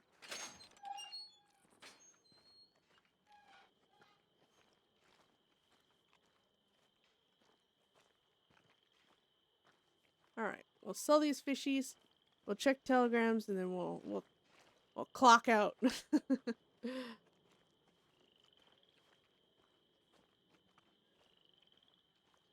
I might play the Isle. I don't know. Pretty late. We'll see. I'm definitely thirsty, actually.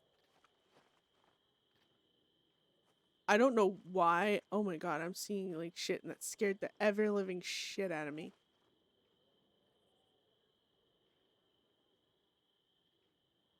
I love how this book, like, I know it has nothing to do with Beth's life at all. Like, not actually cursed. It's all fake, obviously. But,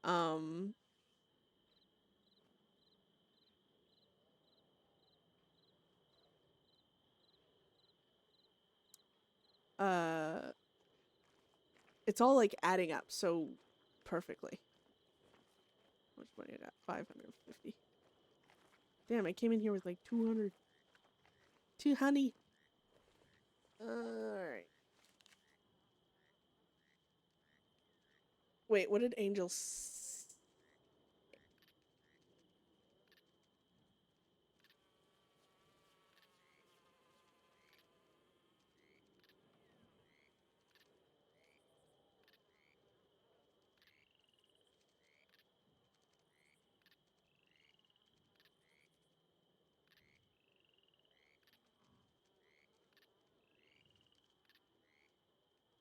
Ugh, the way he ends that.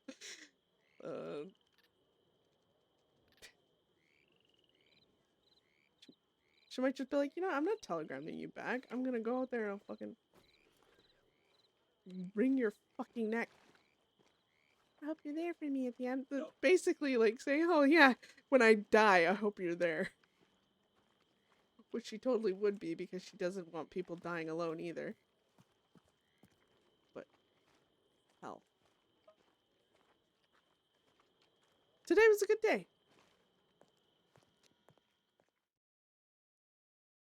I said we were going to 4 hours, and it's been 4 hours and 23 minutes, so.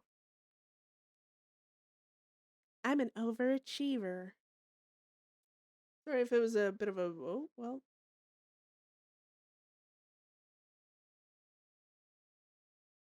We're black screening.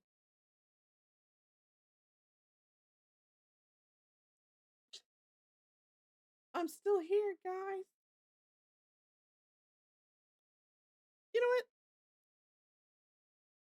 Hopefully she's not dying somewhere in the abyss. We'll just quit right there.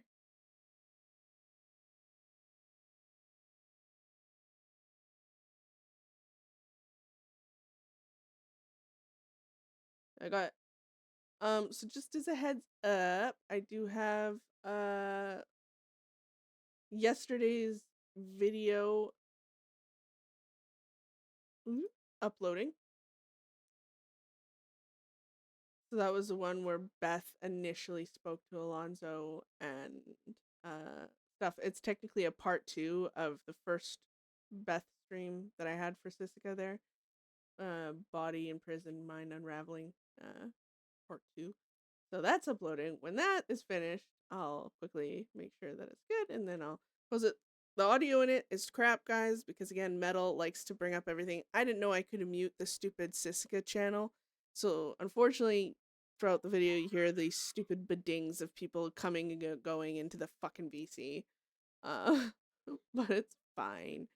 But yeah, once that's uploaded, I will publish that. Thanks, bestie. But yeah, and no, definitely call it there. So we're gonna raid someone though, because why not?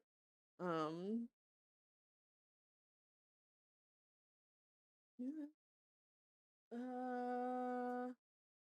Lovely is streaming again, so we are gonna raid her. Flash raid. Love. I don't know if capitals matter, but we're gonna raid Lovely, who plays Rajani, and Licinia Snow, who's a deputy. She's always up to fun deputy stuff or crazy criminal shenanigans. So if you're not following her, I do highly suggest it. She is lovely. But yeah, we'll probably see you guys tomorrow because got those visitations. So yeah. Sorry for the low energy. I am clocking out. Thanks, guys. Thanks to everyone hanging out. Thank you for the follows. And thank you for the sub again, Sex. Appreciate you. You guys are all great. I'll see you about. Bye.